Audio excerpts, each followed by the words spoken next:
Acara rapat paripurna hari ini adalah: 1. Pembicaraan tingkat 2 pengambilan keputusan atas rancangan undang-undang tentang penetapan peraturan pemerintah pengganti Undang-Undang Perpu Nomor 1 Tahun 2022 tentang perubahan atas Undang-Undang Nomor 7 Tahun 2017 tentang pemilihan umum menjadi undang-undang. 2. Pembicaraan tingkat 2 pengambilan keputusan atas 1 rancangan undang-undang tentang Provinsi Sumatera Utara, 2 tentang Provinsi Sumatera Selatan, 3 tentang Provinsi Jawa Barat, 4 tentang Provinsi Jawa Tengah, 5 tentang Provinsi Jawa Timur, 6 tentang Provinsi Maluku, 7 tentang Provinsi Kalimantan Tengah, dan 8 tentang Provinsi Bali. 3. Pembicaraan tingkat 2 pengambilan keputusan atas rancangan undang-undang tentang landas kontinen.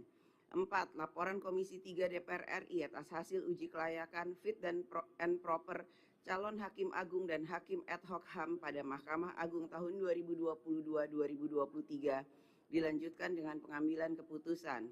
5. Laporan BURT DPR RI terhadap pembahasan rencana kerja dan anggaran RKA DPR RI tahun 2024 dilanjutkan dengan pengambilan keputusan. 6. Laporan Badan Legislasi DPR RI terhadap hasil pemantauan dan peninjauan Undang-Undang Nomor 18 Tahun 2008 tentang pengelolaan sampah. 7. Penetapan keanggotaan Pansus Rancangan Undang-Undang tentang Desain Industri. 8. Persetujuan perpanjangan waktu pembahasan terhadap: A. Rancangan Undang-Undang tentang Hukum Acara Perdata. B. Rancangan Undang-Undang tentang perubahan atas Undang-Undang Nomor 35 Tahun 2009 tentang narkotika dilanjutkan dengan pengambilan keputusan. Sekarang kami akan menanyakan kepada sidang dewan yang terhormat, apakah acara rapat tersebut dapat disetujui? Terima kasih, sidang dewan yang terhormat.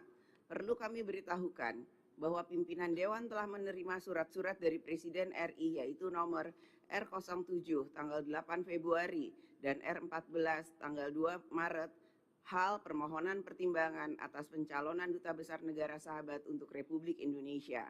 2. R16 tanggal 9 Maret tentang penunjukan wakil pemerintah untuk membahas rancangan undang-undang tentang kesehatan.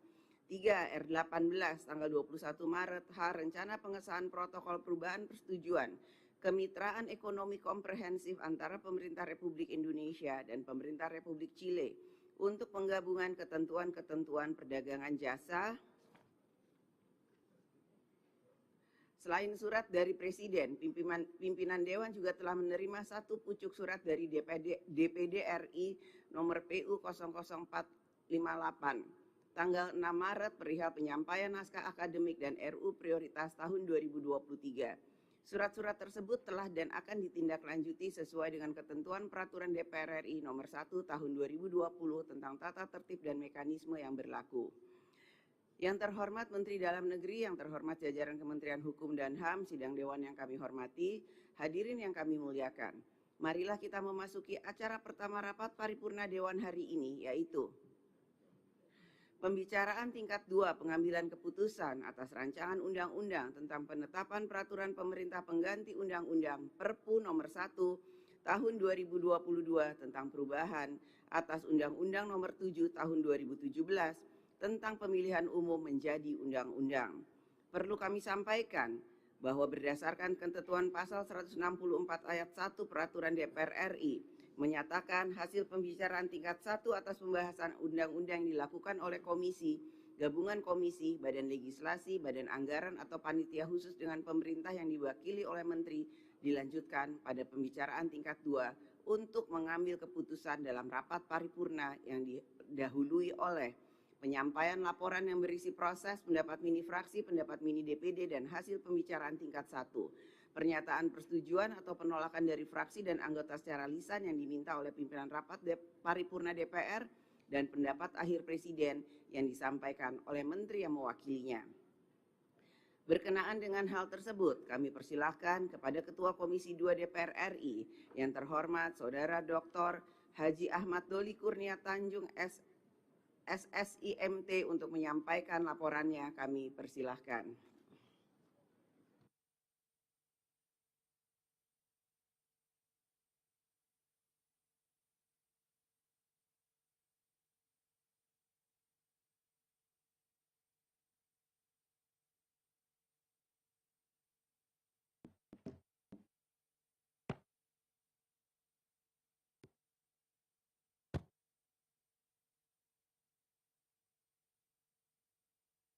Bismillahirrahmanirrahim.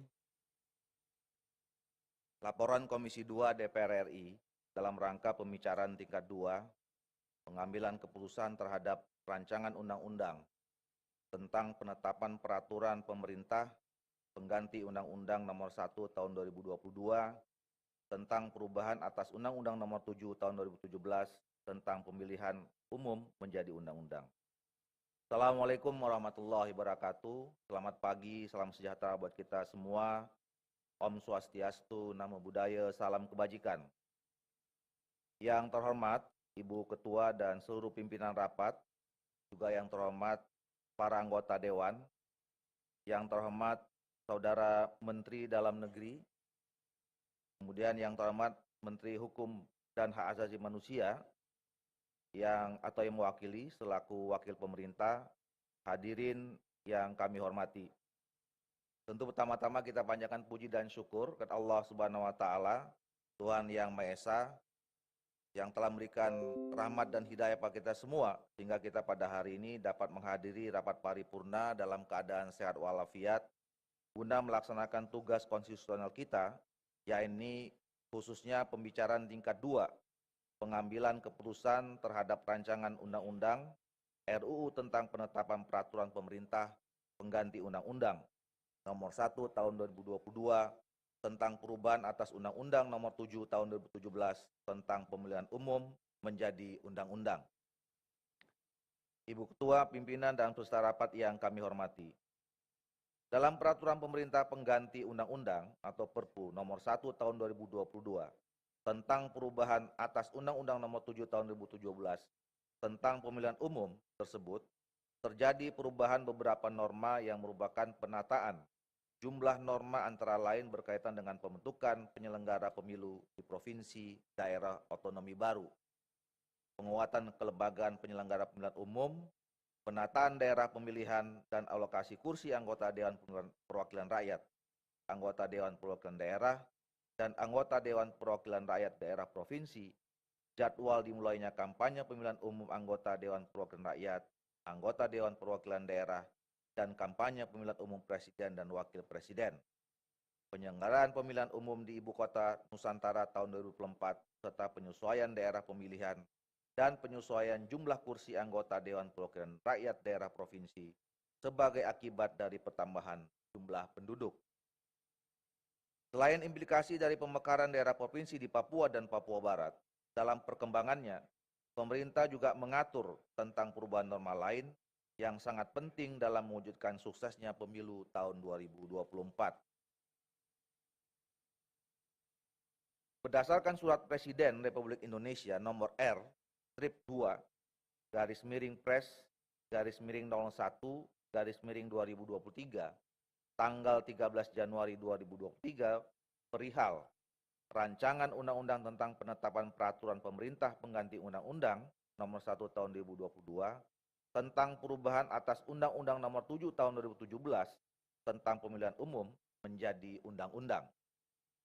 Berkenaan dengan hal tersebut, Presiden Republik Indonesia telah menugaskan Menteri Dalam Negeri dan Menteri Hukum dan HAM, baik bersama-sama maupun sendiri-sendiri, untuk mewakili Presiden dalam membahas rancangan undang-undang tersebut. Juga berdasarkan keputusan rapat konsultasi pengganti rapat BAMUS DPR RI tanggal 14 Februari 2023 dengan surat dari pimpinan DPR RI nomor T-158/PW.01/02/2023 tanggal 14 Februari 2023 memutuskan dan menyetujui bahwa pembahasan rancangan undang-undang tentang penetapan peraturan pemerintah pengganti Undang-Undang Nomor 1 Tahun 2022 tentang perubahan atas Undang-Undang Nomor 7 Tahun 2017 tentang pemilihan umum menjadi undang-undang ditugaskan kepada Komisi 2 DPR RI. Dalam rangka menindaklanjuti keputusan tersebut, kami laporkan rangkaian pembahasan rancangan undang-undang tersebut di Komisi 2 DPR RI sebagai berikut. Pada tanggal 15 Maret 2023, Komisi 2 DPR RI melaksanakan rapat kerja pembicaraan tingkat 1 yang dilaksanakan secara fisik dan virtual Rancangan Undang-Undang tentang penetapan peraturan pemerintah pengganti Undang-Undang Nomor 1 Tahun 2022 tentang perubahan atas Undang-Undang Nomor 7 Tahun 2017 tentang pemilihan umum menjadi undang-undang dengan wakil pemerintah, yakni Menteri Dalam Negeri dan Kementerian Hukum dan HAM Republik Indonesia dengan agenda yaitu penjelasan atau keterangan pemerintah terhadap rancangan undang-undang tentang penetapan Perpu Pemilu, pandangan DPR RI terhadap rancangan undang-undang tentang penetapan Perpu Pemilu, penyerahan rancangan undang-undang penetapan Perpu Pemilu serta pembentukan panitia kerja. Tanggal 15 Maret 2023 dilakukan rapat panja guna membahas terkait pasal-pasal rancangan undang-undang tentang penetapan peraturan pemerintah pengganti Undang-Undang Nomor 1 Tahun 2022 tentang perubahan atas Undang-Undang Nomor 7 Tahun 2017 tentang pemilihan umum yang bersifat substantif dan sesuai dengan implikasi dari Undang-Undang pembentukan 4 daerah otonomi baru provinsi di Papua dan Papua Barat serta perubahan norma-norma lain terkait dengan kelancaran pemilu tahun 2024. Selanjutnya tanggal 15 Maret 2023 itu juga dilakukan rapat kerja tingkat 1 dengan Menteri Dalam Negeri dan Kementerian Hukum dan HAM dengan agenda laporan panja rancangan undang-undang tentang Perpu nomor 1 tahun 2022 tentang perubahan atas Undang-Undang nomor 7 tahun 2017 tentang pemilihan umum menjadi undang-undang ke rapat kerja tingkat 1. Pada acara rapat kerja tingkat 1, pengambilan keputusan dengan agenda pembacaan pandangan akhir mini fraksi, seluruh fraksi di Komisi 2 DPR RI secara bulat dan sepakat menyetujui dan menerima rancangan undang-undang tentang penetapan peraturan pemerintah pengganti Undang-Undang Nomor 1 Tahun 2022 tentang perubahan atas Undang-Undang Nomor 7 Tahun 2017 tentang pemilihan umum menjadi undang-undang dan meneruskan pembahasannya pada proses pengambilan keputusan pada pembicaraan tingkat 2 di rapat paripurna DPR RI. Ibu kedua, seluruh pimpinan dan peserta rapat yang kami hormati. Sebelum mengakhiri laporan ini, perlu kami sampaikan bahwa dengan disetujuinya rancangan undang-undang tentang penetapan peraturan pemerintah pengganti Undang-Undang Nomor 1 Tahun 2022 tentang perubahan atas Undang-Undang Nomor 7 Tahun 2017 tentang pemilihan umum menjadi undang-undang ini, kami berharap dengan penyesuaian dan perubahan beberapa norma dalam Undang-Undang Nomor 7 Tahun 2017 tentang pemilu, diharapkan penyelenggaraan tahapan pemilu 2024 sebagaimana diatur dalam PKPU Nomor 3 Tahun 2022 tentang tahapan dan jadwal penyelenggaraan pemilihan umum tahun 2024 tidak terhambat dan dapat berjalan dengan lancar. Yang terhormat Ibu Pimpinan, Saudara Pimpinan, seluruh pimpinan rapat, yang terhormat Saudara Menteri Dalam Negeri dan Menteri Hukum dan HAM atau yang mewakili, dan seluruh Bapak Ibu anggota DPR RI yang dimuliakan.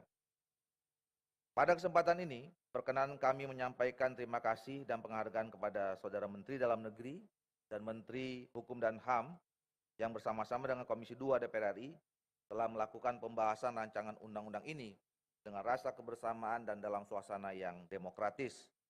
Ucapan terima kasih juga kami sampaikan kepada semua pihak yang telah membantu kelancaran dalam pembahasan rancangan undang-undang ini. Demikianlah laporan Komisi 2 DPR RI terhadap rancangan undang-undang tentang penetapan peraturan pemerintah pengganti Undang-Undang Nomor 1 Tahun 2022 tentang perubahan atas Undang-Undang Nomor 7 Tahun 2017 tentang pemilihan umum menjadi undang-undang ini. Dan apabila ada kekurangan dan kesalahan, baik dalam proses pembahasan rancangan undang-undang ini maupun dalam penyampaian laporan, dengan segala kerendahan hati kami menyampaikan permohonan maaf. Selanjutnya perkenankanlah kami menyerahkan rancangan undang-undang ini, rancangan undang-undang tentang penetapan peraturan pemerintah pengganti Undang-Undang Nomor 1 Tahun 2022 tentang perubahan atas Undang-Undang Nomor 7 Tahun 2017 tentang pemilihan umum menjadi undang-undang. Terima kasih. Billahi taufiq hidayah. Assalamualaikum warahmatullahi wabarakatuh. Jakarta, April 2023.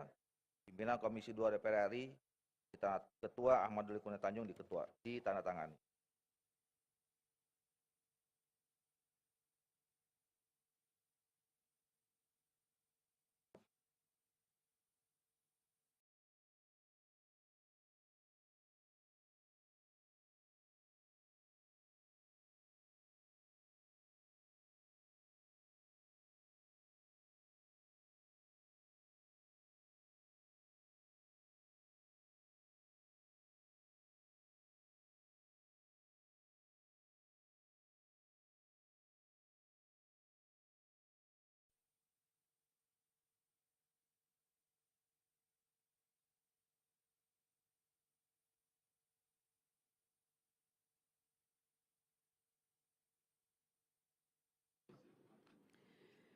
Terima kasih kepada Ketua Komisi 2 DPR RI yang telah menyampaikan laporan hasil pembahasan RUU tersebut. Selanjutnya kami akan menanyakan kepada setiap fraksi, apakah rancangan undang-undang tentang penetapan peraturan pemerintah pengganti undang-undang Perpu nomor 1 tahun 2022 tentang perubahan atas Undang-Undang nomor 7 tahun 2017 tentang pemilihan umum menjadi undang-undang dapat disetujui untuk disahkan menjadi undang-undang.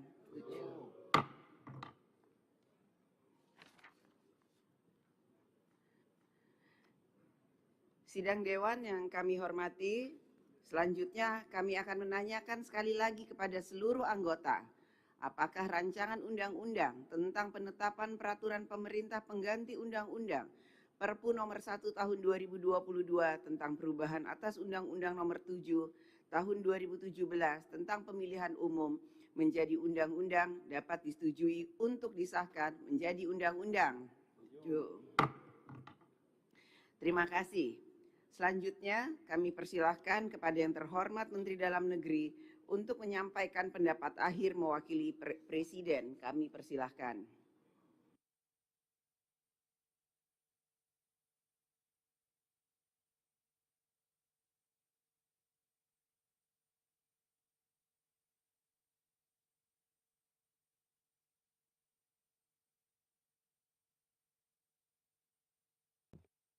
Bismillahirrahmanirrahim.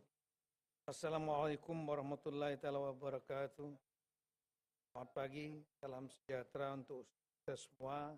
Shalom, Om Swastiastu, Namo Buddhaya, salam kebajikan. Yang kami muliakan Ibu Ketua DPR RI dan seluruh pimpinan DPR RI, pimpinan dan anggota Komisi 2 DPR RI yang hadir, pimpinan dan anggota Komite 1 DPD RI, serta segenap anggota DPR yang hadir secara fisik maupun virtual, yang mewakili Menteri Hukum dan HAM, Bapak-bapak dan Ibu-ibu yang kami muliakan. Pertama-tama tentu dengan tiada hentinya kita panjatkan puji syukur kepada Allah Subhanahu wa taala karena atas berkat nikmat sehat dan kekuatannya kita dapat diberikan kesempatan untuk hadir pada acara yang sangat penting ini, yaitu sesuai surat undangan Wakil Ketua DPR RI Polhukam nomor B4440 tanggal 23 April 2023, hal undangan rapat paripurna DPR RI tanggal 4 April 2023 dalam rangka pengambilan keputusan tingkat 2 atas rancangan undang-undang tentang penetapan peraturan pemerintah pengganti undang-undang nomor 1 tahun 2022 tentang perubahan atas Undang-Undang nomor 7 tahun 2017 tentang pemilihan umum menjadi undang-undang dalam keadaan sehat walafiat. Bapak dan Ibu sekalian, pada rapat paripurna ini, perkenan kami mewakili pemerintah menyampaikan pandangan akhir di hadapan Ibu Ketua, segenap pimpinan dan anggota Dewan yang terhormat beberapa hal. Yang pertama, bahwa pembentukan peraturan pemerintah pengganti Undang-Undang nomor 1 tahun 2022 tentang perubahan atas Undang-Undang nomor 7 tahun 2017 tentang pemilihan umum didasari amanat pasal 12 ayat 2 dan pasal 20 ayat 4 Undang-Undang tentang pembentukan daerah otonom baru di Provinsi Papua dan Provinsi Papua Barat, serta menindaklanjuti hasil rapat kerja dan RDP Komisi 2 DPR RI bersama pemerintah dan penyelenggara pemilu tanggal 31 Agustus 2022. Dan kesimpulan rapat menyepakati perubahan atas Undang-Undang nomor 7 tahun 2017 tentang pemilihan umum dilakukan melalui mekanisme penerbitan peraturan pemerintah pengganti undang-undang atau Perpu. Kedua, bahwa pembentukan rancangan undang-undang tentang penetapan Perpu dimaksud menjadi undang-undang merupakan bentuk komitmen DPR RI dan pemerintah untuk memberikan kepastian hukum dan dukungan pelaksanaan tahapan pemilu, terlebih khusus 4 daerah otonom baru di Provinsi Papua dan Papua Barat, sekaligus menjadi payung hukum bagi seluruh pemangku kepentingan dalam penyelenggaraan dan pelaksanaan tahapan pemilu tahun 2024 agar dapat berjalan lancar, sukses, dan demokratis. Selanjutnya pada kesempatan baik ini, Izinkan kami atas nama pemerintah menyampaikan ucapan terima kasih dan apresiasi yang setinggi-tingginya kepada yang kami muliakan pimpinan dan anggota DPR RI, khususnya pimpinan dan anggota Komisi 2 DPR RI yang telah bekerja dengan sangat efektif sehingga dapat menyelesaikan rancangan undang-undang tentang penetapan peraturan pemerintah pengganti Undang-Undang Nomor 1 Tahun 2022 tentang perubahan atas Undang-Undang Nomor 7 Tahun 2017 tentang pemilihan umum menjadi undang-undang. Meskipun terdapat dinamika dalam proses pembahasan bagaimana ciri demokrasi yang membuka ruang perbedaan pendapat, namun semua perbedaan hampir semuanya dapat dicapai titik kesepakatan. Setelah nanti menerima surat dari pimpinan DPR RI, pemerintah akan segera menerbitkan undang-undang tentang penetapan peraturan pemerintah pengganti Undang-Undang Nomor 1 Tahun 2022 tentang perubahan atas Undang-Undang Nomor 7 Tahun 2017 tentang pemilihan umum menjadi undang-undang. Akhirnya sekali lagi atas nama pemerintah kami ucapkan terima kasih kepada pimpinan, semua anggota yang kami muliakan serta semua pihak hingga dapat dilaksanakan satu undang-undang yang disahkan yang akan berpengaruh besar bagi perjalanan bangsa ini. Semoga Allah SWT, Tuhan Yang Maha Kuasa, nantiasa memberikan bimbingan, tunjuk, perlindungan, pertolongan kepada kita semua dalam rangka memberikan yang terbaik bagi bangsa dan negara kita. Assalamualaikum warahmatullahi wabarakatuh.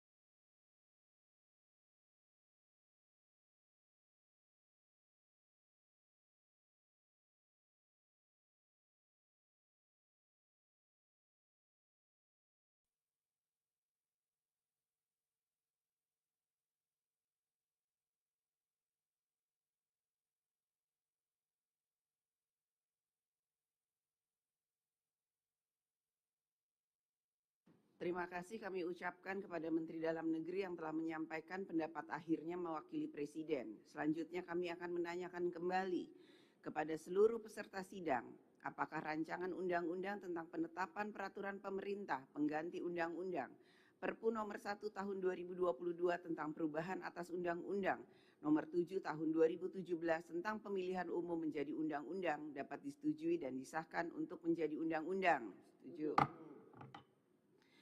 Sidang Dewan yang kami hormati, melalui forum ini kami menyampaikan terima kasih dan penghargaan yang setinggi-tingginya kepada yang terhormat Menteri Dalam Negeri beserta Menteri Hukum dan HAM atas segala peran serta dan kerjasama yang telah diberikan selama pembahasan rancangan undang-undang tersebut. Perkenankan pula kami atas nama pimpinan Dewan menyampaikan penghargaan dan terima kasih kepada pimpinan dan anggota Komisi 2 DPR RI yang telah menyelesaikan pembahasan rancangan undang-undang ini dengan lancar. Sebelum memasuki acara kedua, kami persilahkan kepada jajaran Kementerian Keuangan, jajaran Kementerian Perencanaan Pembangunan Nasional Bappenas untuk memasuki ruang sidang dan kepada Menteri Dalam Negeri serta jajaran Kementerian Hukum dan HAM dan kepada para anggota Dewan agar tetap di tempatnya masing-masing untuk mengikuti acara selanjutnya. Dengan ini rapat kami skors.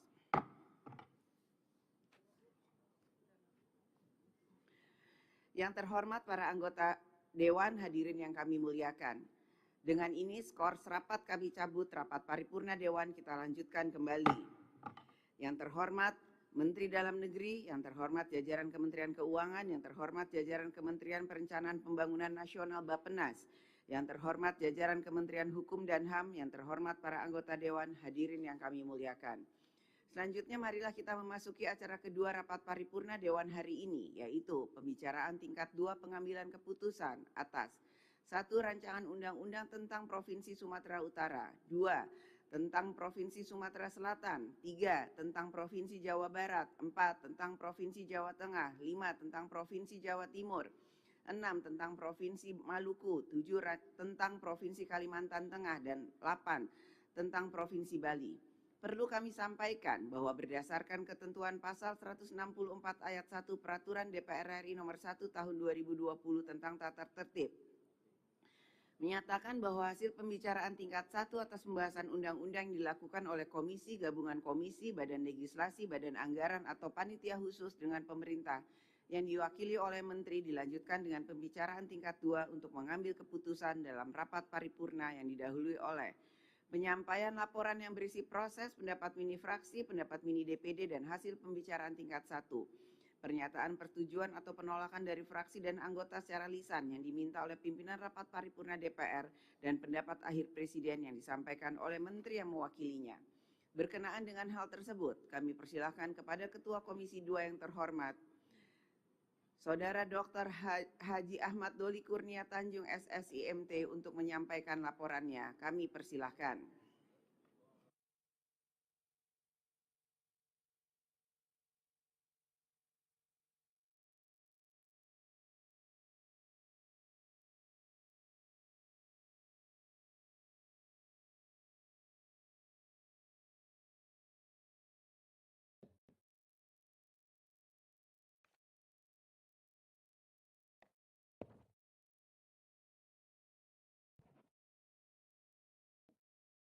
Laporan Komisi 2 DPR RI dalam rangka pembicaraan tingkat 2 pengambilan keputusan terhadap rancangan undang-undang tentang Provinsi Sumatera Utara, Provinsi Sumatera Selatan, Provinsi Jawa Barat, Provinsi Jawa Tengah, Provinsi Jawa Timur, Provinsi Maluku, Provinsi Kalimantan Tengah, dan Provinsi Bali.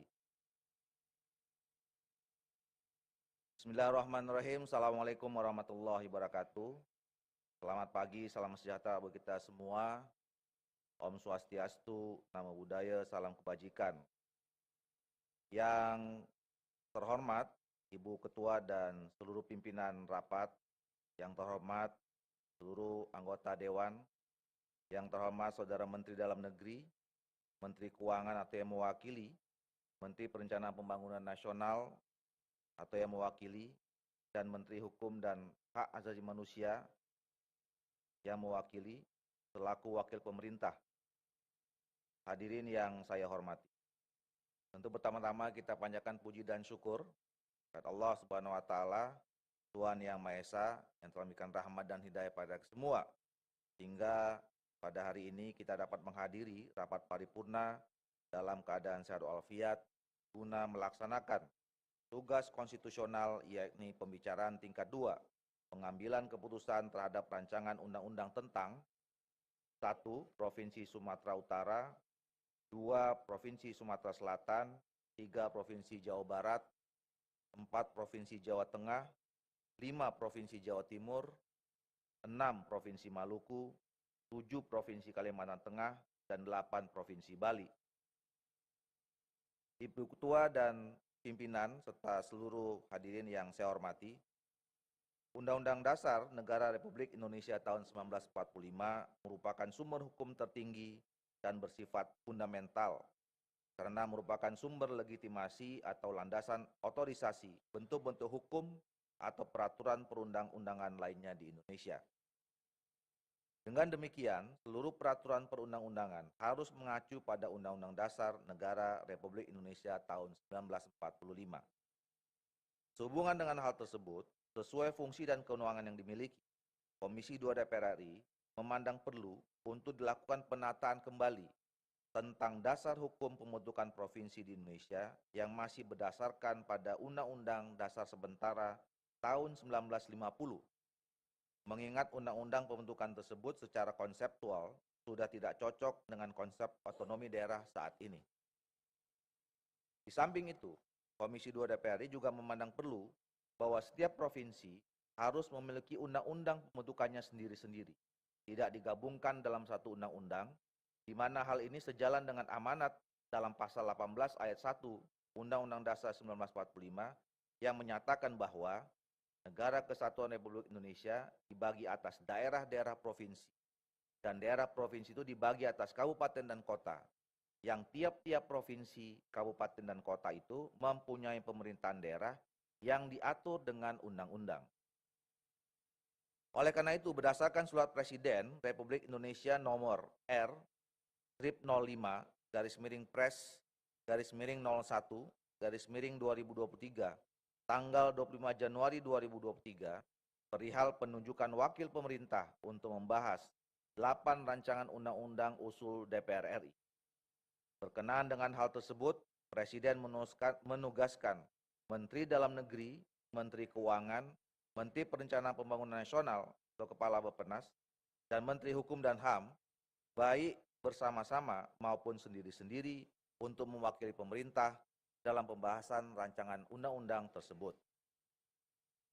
Juga berdasarkan keputusan rapat konsultasi pengganti rapat BAMUS DPR RI tanggal 7 Februari 2023 dengan surat dari pimpinan DPR RI nomor T-PW-01-02-2023 tanggal 7 Februari 2023 memutuskan dan menyetujui bahwa pembahasan terhadap 8 rancangan undang-undang usul DPR RI tersebut diserahkan kepada Komisi 2 DPR RI. Dalam rangka menindaklanjuti keputusan tersebut, kami laporkan rangkaian pembahasan rancangan undang-undang tersebut sebagai berikut. Pada hari Senin tanggal 13 Februari 2023, dilaksanakan rapat kerja pembicaraan tingkat 1 dengan pemerintah dalam rangka pembahasan 8 rancangan undang-undang tentang provinsi yang diwakili Menteri Dalam Negeri, Menteri Keuangan, Menteri Perencanaan Pembangunan Nasional, Kepala Bappenas, dan Menteri Hukum dan HAM dengan acara penjelasan atau keterangan DPR RI, pandangan pemerintah, pandangan Komite 1 DPD RI, penyerahan daftar inventarisasi masalah, serta pembentukan panitia kerja. Pada tanggal 16 sampai dengan 18 Maret 2023, Komisi 2 DPR RI melakukan kunjungan kerja ke Provinsi Jawa Tengah, Provinsi Jawa Barat, Provinsi Sumatera Selatan, dan Provinsi Bali sebagai sampel 8 rancangan undang-undang tentang provinsi untuk mendapatkan masukan terhadap pembahasan rancangan undang-undang tentang 8 provinsi tersebut. Selanjutnya pada tanggal 20 dan 21 Maret 2023 dilakukan rapat panja pembahasan terhadap 8 rancangan undang-undang tentang provinsi antara Komisi 2 DPR RI, Komite 1 DPD RI dengan eselon 1 kementerian terkait untuk membahas pasal-pasal yang bersifat substantif dan dilanjutkan pada pembahasan pada tingkat tim perumus dan tim sinkronisasi guna merumuskan dan mensinkronisasi pasal-pasal pada rancangan undang-undang tentang 8 provinsi tersebut. Tanggal 27 Maret 2023 untuk mendapatkan masukan dari kepala daerah yang tidak dikunjungi langsung oleh panja, maka dilakukan rapat dengar pendapat umum antara panja pembahasan 8 rancangan undang-undang tentang provinsi dengan Gubernur Bali, Wakil Gubernur Kalimantan Tengah, Sekretaris Daerah Sumatera Utara, Sekretaris Daerah Jawa Timur, dan Sekretaris Daerah Maluku.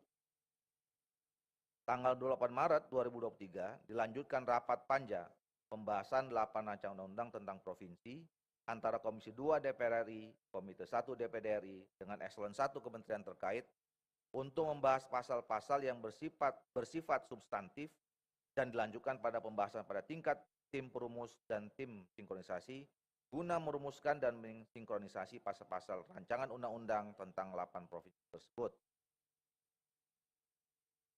Selanjutnya, pengambilan keputusan dilakukan pada rapat kerja dalam rangka pembicaraan tingkat 1 antara Komisi 2 DPR RI dengan Menteri Dalam Negeri, Menteri Keuangan, Menteri Perencanaan Pembangunan Nasional, Kepala Bappenas, dan Menteri Hukum dan HAM atau yang mewakili pada hari Rabu tanggal 29 Maret 2023 dengan agenda pengantar ketua rapat, laporan panja, pendapat akhir mini fraksi-fraksi, pendapat akhir Komite 1 DPD RI, dan pemerintah. Pengambilan keputusan serta penandatanganan pengesahan draft rancangan undang-undang tentang 8 provinsi. Pada acara rapat kerja tingkat 1 tersebut telah disepakati secara bulat dan menyetujui untuk meneruskan pembahasannya pada pembicaraan tingkat 2 pengambilan keputusan pada rapat paripurna di DPR RI. Ibu Ketua, seluruh pimpinan dan peserta rapat yang kami hormati, sebelum mengakhiri laporan ini, perlu kami sampaikan bahwa dengan disetujuinya rancangan undang-undang tentang Provinsi Sumatera Utara, Provinsi Sumatera Selatan, Provinsi Jawa Barat, Provinsi Jawa Tengah, Provinsi Jawa Timur, Provinsi Maluku, Provinsi Kalimantan Tengah, dan Provinsi Bali. Kami berharap bahwa setiap provinsi sudah memiliki undang-undang pembentukannya sendiri-sendiri dan tidak lagi digabung dalam satu undang-undang, di mana hal ini sejalan dengan amanat dalam pasal 18 ayat 1 Undang-Undang Dasar 1945. Kami juga perlu sampaikan bahwa dengan diselesaikannya 8 rancangan undang-undang ini, maka sudah genaplah seluruh provinsi, ada 20 yang sebelumnya tidak didasarkan oleh satu undang-undang, tuntas semua, tidak ada satu provinsi pun di Indonesia ini yang tidak berdasarkan Undang-Undang Dasar 1945. Dengan pembentukan provinsi ini diharapkan mampu menjawab perkembangan, permasalahan, dan kebutuhan hukum pemerintah daerah dan masyarakatnya dalam rangka menjalankan roda pemerintahan, mendorong percepatan kemajuan daerah, dan meningkatkan kesejahteraan masyarakat. Yang terhormat Ibu Ketua dan seluruh pimpinan rapat, terhormat saudara seluruh anggota DPR RI, pada kesempatan ini perkenankanlah kami menyampaikan terima kasih dan penghargaan kepada pimpinan Komite 1 DPR RI, Saudara Menteri Dalam Negeri, Saudara Menteri Keuangan, Saudara Menteri Perencanaan Pembangunan Nasional, dan Saudara Menteri Hukum dan Hak Asasi Manusia yang bersama-sama dengan Komisi 2 DPR RI telah melakukan pembahasan rancangan undang-undang ini dengan rasa kebersamaan dan dalam suasana yang kondusif.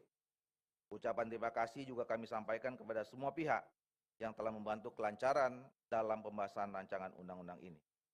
Demikianlah laporan Komisi 2 DPR RI terhadap 8 rancangan undang-undang tentang provinsi, dan apabila ada kekurangan dan kesalahan baik dalam proses pembahasan rancangan undang-undang ini maupun dalam penyampaian laporan, dengan segala kerendahan hati kami menyampaikan permohonan maaf. Selanjutnya, perkenanlah kami menyerahkan 8 rancangan undang-undang tentang provinsi ini untuk dapat disetujui bersama-sama menjadi undang-undang. Terima kasih. Billahi taufiq hidayah. Selamat siang, salam sejahtera kita semua. Assalamualaikum warahmatullahi wabarakatuh. Pimpinan Komisi DPR RI, Ahmad Doli Kurnia Tanjung, Ketua ditandatangani.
Terima kasih kepada Ketua Komisi 2 DPR RI yang telah menyampaikan laporan hasil pembahasan RU tersebut. Selanjutnya kami akan menanyakan kepada setiap fraksi, apakah rancangan undang-undang tentang Provinsi Sumatera Utara, tentang Provinsi Sumatera Selatan, tentang Provinsi Jawa Barat, tentang Provinsi Jawa Tengah, tentang Provinsi Jawa Timur, tentang Provinsi Maluku, tentang Provinsi Kalimantan Tengah, dan tentang Provinsi Bali dapat disetujui untuk disahkan menjadi undang-undang.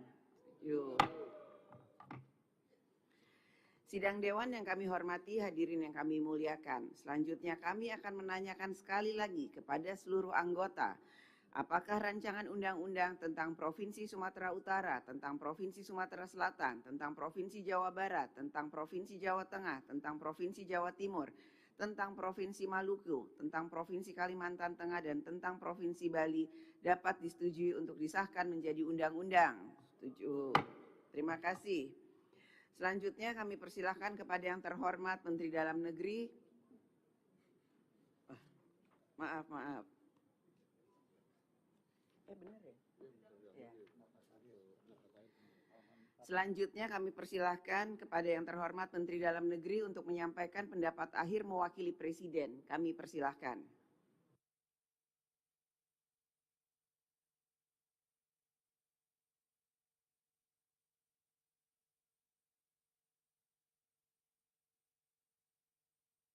Bismillahirrahmanirrahim. Assalamualaikum warahmatullahi wabarakatuh.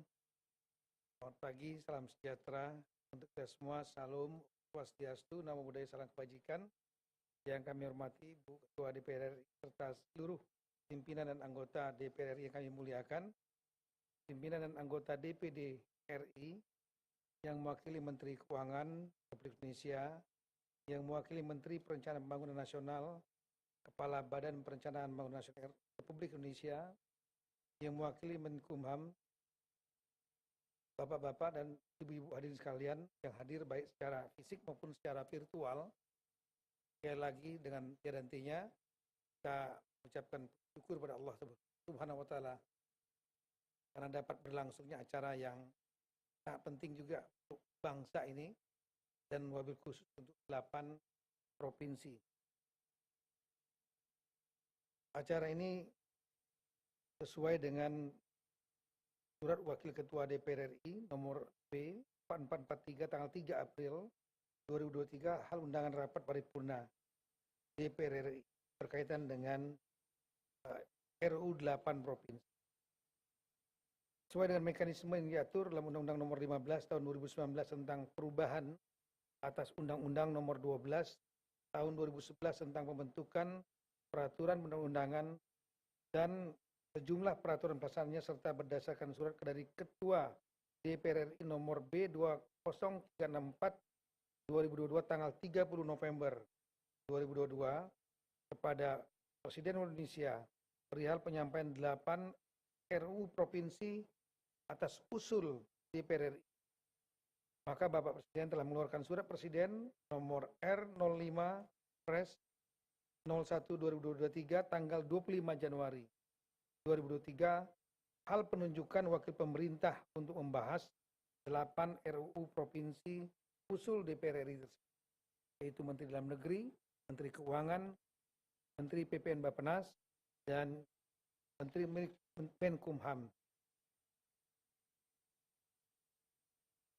Ke-8 RUU provinsi usul DPR RI tersebut adalah yang pertama adalah RUU tentang Provinsi Sumatera Selatan, dan selanjutnya RUU Provinsi Sumatera Selatan, Jawa Barat, Jawa Tengah, Jawa Timur, Maluku, Kalimantan Tengah, dan Provinsi Bali. Penyusunan 8 RUU provinsi ini merupakan bentuk pembaruan dari sisi dasar hukum dan cakupan wilayah yang sudah tidak sesuai dengan kondisi saat ini. Tadi Ketua Komisi 2 DPR RI sudah menyampaikan bahwa memang ada permasalahan landasan hukum, yaitu ada yang masih berdasarkan Undang-Undang RIS tahun 1949 dan juga Undang-Undang Mentara tahun 1950. Kita perkuat dengan balikan pada Undang-Undang Dasar Konstitusi yang berlaku, yaitu dasarnya adalah UUD Negara Indonesia tahun 1945. Ini memiliki implikasi yang sangat luas karena seluruh turunannya termasuk perda-perdanya yang selama ini didasarkan pada bukan Undang-Undang Dasar Negara Indonesia tahun 1945, maka akan menjadi kejelasan dan kepastian didasarkan kepada Undang-Undang Dasar Negara Indonesia tahun 1945. Yang kedua juga karena adanya dinamika pemekaran wilayah. Ada sejumlah provinsi, kabupaten, kota baru di provinsi-provinsi ini hingga belum tercantum dan belum tercakup dalam undang-undang yang lama. Oleh karena itu, dengan adanya RUU provinsi di 8 provinsi ini, pemekaran daerah-daerah yang baru, kabupaten kota sudah disebutkan dan sudah dicantumkan. Dan berikutnya adalah hampir semua 8 undang-undang ini juga mengakui adanya karakteristik khas daerah, terutama kondisi geografis. Ada yang kepulauan, ada yang pegunungan, dan lain-lain. Sehingga dengan demikian, dengan disahkannya ke-8 undang ini, maka ada kejelasan mengenai dasar hukum, konstitusi, kemudian cakupan wilayah, dan pengakuan atas karakteristik khas. Khusus untuk Provinsi Bali, akan memberikan juga kepastian perlindungan hukum terhadap tradisi, adat, dan budaya Bali yang memang menjadi kekuatan dan daya tarik utama Bali. sehingga menjadi destinasi wisata dunia. Tahu bahwa Bali paling utama daya tariknya adalah kekuatan tradisi adat dan budaya di samping alam. Sehingga dengan demikian kita berharap agar tradisi budaya dan adat tersebut dapat terus terjaga, tidak tergerus dengan dinamika modernisasi seperti yang terjadi di beberapa negara. Modernisasi menggerus tradisi adat, termasuk desa-desa adat dan lain-lain. Selanjutnya proses penyusunan ke-8 RUU ini juga berlangsung sangat efektif, efisien, dengan tetap mengikuti semua tahapan sesuai aturan, termasuk menyerap aspirasi masyarakat. Memang dasarnya juga adalah aspirasi masyarakat. Keterbukaan untuk mengakomodir aspirasi masyarakat setiap provinsi, pengambilan prakarsa DPR RI yang dilengkapi dengan naskah akademik yang sistematis dan draft undang-undang RUU yang berisi substansi yang tepat sesuai aspirasi dan aturan hukum yang berlaku merupakan prestasi dan poin-poin yang tersendiri dari DPR RI yang membuat perjalanan pembahasannya berlangsung dengan sangat baik. Sehingga pembahasan berlangsung lancar, memang ada dinamika, ada perbedaan-perbedaan, ada diskusi, namun perbedaan-perbedaan tersebut dapat disamakan, ditemui kesepakatan, baik di tahapan Komisi 2 DPR RI, tim Panja, Panitia Kerja, tim Perumus, Timus, tim Sinkronisasi Timsin, pemerintah yang diwakili oleh 4 menteri, dan juga Komite 1 DPR RI. Untuk itu, atas nama pemerintah kami mengucapkan terima kasih dan penghargaan yang tinggi dengan telah disepakati dan disetujui dalam rapat paripurna ini, berikan kepastian adanya 8 RUU untuk 8 provinsi yang baru. Dan ini juga kami menyampaikan terima kasih karena pada pagi hari ini ada 9 RUU yang telah disahkan, termasuk yang tadi Perpu nomor 1 tahun 2022. Kami menyampaikan terima kasih yang tinggi kepada pimpinan dan seluruh anggota dan wabil khusus kepada pimpinan Komisi 2 DPR RI, Pak Doli dan teman-teman Komisi 2, karena dalam bahasa kami hari ini prestasi yang luar biasa. Kalau Perpu inisiatif pemerintah 1, yang 8 adalah inisiatif DPR, sekali pukul 9 undang-undang. Sekian, terima kasih. Wassalamualaikum warahmatullahi wabarakatuh.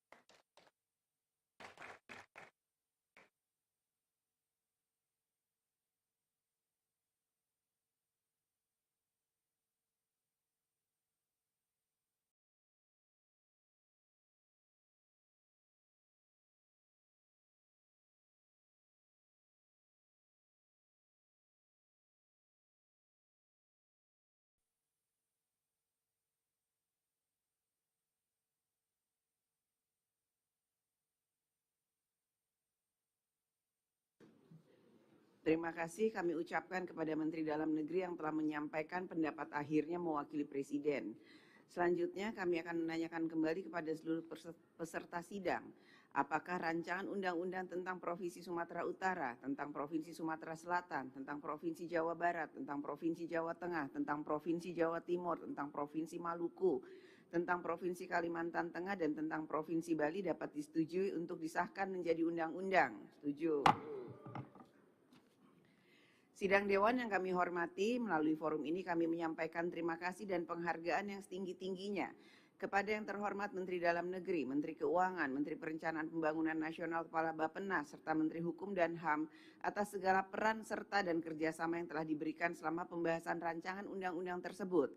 Perkenankan pula kami atas nama pimpinan Dewan menyampaikan penghargaan dan terima kasih kepada pimpinan dan anggota Komisi 2 DPR RI yang telah menyelesaikan pembahasan RUU ini dengan lancar.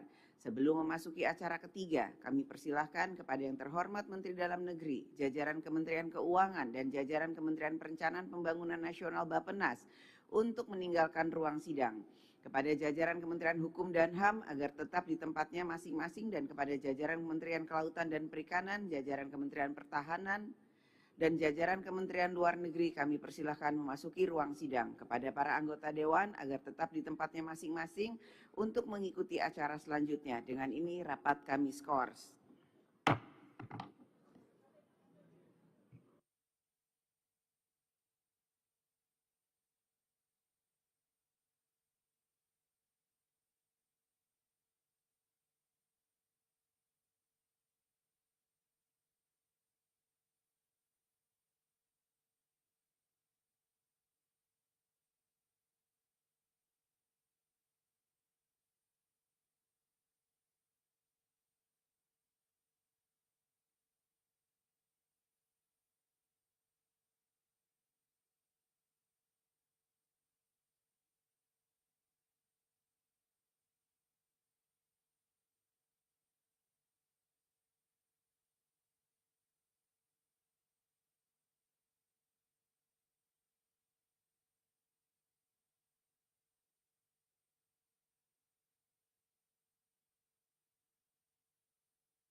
Yang terhormat para anggota Dewan, hadirin yang kami muliakan, dengan ini skors rapat kami cabut, rapat paripurna Dewan kita lanjutkan kembali.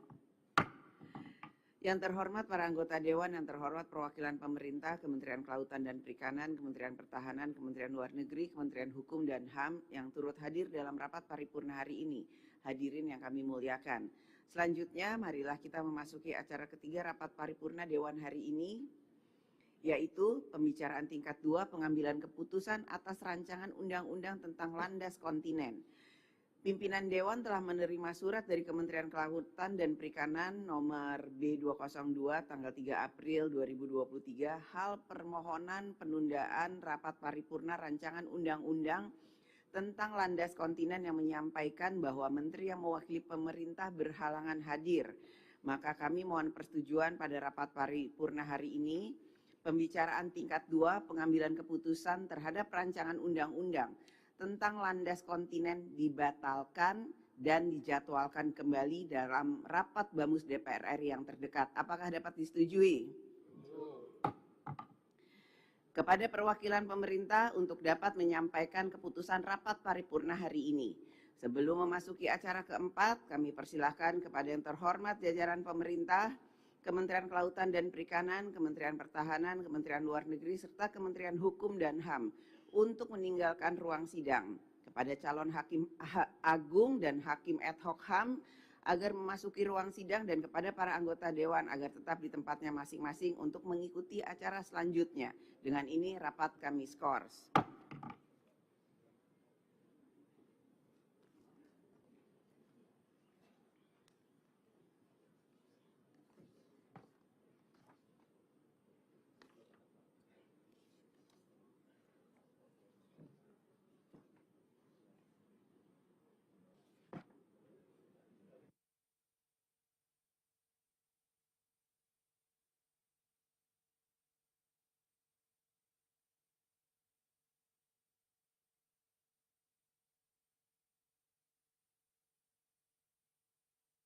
Yang terhormat para anggota Dewan, hadirin yang kami muliakan, dengan ini skors rapat kami cabut, rapat paripurna Dewan kita lanjutkan kembali. Yang terhormat para anggota Dewan, hadirin yang kami muliakan, selanjutnya marilah kita memasuki acara keempat rapat paripurna Dewan hari ini, yaitu laporan Komisi 3 DPR RI atas hasil uji kelayakan fit and proper test calon hakim agung dan hakim ad hoc HAM pada Mahkamah Agung tahun 2022-2023 dilanjutkan dengan pengambilan keputusan. Untuk itu kami persilahkan kepada pimpinan Komisi 3 DPR RI yang terhormat Insinyur Pangeran Hairul Saleh MM untuk menyampaikan laporan Komisi 3 DPR RI atas hasil uji kelayakan terhadap fit and proper test calon hakim agung dan calon hakim ad hoc HAM pada Mahkamah Agung tahun 2022-2023 dilanjutkan dengan pengambilan keputusan. Kami persilahkan.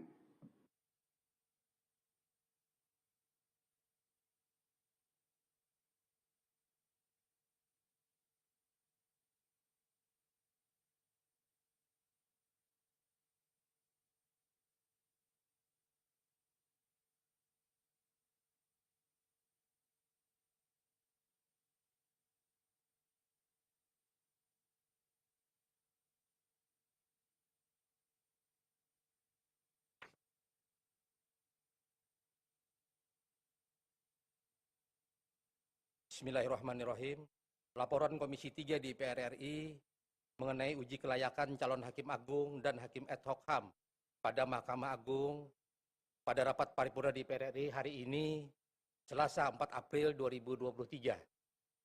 Assalamualaikum warahmatullahi wabarakatuh.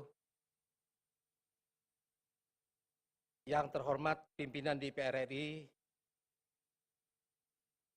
yang terhormat pimpinan Bapak, Ibu, anggota Dewan, serta hadirin yang berbahagia. Pertama-tama, marilah kita memanjatkan puji syukur kehadirat Tuhan Yang Maha Esa, karena hanya atas perkenannya jualah kita pada hari ini dapat menghadiri rapat paripurna dalam keadaan sehat walafiat, guna melaporkan hasil uji kelayakan terhadap calon Hakim Agung dan calon Hakim ad hoc HAM pada Mahkamah Agung tahun 2022-2023, yang dilaksanakan oleh Komisi 3 DPR RI. Pimpinan, anggota Dewan, serta hadirin yang dimuliakan.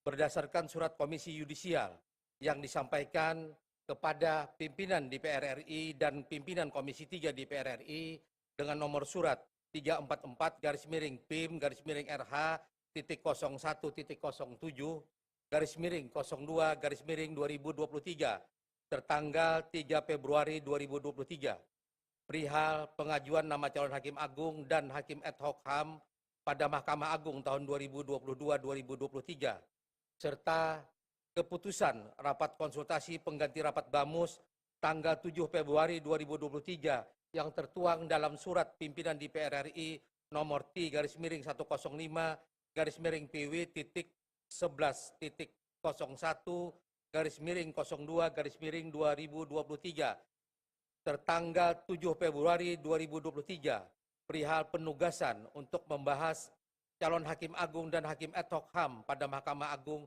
tahun 2022-2023. Maka berdasarkan penugasan tersebut, Komisi 3 melakukan pembahasan pemberian persetujuan terhadap calon Hakim Agung dan Hakim ad hoc HAM pada Mahkamah Agung tahun 2022-2023. Adapun nama calon Hakim Agung tersebut yaitu 1. Anas Mustaqim SHM Hum, Jabatan Hakim Tinggi Badan Pengawasan Mahkamah Agung, Kamar Pidana. 2. Sukri Sulumin SHM Hum, Hakim Tinggi Pengadilan Tinggi Samarinda, Kamar Pidana. 3. Dr. Lukas Prakoso SHM Hum, Direktur Pembinaan Tenaga Teknis Peradilan Umum MA, Kamar Perdata. 4. Dr. Imron Rosadi SHM Hum, Ketua Pengadilan Tinggi Agama Samarinda, Kamar Agama. 5. Hajah Lulik Tri Cahyaningrum SHMH, Jabatan Direktur Jenderal Badan Peradilan Militer dan Tun MA, Kamar Tun. 6. Dr. Triyono Martanto SHSE, Jabatan Wakil Ketua 2 Peradilan Pajak, Kamar Tun Khusus Pajak. Calon Hakim ad hoc HAM pada Mahkamah Agung. 1. Harnoto SH, Jabatan Anggota Polisi Republik Indonesia. 2. Happy Wajongkere SH, Jabatan Pengacara. 3. Empatan Riyadi SHM Hum, Jabatan Mantan Hakim ad hoc Tipikor pada Pengadilan Negeri Banda Aceh. Selanjutnya dapat kami sampaikan secara singkat pelaksanaan terhadap uji kelayakan terhadap calon Hakim Agung dan calon Hakim ad hoc HAM pada Mahkamah Agung sebagai berikut. 1.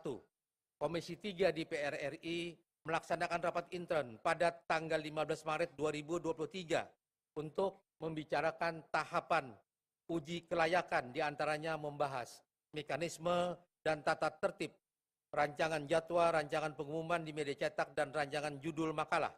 2. Dalam pelaksanaan persiapan tahapan uji kelayakan, telah diumumkan nama calon Hakim Agung dan calon Hakim ad hoc HAM pada Mahkamah Agung pada surat kabar nasional guna mendapatkan masukan dari masyarakat yang luas. 3. Pada tanggal 21 Maret 2023, dilakukan pengambilan nomor urut oleh para calon dan dilanjutkan dengan pembuatan makalah yang ditujukan untuk mengetahui mengenai visi dan misi apabila calon terpilih menjadi calon Hakim Agung dan Hakim ad hoc HAM pada Mahkamah Agung.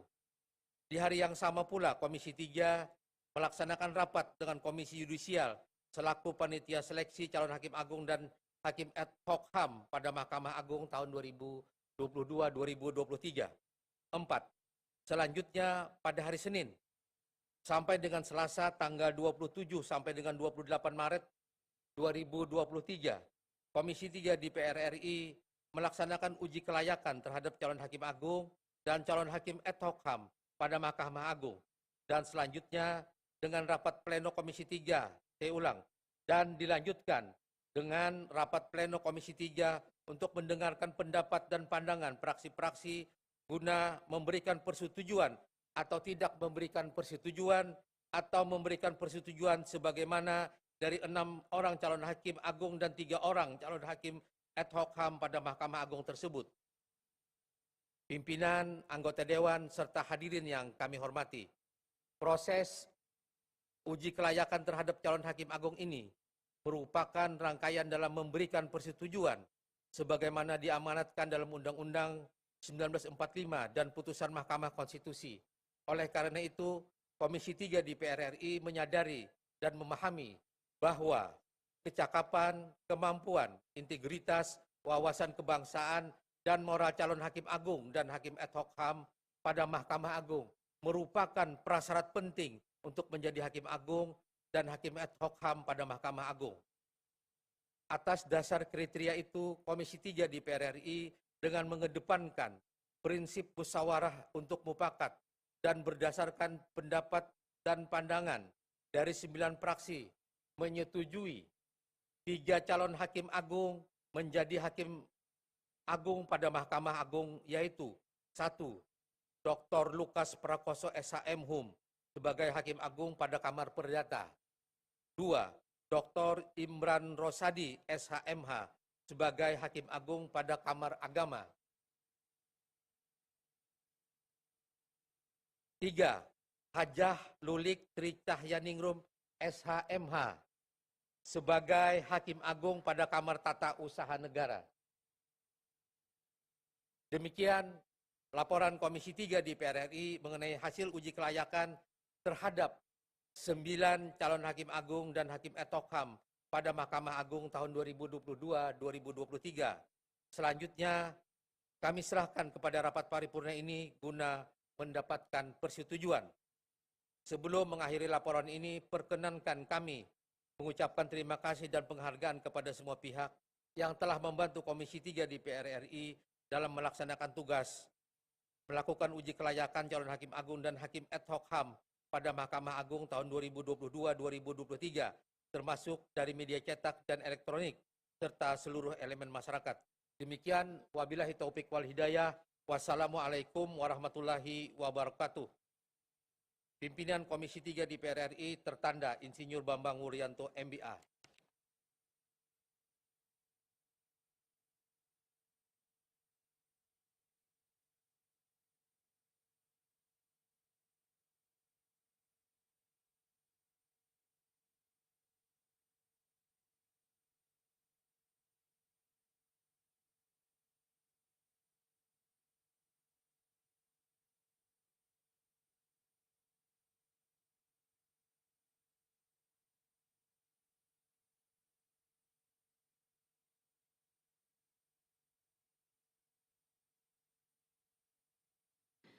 Terima kasih kami ucapkan kepada pimpinan Komisi 3 DPR RI yang telah menyampaikan laporannya.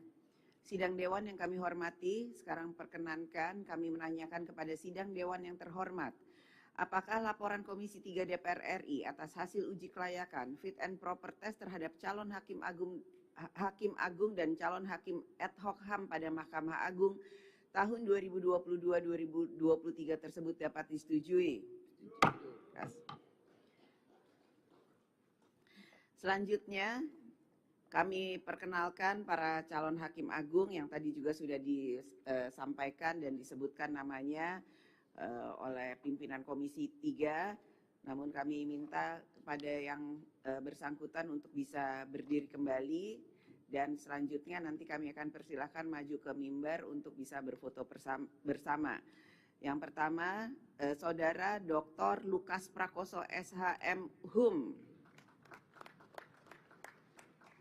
Yang kedua, Saudara Dr. Imron Rosadi, SHMH. Yang ketiga, Saudari Hajah Luli Tri Cahyaningrum, SHMH. Selanjutnya kami persilakan untuk bisa berfoto bersama.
Pimpinan Dewan mengucapkan selamat kepada para calon Hakim Agung pada Mahkamah Agung tahun 2022-2023. Semoga dapat menjalankan tugas dengan penuh integritas dan amanah. Selanjutnya kepada calon Hakim Agung dan Hakim Mahkamah Agung tahun 2022-2023. Kami persilahkan untuk meninggalkan ruang sidang, dan kepada para anggota Dewan kami minta agar tetap di tempatnya masing-masing untuk mengikuti acara selanjutnya. Dengan ini rapat kami skors.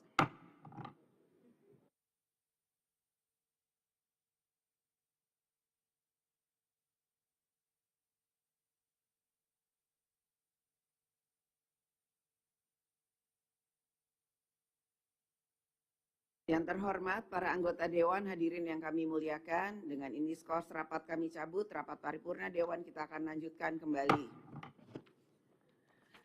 Yang terhormat para anggota Dewan, hadirin yang kami muliakan, selanjutnya marilah kita memasuki acara kelima rapat paripurna Dewan hari ini, yaitu laporan BURT DPR RI terhadap pembahasan rencana kerja dan anggaran RKA DPR RI tahun 2024 dilanjutkan dengan pengambilan keputusan. Berdasarkan pasal 102 ayat 3 Peraturan DPR RI, menyatakan BURT melaporkan hasil pembahasan rencana kerja dan anggaran sebagaimana dimaksud dalam rapat paripurna DPR RI untuk ditetapkan. Berkenaan dengan hal tersebut, kami persilahkan kepada Ketua BURT DPR RI yang terhormat, Saudara Haji Agung Budi Santoso SHMM, untuk menyampaikan laporannya. Kami persilahkan.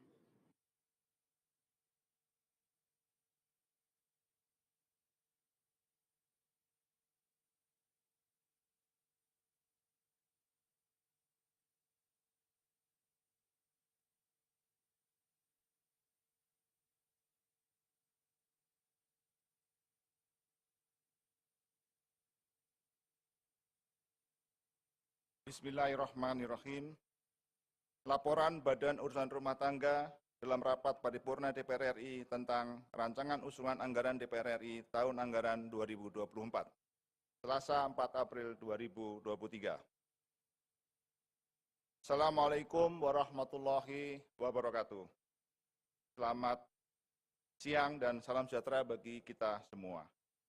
Yang kami hormati Ibu Ketua dan Pimpinan DPR RI, yang kami hormati Bapak Ibu anggota DPR RI, dan para undangan sekalian. Perkenankan saya Agung Budi Santoso, SHMM, nomor anggota A538, selaku Ketua PURT DPR RI. Mewakili Badan Urusan Rumah Tangga DPR RI untuk menyampaikan laporan mengenai rancangan kerja dan anggaran RKA DPR RI tahun 2024 berdasarkan usulan anggaran untuk selanjutnya ditetapkan dalam rapat paripurna. Pertama-tama marilah kita panjatkan puji syukur kehadirat Allah SWT, Tuhan Yang Maha Esa, yang telah memberikan kesehatan kepada kita sehingga tugas-tugas konstitusi yang dimanakan kepada kita dapat dilaksanakan dengan baik. Bapak, Ibu, pimpinan, dan anggota Dewan yang terhormat, serta hadirin yang berbahagia. Pasal 75 ayat 1 Undang-Undang Nomor 13 Tahun 2019 tentang perubahan ketiga atas Undang-Undang Nomor 17 Tahun 2014 tentang MPR, DPR, DPD, dan DPRD menyebutkan DPR memiliki kemandirian dalam menyusun anggaran yang dituangkan ke dalam program dan kegiatan, disampaikan kepada Presiden untuk dibahas bersama DPR sesuai dengan ketentuan peraturan perundang-undangan. Pasal 100 huruf B Peraturan DPR RI Nomor 1 Tahun 2020 tentang tata tertib dinyatakan bahwa PURT bertugas menyusun rencana kerja dan anggaran DPR RI secara mandiri yang dituangkan dalam program dan kegiatan setiap tahun berdasarkan usulan dari alat kelengkapan DPR dan fraksi. Selanjutnya pasal 101 ayat 1 huruf B Peraturan DPR RI tentang tata tertib menyatakan bahwa dalam melaksanakan tugas sebagaimana dimaksud dalam pasal 100 huruf A, PURT menerima usulan anggaran dari alat kelengkapan DPR dan Sekretariat Jenderal. Memperhatikan ketentuan tersebut dan seiring dengan akan dimulainya pembahasan pendahuluan RAPBN tahun 2024, PURT telah menerima usulan kebutuhan anggaran dari alat kelengkapan DPR dan Sekretariat Jenderal DPR RI. Usulan kebutuhan anggaran tersebut telah dikompilasi menjadi rancangan usulan anggaran DPR RI tahun anggaran 2024. Bapak, Ibu, pimpinan, dan anggota Dewan yang kami hormati, serta hadirin sekalian yang berbahagia. Setelah PURT melakukan pembahasan dengan Sekretariat Jenderal DPR RI, perlu kami sampaikan bahwa rancangan usulan anggaran DPR RI tahun 2024 sebesar 9.950.220.939.000 rupiah terdiri atas A. Satker Dewan sebesar 6.833.222.601.000 rupiah dan B. Satker Sekden sebesar 3.119.998.338.000 rupiah. Apabila dibandingkan dengan usulan anggaran DPR RI tahun 2023 sebesar 8.995.163.238.000 rupiah, maka rancangan usulan kebutuhan anggaran DPR RI tahun 2024 mengalami kenaikan sebesar 10,62%. Kenaikan usulan ini tentunya sudah mempertimbangkan kinerja serapan anggaran DPR RI tahun 2022 kemarin yang sangat baik, yakni 98,80%, tertinggi selama ini. Dan semoga serapan ini terus dapat ditingkatkan lagi di tahun ini. Dengan memperhatikan tata tertib pasal 102 ayat 3 yang menyebutkan bahwa PURT melaporkan hasil pembahasan rencana kerja dan anggaran sebagaimana dimaksud pada ayat 1 dalam rapat paripurna DPR untuk ditetapkan. Bersama ini, kami berharap agar besaran rancangan usulan anggaran DPR RI tahun 2024 tersebut dapat segera disetujui dan ditetapkan dalam rapat paripurna hari ini. Bapak, Ibu, pimpinan dan anggota Dewan yang terhormat serta hadirin yang berbahagia.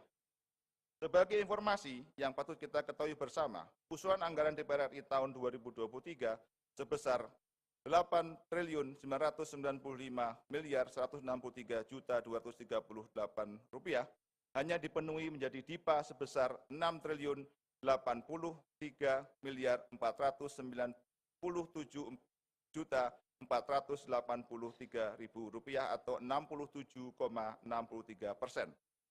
Dan dari jumlah tersebut terdapat blokir Rp489.679.799.000 sehingga DIPA DPR RI tahun 2023 yang dapat dieksekusi hanya sebesar Rp5.596.817.684.000 atau 62,22%.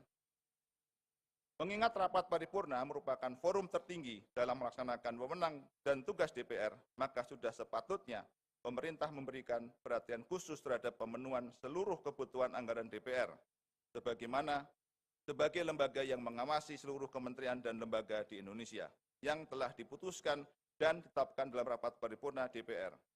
BURT juga mengharapkan keterlibatan dan dukungan dari semua pihak, khususnya pimpinan DPR dan Badan Anggaran DPR RI, untuk mengawal setiap proses pembahasan anggaran DPR RI ini. Demikian laporan BURT tentang rancangan usulan anggaran DPR RI tahun 2024 saya sampaikan. Sebelum saya akhiri, mari kita semua berdoa agar perekonomian bangsa dapat segera pulih setelah badai COVID-19 menghantam negeri yang kita cintai ini. Amin, amin, ya Rabbal Alamin. Terima kasih. Wassalamualaikum warahmatullahi wabarakatuh.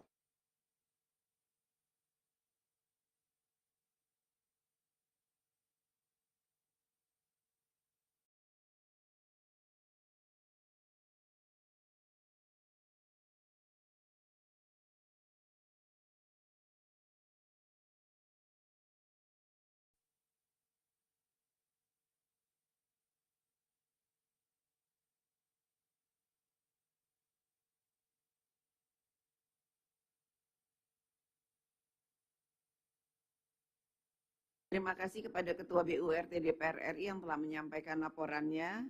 Sidang Dewan yang kami hormati, selanjutnya kami menanyakan kepada peserta sidang yang terhormat, apakah laporan BURT DPR RI atas hasil pembahasan rencana kerja dan anggaran RKA DPR RI tahun 2024 dapat disetujui? Setuju. Sidang Dewan yang kami hormati, hadirin yang kami muliakan, marilah kita memasuki acara ke-6 rapat paripurna Dewan hari ini, yaitu laporan Badan Legislasi DPR RI terhadap hasil pemantauan dan peninjauan Undang-Undang Nomor 18 Tahun 2008 tentang pengelolaan sampah. Perlu kami beritahukan bahwa sesuai pasal 119 ayat 4 Peraturan DPR RI Nomor 2 Tahun 2020 tentang pembentukan undang-undang menyatakan tahap tindak lanjut hasil pemantauan dan peninjauan terhadap undang-undang sebagaimana dimaksud berupa penyampaian laporan hasil pemantauan dan peninjauan terhadap undang-undang oleh Badan Legislasi kepada rapat paripurna untuk selanjutnya pimpinan DPR menyampaikan kepada komisi terkait. Untuk itu kami persilahkan kepada pimpinan Badan Legislasi yang terhormat Saudara Dr. Haji Ahmad Baidowi SOS MSI untuk menyerahkan laporannya ke meja pimpinan. Kami persilahkan.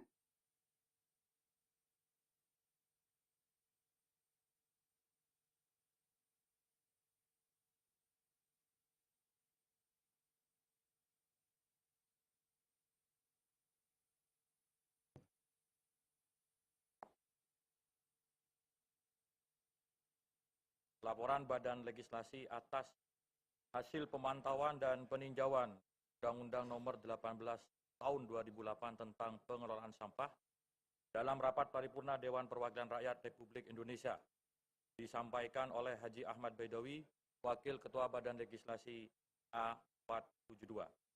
Assalamualaikum warahmatullahi wabarakatuh. Saudara pimpinan dan anggota Dewan serta hadirin yang berbahagia.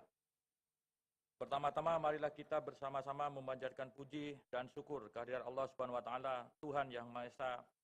Karena perkenanannya kita semua dapat menghadiri rapat paripurna pada hari ini dalam keadaan sehat walafiat. Selanjutnya, perkenankan saya selaku pimpinan Badan Legislasi DPR RI menyampaikan laporan hasil pemantauan dan peninjauan atas Undang-Undang Nomor 18 Tahun 2008 tentang pengelolaan sampah yang dilakukan oleh Badan Legislasi. Pimpinan, anggota Dewan, dan hadirin yang kami hormati, izinkan kami untuk membaca laporan secara singkat, mengingat waktu yang cukup singkat. Sebagaimana ketentuan Undang-Undang tentang P3, pembentukan peraturan perundang-undangan, Badan Legislasi memiliki kewenangan untuk melakukan pemantauan dan peninjauan terhadap undang-undang. Untuk itu, pada masa persidangan 1, 2, dan 3 tahun sidang 2022-2023, Badan Legislasi telah melakukan pemantauan dan peninjauan terhadap pelaksanaan Undang-Undang Nomor 18 Tahun 2008 tentang pengelolaan sampah dengan kegiatan sebagai berikut. 1. Mengadakan rapat kerja dengan Menteri Pekerjaan Umum dan Perumahan Rakyat serta Menteri Lingkungan Hidup dan Kehutanan Republik Indonesia. 2. Melakukan rapat dengar pendapat umum atau RDPU dengan beberapa pakar. 3. Melakukan rapat dengar pendapat dengan pemerintah daerah provinsi dan kota, yakni pemerintah Kota Tangerang Selatan, pemerintah Kota Bekasi, pemerintah Kota Depok, dan pemerintah Provinsi DKI Jakarta, pemerintah Provinsi Bali, serta pemerintah Provinsi Jawa Timur. 4. Melakukan kunjungan kerja ke sejumlah provinsi, yakni Provinsi Bali, DIY, Kalimantan Timur, Kalimantan Barat, Sulawesi Utara, dan Jawa Timur untuk mendapatkan informasi mengenai pelaksanaan Undang-Undang Nomor 18 Tahun 2008. Pada akhirnya, dalam rapat pleno Badan Legislasi pada tanggal 29 Maret 2023, seluruh fraksi telah menyepakati atau menyetujui dan memutuskan hasil pemantauan dan peninjauan atas Undang-Undang Nomor 18 Tahun 2008 tentang pengelolaan sampah sebagai berikut. 1. Perlu segera dilakukan revisi atau perubahan atas Undang-Undang tentang pengelolaan sampah, terutama terkait pengaturan leading sektor dalam pengelolaan sampah di kawasan laut, pesisir, dan kawasan aglomerasi. C. Kewajiban bagi pemerintah kabupaten kota untuk melakukan pembinaan dan pengawasan pengelolaan sampah di tingkat desa atau kelurahan, terutama dalam kaitannya dalam pemilahan sampah di tempat asal timbulan sampah sampai dengan pengolahan di wilayah desa atau kelurahan. D. Pengelolaan sampah spesifik yang tidak hanya dilimpahkan pada pemerintah pusat, namun juga kepada pemerintah daerah sesuai dengan kewenangannya. E. Kemudahan perizinan dan insentif bagi pihak-pihak yang bersedia mengelola sampah, melakukan edukasi dan sosialisasi kepada masyarakat, khususnya kepada dunia pendidikan. F. Pengurangan sampah oleh produsen, mulai dari desain sampah, produksi barang-barang, sehingga dapat menggunakan prinsip 3R. G. Perumusan kembali terkait konsekuensi atas tidak dilaksanakannya suatu kewajiban. 2. Perlu ada kebijakan afirmatif dari Presiden, Kementerian, dan Kepala Daerah terkait alokasi anggaran pengelolaan sampah supaya masuk menjadi alokasi anggaran prioritas sehingga pengelolaan sampah di setiap daerah menjadi lebih baik. 3. Sosialisasi terkait regulasi pengelolaan sampah dan bimbingan teknis atas pengelolaan sampah merupakan kegiatan yang harus terus-menerus dilakukan agar masyarakat memahami dan dapat ikut berperan serta dalam menyukseskan implementasi Undang-Undang tentang pengelolaan sampah. Selain itu, penegakan hukum harus tegas dilaksanakan, sehingga hukum mempunyai wibawa di masyarakat. 4. Perlu dirumuskan kembali leading sektor dalam pengelolaan sampah, sehingga tidak ada tumpang tindih kewenangan. Selain itu, perlu dirumuskan kewenangan pemerintah daerah, kabupaten, dalam pembinaan desa terkait pengelolaan sampah. Pimpinan, anggota Dewan, dan hadirin yang kami hormati, demikianlah laporan hasil pemantauan dan peninjauan atas pelaksanaan Undang-Undang Nomor 18 Tahun 2008 tentang pengelolaan sampah. Untuk selanjutnya, Badan Legislasi menyerahkan kepada rapat paripurna yang terhormat ini hasil pemantauan dan peninjauan terhadap Undang-Undang Nomor 18 Tahun 2008 tentang pengelolaan sampah untuk dapat ditindaklanjuti dalam menjalankan fungsi, hak, dan kewenangan DPR sesuai dengan ketentuan peraturan perundang-undangan. Sebelum mengakhiri laporan ini, kami menyampaikan terima kasih kepada semua anggota DPR RI, khususnya anggota Badan Legislasi yang telah bekerja maksimal untuk menyelesaikan tugas pemantauan dan peninjauan undang-undang, dan juga kepada jajaran pemerintah, kabupaten, kota, dan provinsi yang sudah membantu ataupun menerima kunjungan Badan Legislasi. serta memberikan data, dan juga kepada Menteri Pekerjaan Umum dan Perumahan Rakyat serta Menteri Lingkungan Hidup dan Kehutanan Republik Indonesia yang memberikan penjelasan ataupun terkait pelaksanaan Undang-Undang Nomor 18 Tahun 2008 tentang pengelolaan sampah. Kami juga menyampaikan terima kasih kepada berbagai pihak yang telah memberikan perhatian dan dukungan kepada kegiatan badan legislasi, baik dari pimpinan Dewan, anggota Dewan, fraksi-fraksi, staf sekretariat, dan tim ahli badan legislasi yang telah memberikan dukungan secara maksimal. Terima kasih. Wabillahi taufiq wal hidayah. Wallahul muwaffiq ila aqwamit thoriq. Wassalamualaikum warahmatullahi wabarakatuh.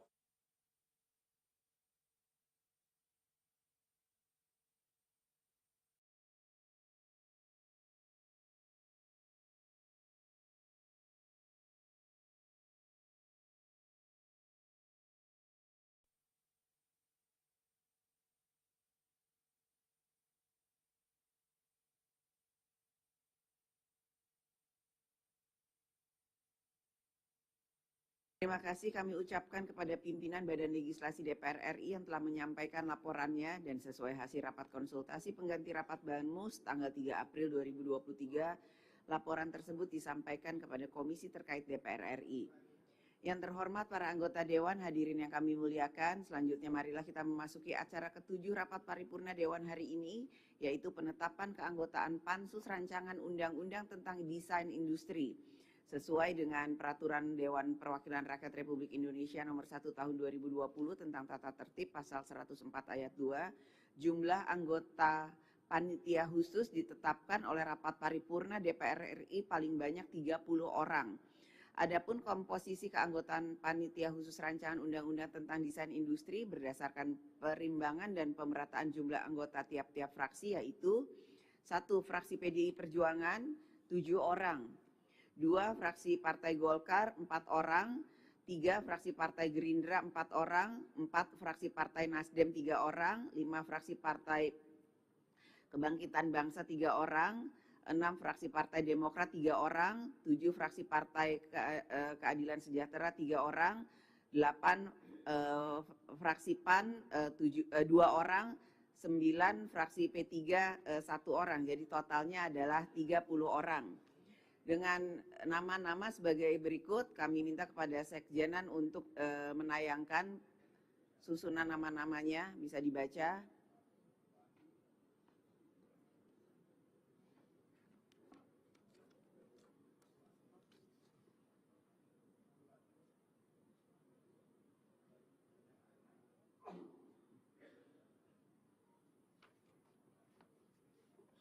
Kami menanyakan kepada sidang yang terhormat, apakah susunan keanggotaan pansus tersebut dapat disetujui? Setuju. Yang terhormat para anggota Dewan, hadirin yang kami muliakan, selanjutnya marilah kita memasuki acara terakhir rapat paripurna Dewan hari ini, yaitu persetujuan perpanjangan waktu pembahasan terhadap Rancangan Undang-Undang tentang Hukum Acara Perdata dan Rancangan Undang-Undang tentang Perubahan atas Undang-Undang Nomor 35 Tahun 2009 tentang Narkotika dilanjutkan dengan pengambilan keputusan. Berdasarkan laporan pimpinan Komisi 3 DPR RI yang disampaikan pada rapat konsultasi pengganti rapat Bamus pada tanggal 3 April 2023, meminta perpanjangan waktu pembahasan terhadap Rancangan Undang-Undang tentang Hukum Acara Perdata dan Rancangan Undang-Undang tentang Perubahan atas Undang-Undang Nomor 35 Tahun 2009 tentang Narkotika sampai dengan masa persidangan kelima yang akan datang. Sehubungan dengan itu, dalam rapat paripurna hari ini, apakah kita dapat menyetujui perpanjangan waktu pembahasan terhadap kedua rancangan undang-undang tersebut di atas sampai dengan masa persidangan kelima yang akan datang? Setuju? Setuju. Dengan demikian, sidang Dewan yang kami hormati, dengan demikian selesailah acara rapat paripurna Dewan hari ini. Selaku pimpinan rapat, kami menyampaikan ucapan terima kasih kepada yang terhormat para anggota Dewan dan hadirin sekalian atas ketekunan dan kesabarannya dalam mengikuti rapat paripurna Dewan hari ini. Dengan seizin sidang Dewan, maka perkenankan kami menutup rapat paripurna dengan ucapan Alhamdulillahirrabbilalamin. Wassalamualaikum warahmatullahi wabarakatuh. Om Santi, Santi Om, Namo Buddhaya, salam kebajikan.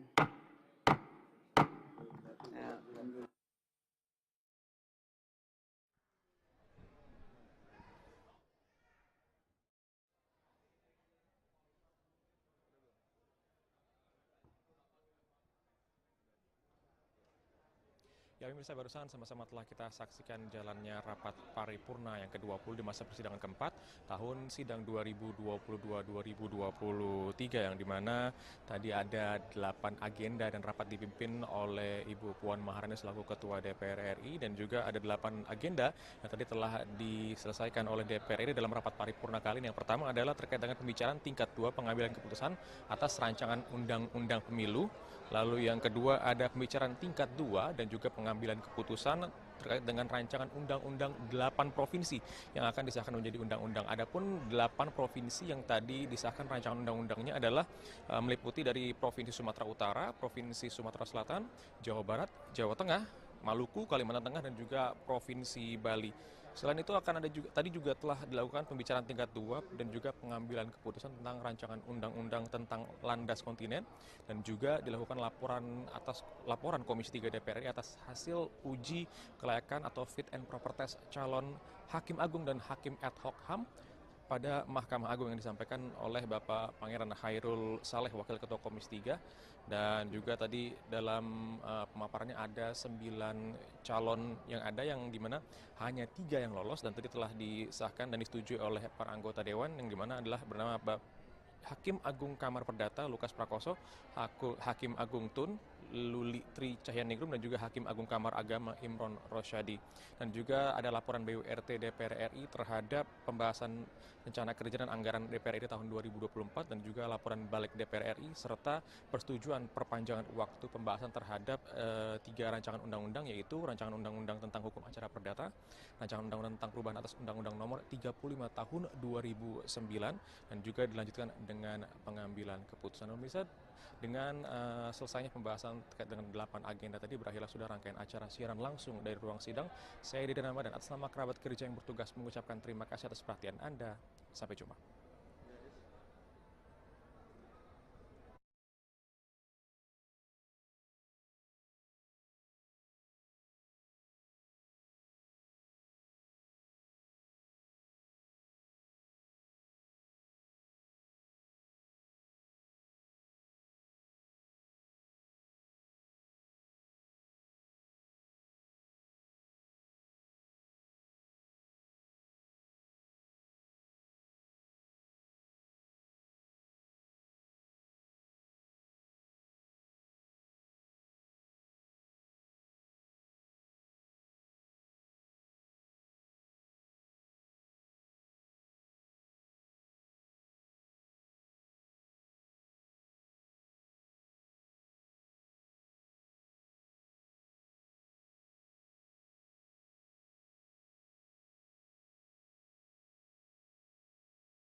Halo, selamat siang Tribuners. Anda sedang menyaksikan live update Tribun News edisi Selasa 4 April 2023. Siang ini akan kami sajikan informasi teraktual dan menarik yang dilaporkan secara langsung oleh reporter lapangan kami. Bersama saya Meisa Desirait, inilah live update selengkapnya. Kita ke informasi pertama Tribuners, jenazah Pratu Hamdan yang ditembak kelompok kriminal senjata atau KKB pimpinan Egyanus Kogoya pada Senin 3 April di Distrik Yal, Kabupaten Duga, Provinsi Papua Pegunungan dipulangkan ke kampung halamannya di Sumbawa, Nusa Tenggara Barat. Upacara pelepasan jenazah berlangsung di Koramil 171002 Timika pada Selasa 4 April, bertempat di mana Pratu Hamdan disemayamkan. Hari ini jenazah diberangkatkan ke kampung halamannya sekitar pukul 10.30 waktu Indonesia Timur dengan rute Timika, Makassar, Surabaya, Sumbawa. Informasi selengkapnya akan disampaikan langsung oleh wartawan Tribun Papua, Marcelinus Labulela, yang kini sudah terhubung bersama kami. Silakan rekan Marcel. Baik, Bey dan Tribuners, benar sekali bahwa terkait dengan adanya kasus penembakan oleh pimpinan KKB Egyanus Kogoya di Distrik Yal, Kabupaten Duga, Provinsi Papua Pegunungan, bahwa hari ini jenazah Pratu Hamdan telah dipulangkan ke kampung halamannya di Sumbawa, Nusa Tenggara Barat. Untuk diketahui Mei dan Tribuners bahwa tadi malam jenazah Pratu Hamdan disemayamkan di Koramil 171002 Timika, di mana hari ini sekitar pukul 10.30 waktu Indonesia Timur jenazah diberangkatkan melalui Bandara Moses Kilangin Timika, selanjutnya ke Makassar dan Surabaya dan ke Sumbawa. Namun sesuai dengan penyampaian Dandim 1710 Timika tadi, bahwa jenazah diperkirakan sampai pada besok hari Rabu tanggal 5 April 2023. Untuk diketahui Mei bahwa aksi ini terjadi penembakan di Distrik Kabupaten Duga, Provinsi Papua Pegunungan, bahwa ini jaraknya kurang lebih 300 meter, di mana pada saat kontak tembak korban ditembak mengenai kepala hingga meninggal dunia di pos penjagaan. Untuk diketahui sampai di Timika kemarin telah dilakukan pemulasaran dan disemayamkan di Koramil 1710 Timika, dan tadi sudah dibawa menuju ke Makassar. Untuk diketahui juga Mei dan Tribuners bahwa untuk aksi ini memang Distrik Yal sendiri merupakan distrik yang berada dekat dengan Distrik Paro yang ada di Kabupaten Duga. Itu adalah salah satu distrik yang bisa dijangkau menggunakan jalan kaki, namun kalau untuk kendaraan belum bisa terjangkau. Hanya satu-satunya transportasi yang berada di Distrik Yal ini adalah menggunakan pesawat perintis. Terkait dengan pemberangkatan tadi, jenazah dilakukan upacara pelepasan di Koramil 1710 Timika dan dibawa menggunakan mobil ambulans menuju ke Bandara Moses Kilangin Timika. Begitu Mei. Baik, terima kasih rekan Marcel atas laporan Anda. Dan Tribuners, wartawan kami juga telah menghimpun wawancara dengan Dandim 1710 Mimika. Berikut tayangannya untuk Anda. Pos mana tadi? Saya lupa lagi kan. Terima jenazah, satu orang anggota dari Bataran 31. Tadi ada tembak-tembak di pos Yal. Tadi dievakuasi sini ke rumah sakit daerah Timika. Saat ini sedang dilaksanakan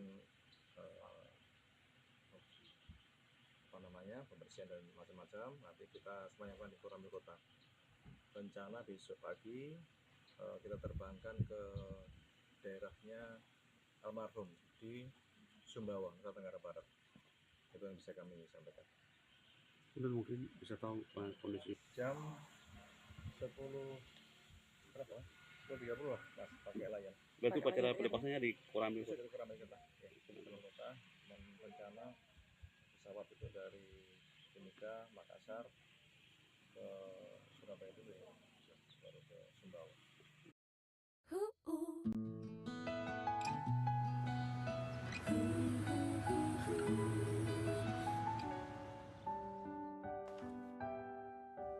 Duh, ketemu dia lagi. Selamat datang di minimarket Imnida.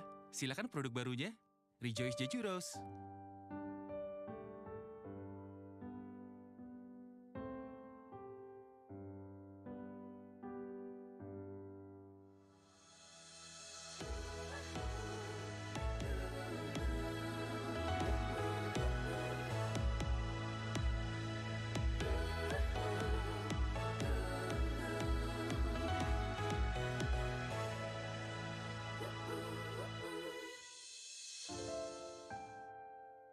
Anyong, apakah kamu... Mas, betul kagak? Ada Bu, di sini Bu.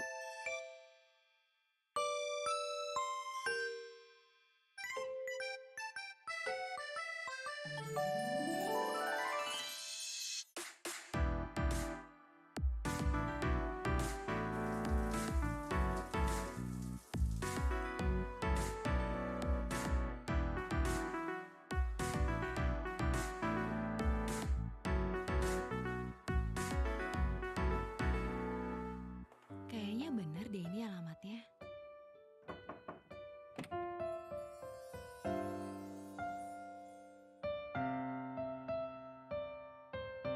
Kamu opa yang di minimarket kan? Iya.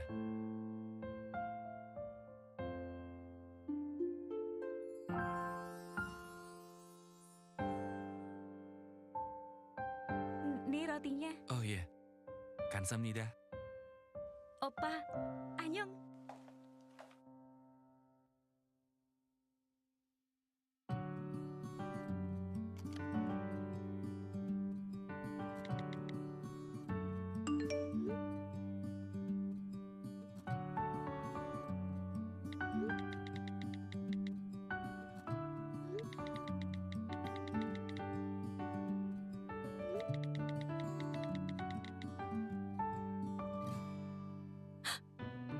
Aduh, kesiangan. Gak sempet keramas deh.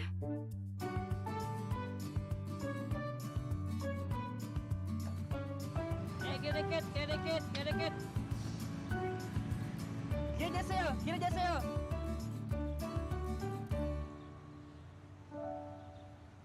Pesanan atas nama Jengmi? Kok tahu aku duduk di sini? Wangi rambutmu yang menuntun aku sampai ke sini. Jengmi, ini buat kamu. Kayak mendadak masuk ke adegan drama Korea. Berarti kita crash landing on minimarket dong. Tapi Jengmi, aku harus ke Korea sebentar. Kamu mau nunggu aku? Weh opa, kita kan baru ketemu.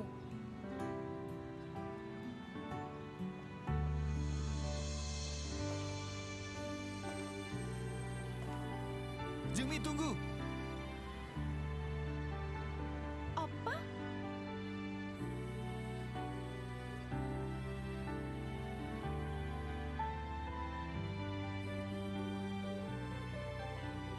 Aku cuma pergi sebentar kok.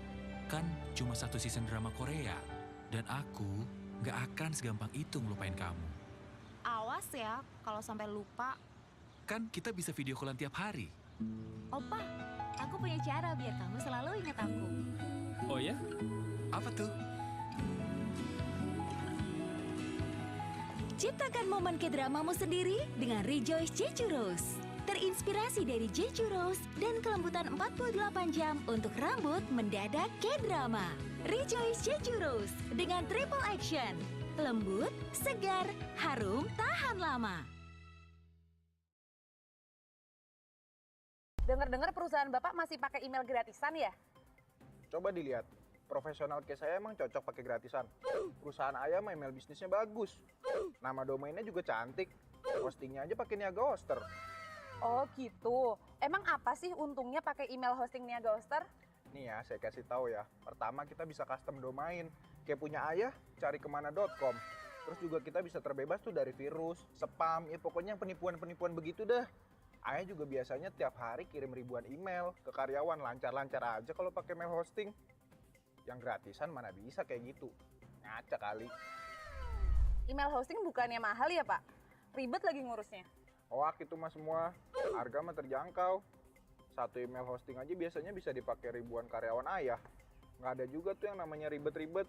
Kalau misalkan mau pindah dari provider lama, hubungin aja langsung CS-nya. Mbaknya mending pakai Niaga Hoster juga, supaya brandingnya jadi kayak ayah.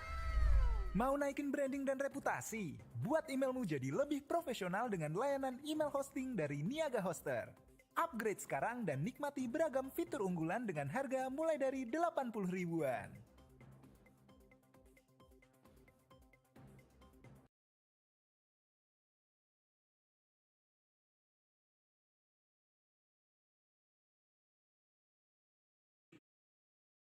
Seorang pengendara motor bernama Syamil tewas seusai ditabrak satu unit mobil Mercy di kawasan Pasar Minggu, Jakarta Selatan pada Minggu 12 Maret dini hari.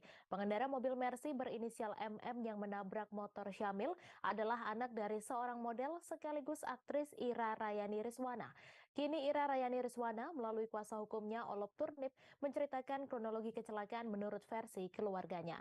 Informasi selengkapnya akan disampaikan langsung oleh wartawan Warta Kota Ihwana Mutuahmiko yang kini sudah terhubung bersama kami. Silakan rekan Ihwana. Iya, terima kasih rekan Mei. Untuk Ira Rayani sendiri sudah buka suara terkait dengan kecelakaan yang telah menimpa anaknya. Ira Rayani menyebut jika kecelakaan tersebut terjadi pada malam hari dan pada saat itu anak dari Ira Rayani yang berinisial MM menabrak motor yang arahnya datang dari kawasan Cilandak. Ketika itu lampu lalu lintas berwarna hijau, namun tiba-tiba ada motor yang dari arah berlawanan yang sehingga terjadilah tabrakan dan membuat satu orang tewas dan satu orang lagi sampai saat ini masih kritis. Ira Rayani sendiri menyebut jika keluarganya telah melakukan itikat baik, tidak seperti apa yang telah diberitakan, banyak yang diberitakan di luar. Lalu untuk kasusnya sendiri sampai dengan saat ini masih diproses di Polres Metro Jakarta Selatan. Terkait dengan kondisi anaknya saat ini, Ira Rayani menyebut jika anaknya saat ini dalam kondisi psikisnya terganggu karena kecelakaan yang menimpanya. Seperti itu rekan Mei. Baik, terima kasih rekan Ihwana atas laporan Anda dan Tribuners wartawan kami juga telah menghimpun wawancara dengan Ira Rayani serta kuasa hukumnya. Berikut tayangannya untuk Anda. Sebenarnya ini tinggal menunggu rilis dari gelar perkara besok. Gelar perkara sebenarnya dari hari kedua, kalau dibilang tidak ada upaya polisi itu bohong. Karena dari hari kedua pun anakku tuh sudah di BAI, saksi-saksi semua sudah di BAI, bukti-bukti pun sudah ada gitu loh. Jadi kenapa saya di sini nggak mau ngomong, sebenarnya satu, saya masih menunggu bukti otentik lain yang pertama. Yang kedua, yang paling penting kan kita nggak bisa ngomong begitu aja karena ini menyangkut almarhumah. Saya nggak bisa karena almarhum dan saya takutin ini akan menjadi membuka. Oke, jadi kalau penyelesaiannya secara mufakat, kita kesampingkan yang mana yang benar, yang mana yang salah. Kita berdua membuat pernyataan itu artinya pernyataan sama-sama berdamai dengan kasus ini. Gitu. Tapi kan dari pihak sana tidak menerima. Dia ada permintaan dia yang menurut klien kami pun tidak masuk akal. Yang mungkin sudah boleh pihak dari almarhum itu meminta ingin membangun masjid seharga mobil yang dipakai untuk nabrak. Kita bilang itu kurang relevan karena kejadian ini pun bukan yang kami mau, yang bukan klien kami maui gitu. Ini kecelakaan yang dimana terjadinya itu karena adanya pelanggaran lampu merah dari pihak motor gitu. Itu aja sih. Jadi nggak ada yang namanya 15 juta terus kita paksa tanda tangan, nggak ada. Kita jauh dari itu. Karena penyelesaian kita tuh mengenai itu hanya mufakat aja, bukannya kita mau minta damai dengan kondisi itu, ngapain?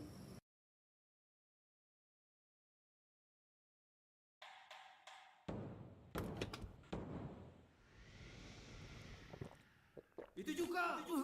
Barang siapa yang tumblernya botol bekas bisa memicu trauma yang membekas, betul? Betul. Saatnya perbarui tumbler dan alat dapur lainnya. Ada. Dengan harga hemat di toko serba ada Mr. DIY. Saatnya perbarui semua karena semua ketemu di sini. Sopir maut mobil Dinas Bupati Kuningan Haji Aceh Purnama yang diketahui bernama Uus Kusmana kini telah diamankan petugas kepolisian. Sopir kini telah ditetapkan sebagai tersangka. Akibat dari kejadian kecelakaan tersebut, AKP Vino Lestari mengatakan korban terdiri dari pengemudi dan penumpang sepeda motor meninggal dunia dan mengalami luka. Informasi selengkapnya akan disampaikan langsung oleh wartawan Tribun Cirebon Ahmad Ripai yang kini sudah terhubung bersama kami. Silakan rekan Ripai.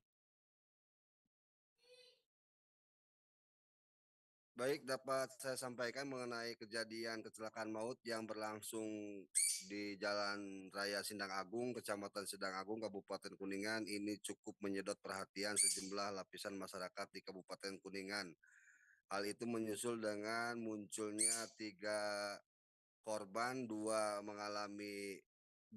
diketahui meninggal dunia di lokasi kejadian dan 1 mengalami luka berat hingga sekarang masih mendapatkan perawatan dari petugas Rumah Sakit Umum 45. Dalam kejadian kecelakaan maut itu sebelumnya diketahui bahwa ada 3 rombongan mobil Bupati beserta Patwal dan Kepala BPBD Kabupaten Kuningan dari arah timur menuju barat. Namun setiba di lokasi kejadian, mobil yang ditunggangi oleh Bupati beserta ajudan mengalami oleng sehingga sang supir membantingkan setirnya ke luar jalan sebelah kanan daripada arah dari timur. Dari keterangan-keterangan yang dihimpun oleh Tribun, kecelakaan maut itu tentu menjadi penanganan petugas kepolisian dan kini sang sopir telah diamankan dan untuk dimintai keterangan. Begitu juga Bupati Kuningan Haji Aceh Purnama menjadi saksi untuk dimintai keterangan dan termasuk pengemudi Patwal sendiri. Demikian yang dapat saya sampaikan. Terima kasih rekan Ripai atas laporan Anda. Dan Tribuners, wartawan kami juga telah menghimpun wawancara dengan Kepala Pelaksana BPBD Kuningan serta Kasat Lantas Polres Kuningan. Berikut tayangannya untuk Anda. Saya hanya menyampaikan bahwa betul terjadi kecelakaan ya, di ruas jalan Sindang Agung ini menuju ke arah Kabupaten Kuningan, wilayah Kabupaten Kuningan. Kebetulan saya juga berada dalam satu rombongan. Kecelakaan menyebabkan beberapa korban yang saat ini masih dalam proses pendataan. Sementara yang kami lihat terakhir Pak Bupati juga dalam kondisi baik-baik saja. Hanya mungkin sekarang kita sedang mendata korban baik bangunan ataupun juga kendaraan serta keluarga korban juga kita sedang telusuri dan kita tadi terjadi kecelakaan yang memang melibatkan salah satu mobil pejabat di wilayah Kabupaten Kuningan, di mana tadi kita temukan setelah olah TKP memang mengakibatkan adanya korban, di mana ada 3 korban, 2 korban meninggal dunia dan 1 orang luka berat di TKP. Itu kronologis gimana sih Pak? Nah, jadi tadi setelah kita melaksanakan olah TKP dan berdasarkan keterangan saksi bahwa memang tadi mobil melaju dari arah timur ke barat atau dari arah Garawangi menuju ke arah Kertawangunan. Sampai di TKP, mobil yang bersangkutan keluar dari lajurnya. Diduga saat itu supir mengantuk sehingga menabrak beberapa kendaraan yang ada di parkiran, termasuk ada kendaraan yang jalan berlawanan arah dari mobil tersebut. Dan tadi sudah kami lakukan pemeriksaan terhadap supir, dan supir mengakui bahwa yang bersangkutan dalam keadaan mengantuk sehingga keluar dari lajur. Pak, kemudian data yang dikumpulkan oleh kepolisian apa aja sih Pak?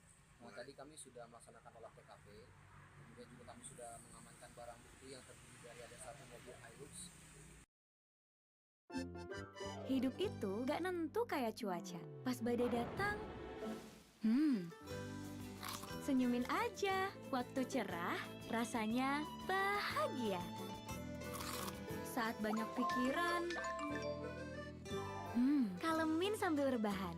Jadikan saat bersama momen yang bermakna. Bareng Coklatos dengan coklat Italia berlimpah akan nikmati hatimu, lepasin bebanmu. Coklatos, Mamma Mia Lezatos.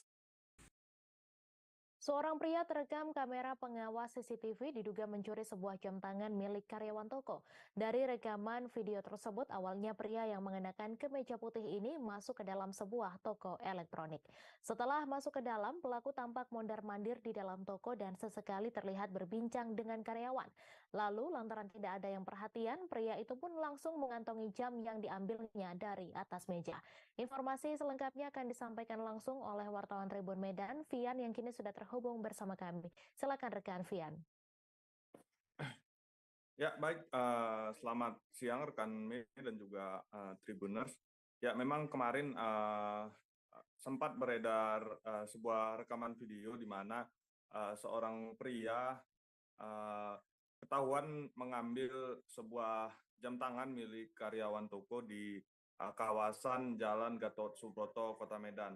Nah, setelah viral, kita pun mencoba mencari tahu korbannya dan menanyakan bagaimana kronologis kejadian itu. Nah, di mana menurut keterangan korban bernama Novi ini, kejadian itu terjadi di tepatnya di tanggal 30 lalu, di mana saat itu si pelaku ini datang ke toko tersebut untuk membawa TV-nya yang hendak diservis. Nah, kemudian setelah itu si pelaku ini pun sempat menanyakan harga handphone dan juga jam tangan di toko tersebut. Nah, setelah itu kebetulan jam dari si Novi ini itu diletakkan di atas meja. Kemudian jam itu pun dikantongi oleh pelaku ini dan pelaku ini pun kemudian pergi dari lokasi tersebut. Nah, setelah jamnya hilang, dia pun mengecek rekaman CCTV yang kebetulan itu terpasang di toko. Nah, setelah dari situ dilihat bahwasanya memang benar jamnya itu diambil oleh pria yang ketika itu memakai kemeja putih. Nah, dari kejadian itu dia yang merasa keberatan, dia pun akhirnya melaporkan kasus tersebut ke Polsek Medan Baru. Nah, setelah dilaporkan, ternyata diketahui bahwasannya si pelaku ini merupakan anggota DPRD Sumut atau Sumatera Utara, itu bernama Anwar Sani, yang merupakan dari fraksi PDIP.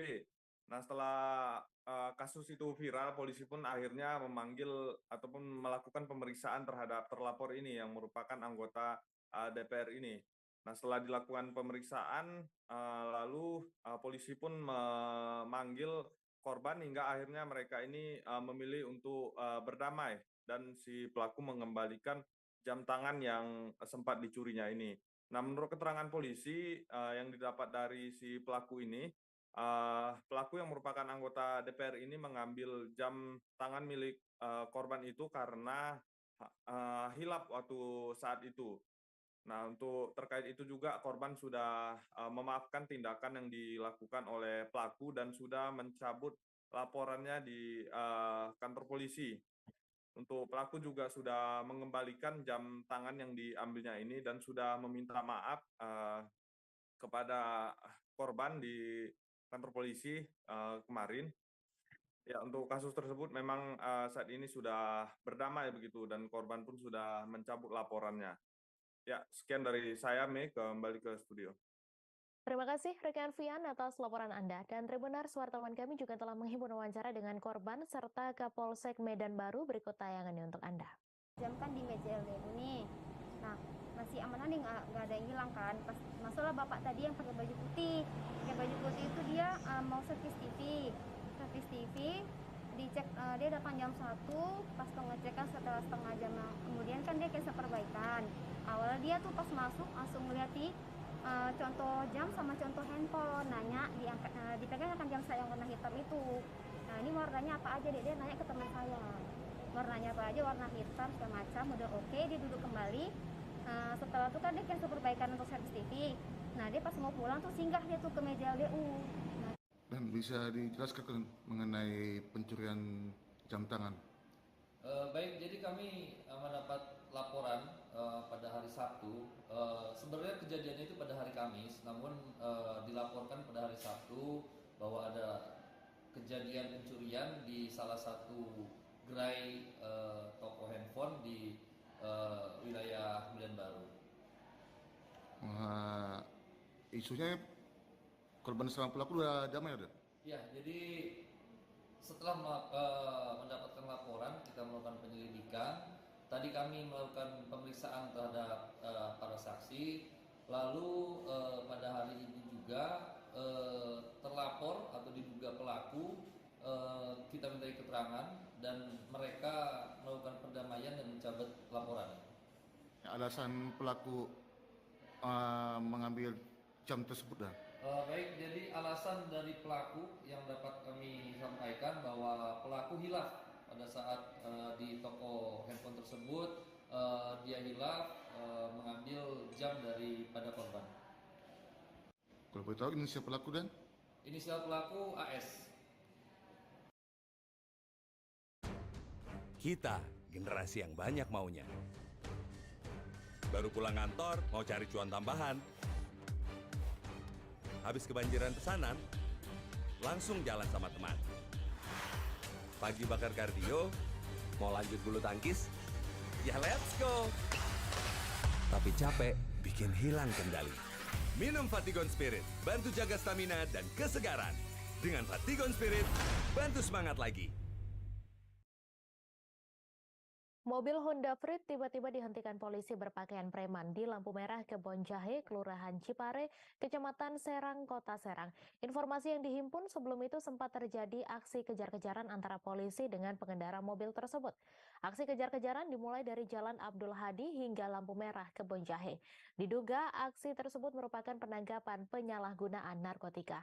Informasi selengkapnya akan disampaikan langsung oleh wartawan Tribun Banten, Engkos Kosasih, yang kini sudah terhubung bersama kami. Silakan rekan. Baik, terima kasih rekan Mei. Selamat siang Tribuners dimanapun Anda berada. Betul, aksi kejar-kejaran itu terjadi ketika Minggu sekitar pukul 00.00 waktu Indonesia Barat. Seorang saksi mata yang sengaja diinisialkan namanya berinisial PR mengungkapkan bahwa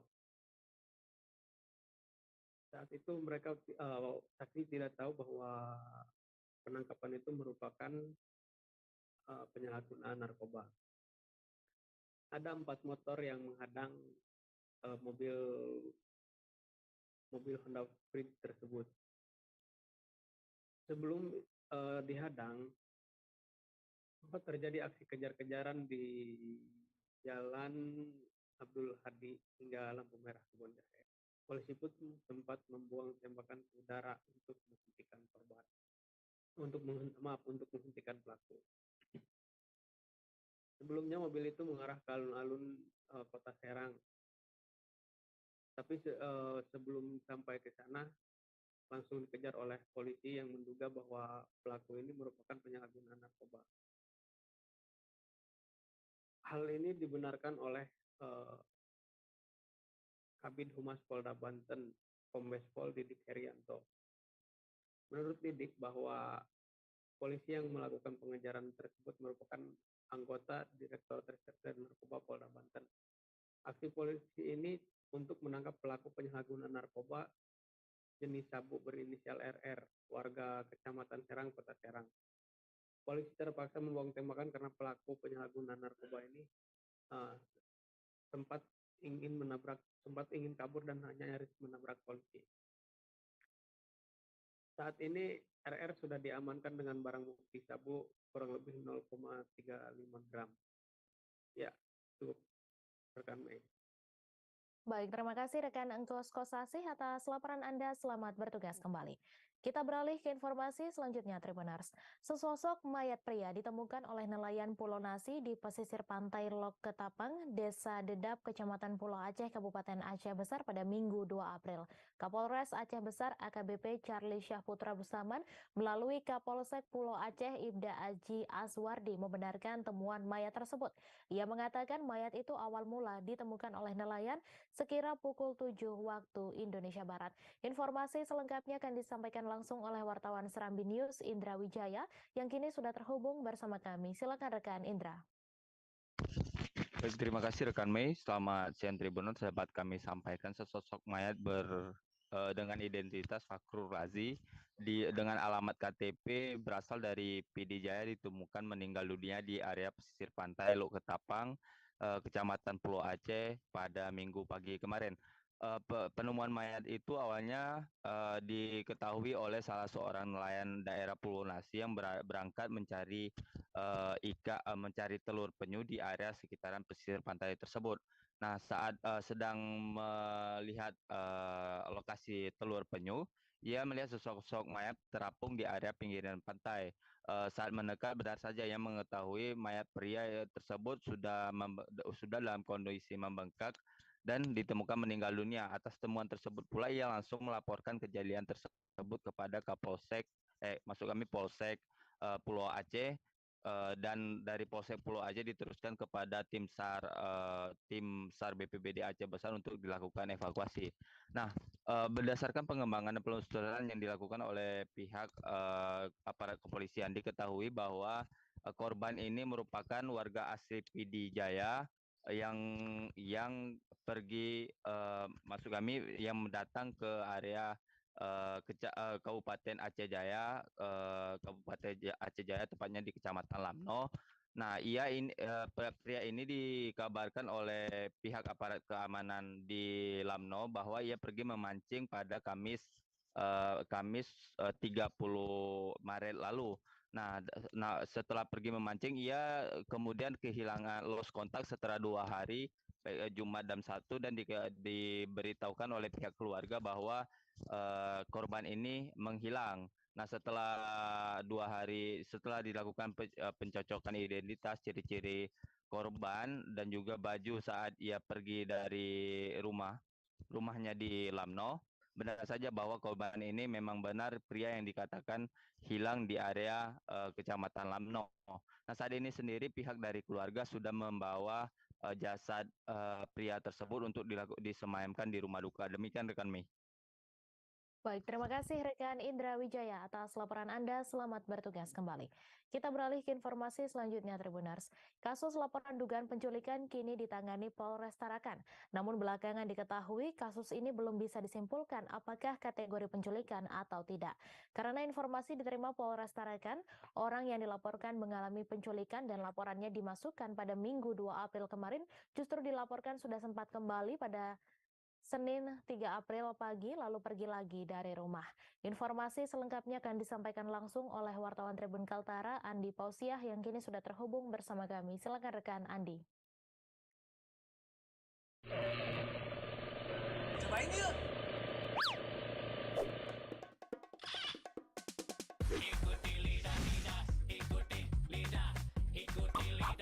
Ikuti lidahmu, rasain enaknya.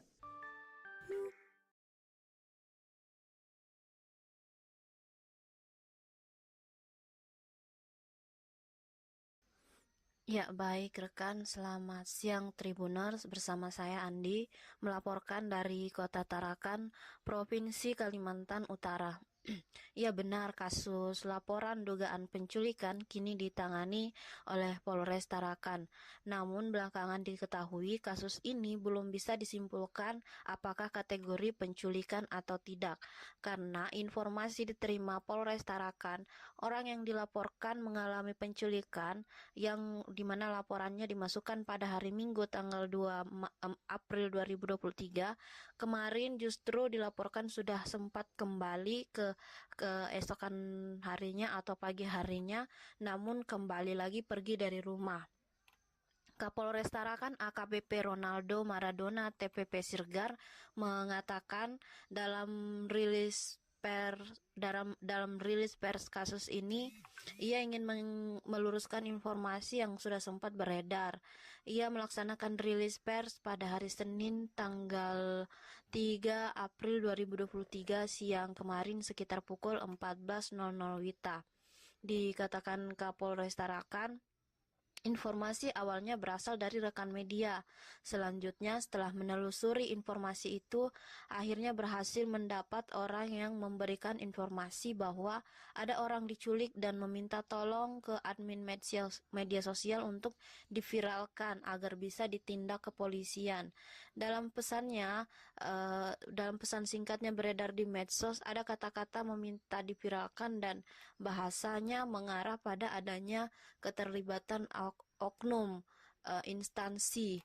Dan setelah itu malah mendapatkan laporan tersebut, Kapolres Tarakan langsung melaksanakan apel untuk menelusuri kasus ini, mengingat laporan apapun masuk dalam bentuk dugaan penculikan harus segera ditindaklanjuti, karena belakangan ini kasus penculikan marak pemberitaannya.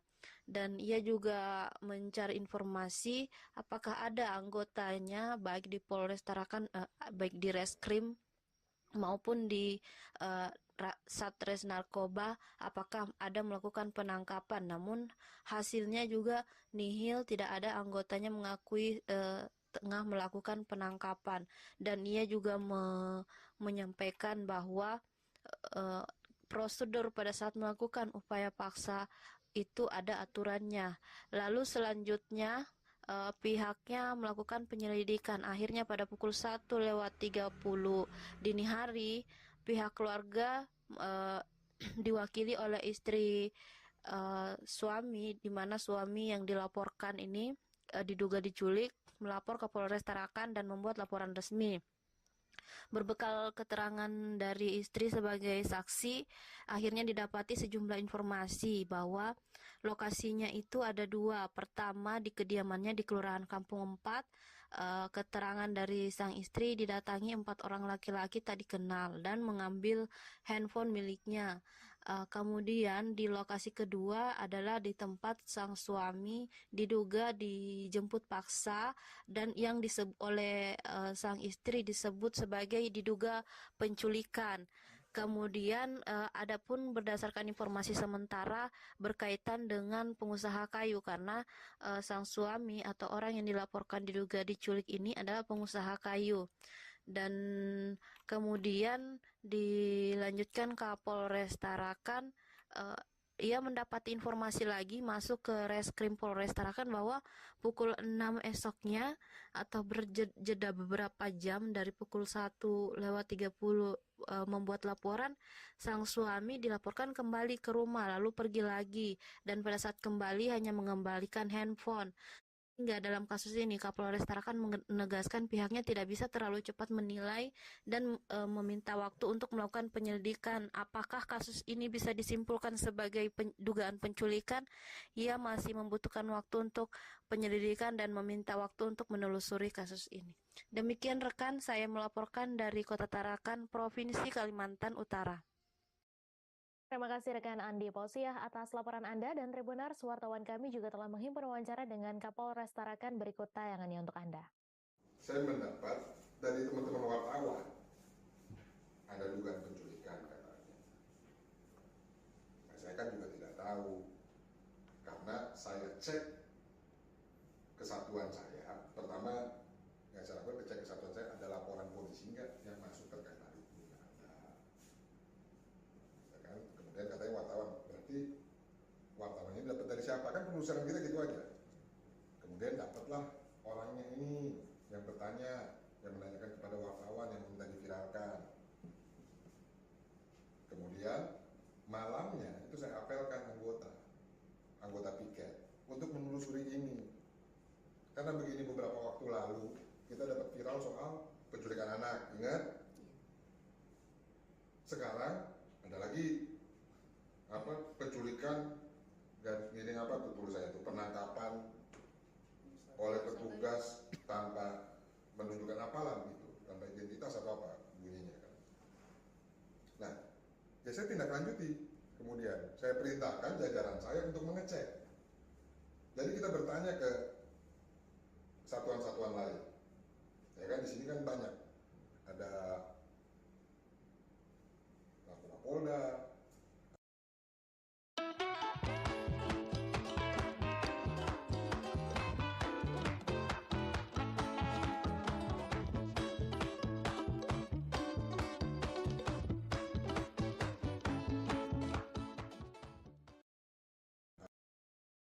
Seorang sopir taksi online tewas di tangan kawanan perampok di Tol Jagorawi, wilayah Kabupaten Bogor pada Senin 3 April.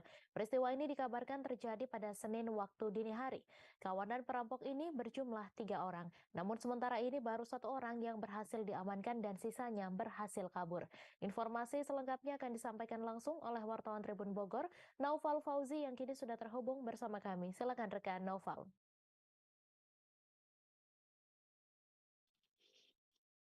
Baik, rekan Mei dan juga rekan Tribuners dapat kami informasikan terkait perkembangan kasus perampokan di Tol Jagorawi kilometer 37 yang terjadi pada Senin dini hari kemarin. Berdasarkan informasi yang kami terima hari ini bahwa pihak Satreskrim Polres Bogor telah berhasil menangkap dua orang pelaku yang sempat berhasil kabur, sehingga total 3 orang pelaku ini yang melakukan perampokan sadis sampai korban meninggal dunia, ketiganya sudah ditangkap. Dan untuk kronologi dan juga modus yang dilakukan oleh pelaku dalam melakukan kejahatannya, dari informasi yang kami terima dari pihak Polres Bogor, memang awalnya para pelaku ini memesan Grab atau sopir taksi online Grab milik korban dari wilayah Jakarta Utara dengan tujuan ke arah Ciawi, Bogor. Dan di dalam perjalanannya salah satu pelaku ini berpura-pura ingin kencing di pertengahan jalan tol. Namun saat itu korban sempat menolak karena dia tidak berani berhenti di pinggir tol, harus di rest area. Namun karena si pelaku ini memaksa, akhirnya korban memberhentikan mobilnya di pinggir tol, dan saat itu para pelaku langsung menjerat leher korban menggunakan tali pengaman tali sabuk pengaman mobil, kemudian melukai korban menggunakan obeng dan juga pisau lipat cutter sampai korban meninggal dunia. Kemudian jasad korban dibuang di pinggir jalan tol. Dan pada Senin dini hari para pelaku ini kepergok oleh para petugas PJR patroli Jalan Raya Tol Jagorawi, dan saat ditemui petugas ditemukan banyak bercak darah, dan juga di badan mobil korban yang dirampas oleh para pelaku juga ditemukan banyak bercak darah, sehingga salah satu pelaku saat itu berhasil ditangkap. 2 pelaku langsung melarikan diri, namun akhirnya berhasil ditangkap di wilayah Jakarta Utara oleh pihak Resmob Polres Bogor. Demikian. Baik, terima kasih rekan Noval atas laporan Anda. Selamat bertugas kembali. 3 komplotan pengganjal mesin ATM berhasil dibekuk. Hal ini diketahui dari akun TikTok Resmob Jepara ID. Dalam salah satu unggahannya, personel Resmob Polres Jepara merekam detik-detik penangkapan kepada para tersangka. Proses penangkapan pun berlangsung cepat. Informasi selengkapnya akan disampaikan langsung oleh wartawan Tribun Muria, Muhammad Yunan Setiawan, yang kini sudah terhubung bersama kami. Silakan rekan Yunan. Oke, terima kasih Mei. Kemarin saya mendapatkan info bahwa ada penangkapan 3 komplotan pengganjal mesin ATM yang sebelumnya dilaporkan telah beroperasi di mesin ATM di Kecamatan Monggo, atau tepatnya mesin ATM yang berada di minimarket modern. Nah, informasi ini pertama kali menyebar melewat akun TikTok Resmob Polres Jepara. Di akun mereka membagikan rekaman video penangkapan terhadap 3 tersangka. 3 tersangka ini ditangkap pada 27 Januari kemarin, 27 Maret kemarin di area dekat SPBU Mulyoharjo, Kabupaten Jepara. Dan sebelum penangkapan, tim dari Resmob Polres Jepara melakukan pengintaian kepada 3 tersangka ini, dan diduga bahwa 3 tersangka ini ternyata juga beraksi di ATM SPBU Mulyoharjo itu. Kemudian setelah 3 tersangka ini beraksi di SPBU itu, tim mengintai, membuntuti, dan seketika ketika eh, sudah dinilai tepat untuk meringkus, tim langsung menghentikan mobil Terios yang dikendari oleh tiga tersangka dan langsung membekuknya. Dan setelah ditangkap, tiga tersangka ini dibawa ke markas Polres Jepara, dan di sana juga tiga tersangka ini sepertinya diminta untuk menyampaikan pesan kepada pelaku penggajal mesin ATM bahwa mereka jangan sampai masuk ke wilayah hukum Polres Jepara. Apabila mereka nekat masuk, nanti akan nasibnya seperti mereka yang sudah ditangkap ini. Dari informasi yang dihimpun Tribun Muria, tiga tersangka ini memiliki peran yang berbeda. Satu orang ada yang berpura-pura membantu korban ketika ada ATM berjalan. Satu lagi ada yang berperan untuk mengintip PIN ATM dari korban, dan satu lagi ada yang berperan mengawasi kondisi. Dari informasi yang juga dihimpun Tribun Muria diketahui bahwa tiga orang ini berasal dari luar Jepara dan juga berasal dari luar Pulau Jawa Tengah. Atas penangkapan ini, Kasat Reskrim Polres Jepara AKP Ahmad Mazatuhari menyampaikan bahwa dia membenarkan penangkapan tersebut, dan informasi lebih lanjut atau lebih detailnya terkait identitas penangkapan, motif, dan berapa TKP atau berapa uang yang sudah berhasil tersangka dapatkan dari modus pencurian ini akan disampaikan pada besok Rabu 5 Desember. Demikian laporan saya. Baik, terima kasih rekan Yunan atas laporan Anda. Selamat bertugas kembali. Kita beralih ke informasi selanjutnya, Tribuners. Tahanan titipan pengadilan di Rumah Tahanan Negara atau Rutan Mamuju, Sulawesi Barat, kabur saat mendapat perawatan di rumah sakit. Kepala Rutan Kelas 2B Mamuju, Novian Endus Santoso, membenarkan hal tersebut. Pria yang akrab disapa Endus itu menambahkan semua prosedur sudah dilakukan. Menurutnya, dengan keluarnya surat pembantaran terhadap tahanan yang kabur, hal tersebut sudah bukan lagi tanggung jawab rutan.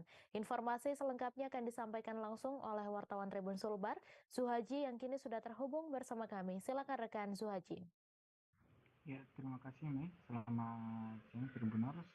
Tahanan titipan pengadilan di Rutan Kelas 2B Mamuju, Sulawesi Barat dinyatakan kabur pada beberapa waktu lalu di Rumah Sakit Umum Daerah Kabupaten Mamuju. Hal tersebut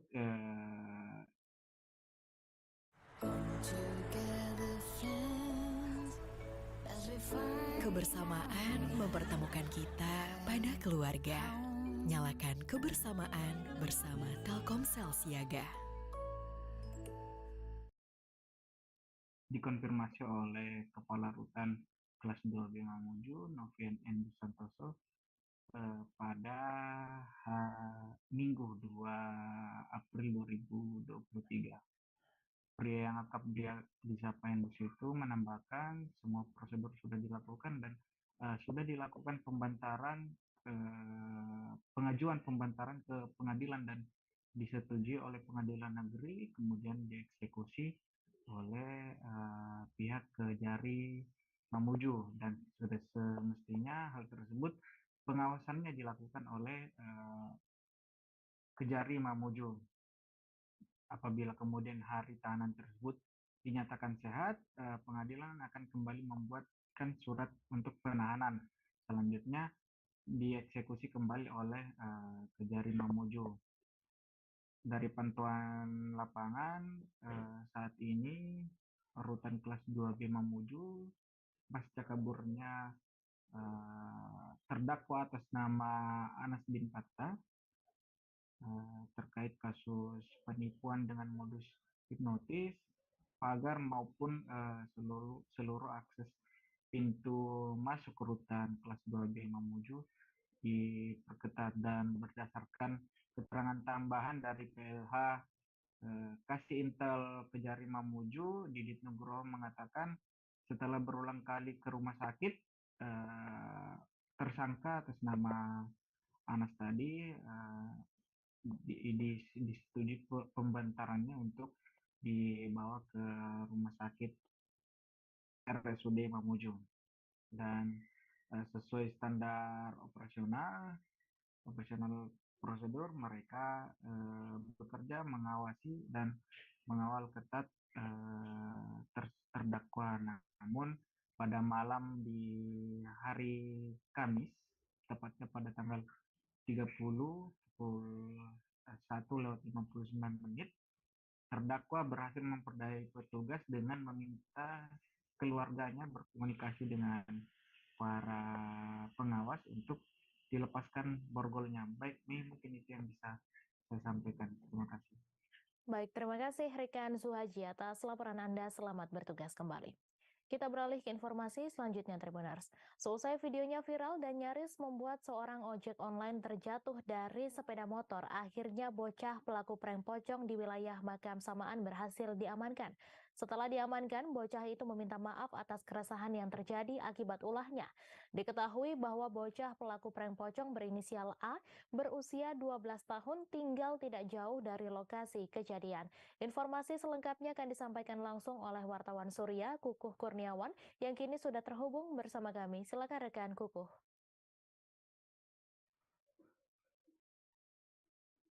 Ya, halo. Ya, rekan Tribuners. Bisa saya jelaskan bahwa usai videonya viral dan nyaris membuat seorang ojek online atau ojol terjatuh dari sepeda motor, akhirnya bocah cilik atau bocil pelaku prank pocong di wilayah Makam Samaan, Kota Malang berhasil diamankan. Dan usai diamankan, itu pun meminta maaf atas keresahan yang terjadi akibat ulahnya tersebut. Lurah Samaan, Kecamatan Klojen, Kota Malang, Anang Setiawan mengatakan bahwa pelaksanaan mediasi telah dilakukan di kantor Kelurahan Samaan pada Minggu tanggal 2 April 2023 lalu. Diketahui bahwa bocil pelaku prank pocong berinisial A tinggal 12 usia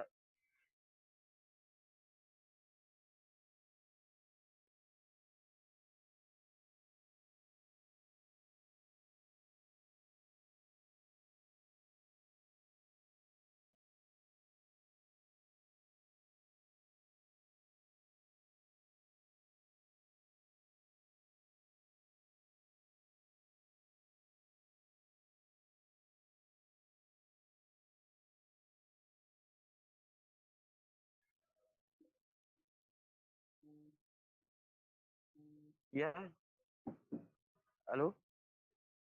Iya, silakan rekan Kukuh dilanjutkan dengan informasi Anda. Ya, bahwa diketahui bahwa bocil pelaku prank pocong berinisial A 12 tahun tinggal tidak jauh dari lokasi kejadian dan ia bersama dengan beberapa teman yang nekat melakukan hal tersebut. Dan dia mengungkapkan bahwa kejadian tersebut dilakukan pada Minggu tanggal 2 April. Mediasi tersebut dilakukan usai sholat tarawih. Pelaku bersama dengan temannya langsung diajak ke kantor kelurahan Samaan dan sekalian bersama dengan orang tuanya diamankan juga. Dan dari mediasi tersebut diketahui bahwa pelaku melakukan prank pocong tersebut karena mereka iseng serta tidak tahu apa yang dilakukan dalam mengisi waktu setelah bulan Ramadan ini. Akhirnya memutuskan untuk berbuat usil dengan melakukan prank pocong. Dan setelah meminta maaf, dan pelaku pun akhirnya meminta maaf melalui di media sosial, melalui video, dan pelaku pun berjanji tidak akan mengulang lagi. Begitu, rekan Tribuners. Baik, terima kasih rekan Kukuh atas laporan Anda. Selamat bertugas kembali. Polres Tulungagung mengamankan 210 kendaraan yang terlibat balap liar pada Minggu 2 April sore di jalur lintas selatan Pantai Popoh Brumbun. Penangkapan besar-besaran ini dilakukan oleh personel gabungan Satlantas dan Satsamapta. Jalur pantai selatan yang baru dibangun ini diblokade dari kedua sisi. Informasi selengkapnya akan disampaikan langsung oleh wartawan Tribun Mataraman, David Yohanes, yang kini sudah terhubung bersama kami. Silakan rekan David.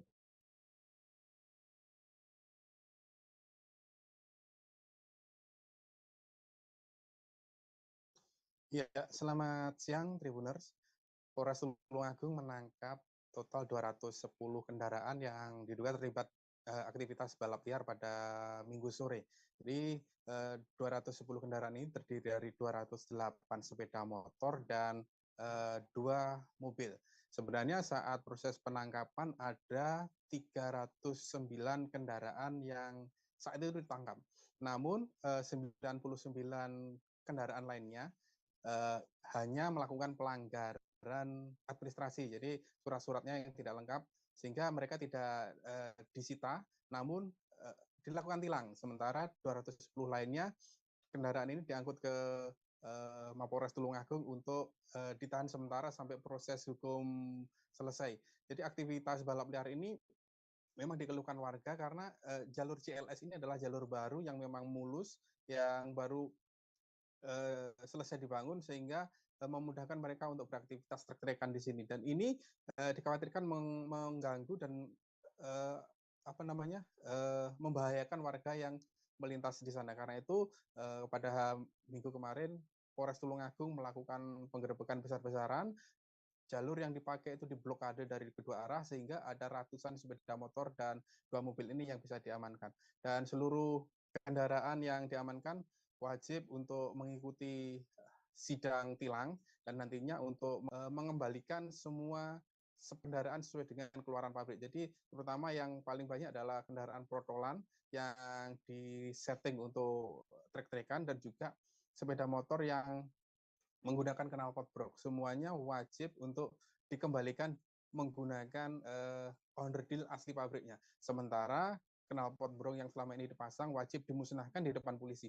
Jadi sebelum semua kendaraan ini dikembalikan ke spektek, maka tidak boleh satupun yang diambil dari tempat penyimpanan barang bukti. Hal ini untuk membuat efek jera para pengguna kendaraan knalpot brong. Karena selama ini penggunaan knalpot brong selain mengganggu kenyamanan masyarakat, juga kerap kali memicu gesekan antar kelompok di Kabupaten Tulungagung. Demikian juga aktivitas balap liar, ini juga menjadi concern tersendiri bagi Polres Tulungagung karena seringkali menimbulkan kecelakaan yang membahayakan warga. Selain itu juga mengganggu masyarakat yang saat ini sedang melaksanakan ibadah puasa. Apalagi aktivitas trek-trekan balap liar ini dilakukan saat ngabuburit menjelang buka puasa dan pelakunya mayoritas adalah kelompok remaja. Demikian Mei yang bisa saya laporkan dari Kabupaten Tulungagung, Jawa Timur. Baik, terima kasih rekan David atas laporan Anda. Selamat bertugas kembali. Kita beralih ke informasi selanjutnya, Tribuners. PT Mahakarya Berkah Madani dilaporkan kepada Barreskrim Polri atas dugaan penipuan dan penggelapan dengan modus ternak lebah madu kelanceng. Perusahaan tersebut dilaporkan oleh Aneng Yuningsih, warga Desa Gombor, Kecamatan Pagaden, Kabupaten Subang, Jawa Barat yang merasa dirugikan sekitar 300 juta rupiah. Kuasa hukum Aneng Yuningsih, Martono Maulana, mengatakan awalnya Aneng dan suaminya bertujuan membangun ekonomi UMKM di Kabupaten Subang. Informasi selengkapnya akan disampaikan langsung oleh wartawan Tribun Jabar, Ahya Nurdin, yang kini sudah terhubung bersama kami. Silakan rekan Ahya.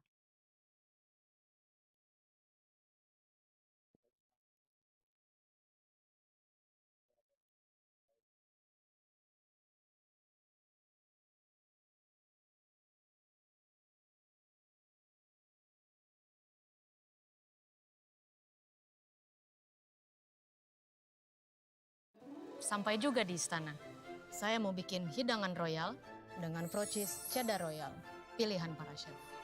Ini keju gondrong. Nah, cakep kan? Procis cheddar royal, rajanya keju.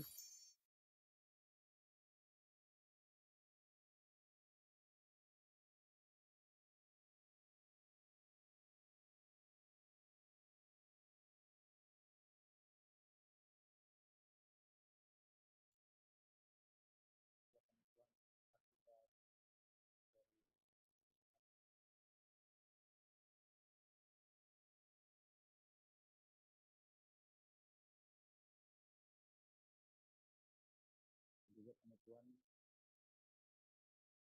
PT Mahakarya yang saat ini sudah dilaporkan ke Barreskrim Polri. Hal tersebut dilaporkan oleh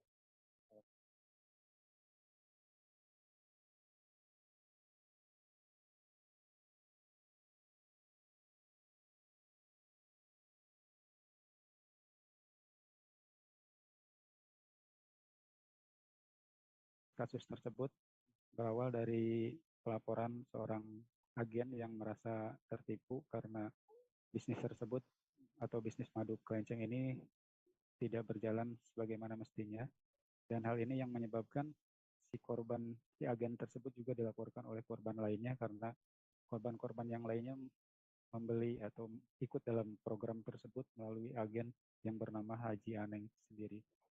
Diperkirakan Haji Aneng sendiri bisa merekrut puluhan anggota sehingga totalnya hampir 12 miliar rupiah. Aneng merasa dirugikan oleh PT MBM tersebut yang berlokasi kabarnya ada di Cirebon, Jawa Barat. Sejauh ini dari berdasarkan berita yang diupload dari Tribun Jabar di media sosial juga mulai ramai bahwa kasus tersebut ternyata sudah berlangsung 2 bulan lalu sampai sekarang, namun belum ada warga yang berani melaporkan PT MBM tersebut. Mengingat warga melalui pelantara Aneng tersebut ikut program tersebut, sehingga warga melaporkan Aneng yang merupakan agen dari khususnya untuk wilayah Kecamatan Pagaden tersebut. Rata-rata korban mengalami kerugian antara 100 sampai 300 juta karena satu struk madu tersebut, bisnis lebah madu tersebut harganya 1.200.000. Mereka akan mendapatkan hasil 4 bulan sekali atau sekali panen 4 bulan sekali, yaitu dengan hasil sekitar 400.000 rupiah. Bisnis itulah yang membuat masyarakat atau anggota yang lainnya tergiur untuk terus menambah investasinya sehingga semakin lama semakin besar dan hasilnya ternyata baru 1 kali cair. Selanjutnya sampai sekarang beberapa bulan kemudian tidak pernah ada pencairan lagi dari hasil madu lebah kelenteng tersebut. Saat ini kasusnya masih dilaporkan ke Barreskrim dan beberapa anggota kelompok dari yang tertipu kasus ini juga sudah mulai melaporkan ke jajaran Satreskrim Polres Subang. Demikian yang bisa saya laporkan langsung dari Polres Subang, Jawa Barat. Terima kasih rekan Ahya atas laporan Anda, dan Tribuners, wartawan kami juga telah menghimpun wawancara dengan pengacara korban. Berikut tayangannya untuk Anda. PT itu beralamat di Bandung, Pak. Di Bandung. Saya selaku kuasa dari Haja Aneng Yuningsih yang beralamat di Kampung Gembor, itu Kecamatan Pagaden, Kabupaten Subang. Di mana Ibu Aneng ini salah satu korban, Pak, dari PT MBM. Korban apa? Di mana PT MBM ini sebuah perseroan yang bekerja sama atau mengadakan kerjasama dengan petani-petani lebah di bawah yang siap bertani lebah. Salah satunya Ibu Aneng. Kemudian Bu Aneng tertarik dan alhamdulillah Bu Aneng sudah berjalan pada semula. Itu alhamdulillah berjalan mulus. Namun dengan seiringnya waktu Haja Aneng ini merasakan keganjilan. Namun karena beliau ini termasuk petani lebah yang dibilang berhasil, jadi banyak yang tertarik, Pak. Bagaimana sih caranya? Bagaimana? Akhirnya Bu Aneng menjelaskan, saya kerjasama dengan PT MBM. Nah, akhirnya banyak orang-orang yang ingin bekerja sama dengan PT MBM. Bergulirnya waktu, kemudian ada pada bulan Oktober, September Oktober itu ada salah satu mitra yang bernama Warti Tiawati. Warti Tiawati ini alamatnya Dusun Pegadungan, Cikaum ya.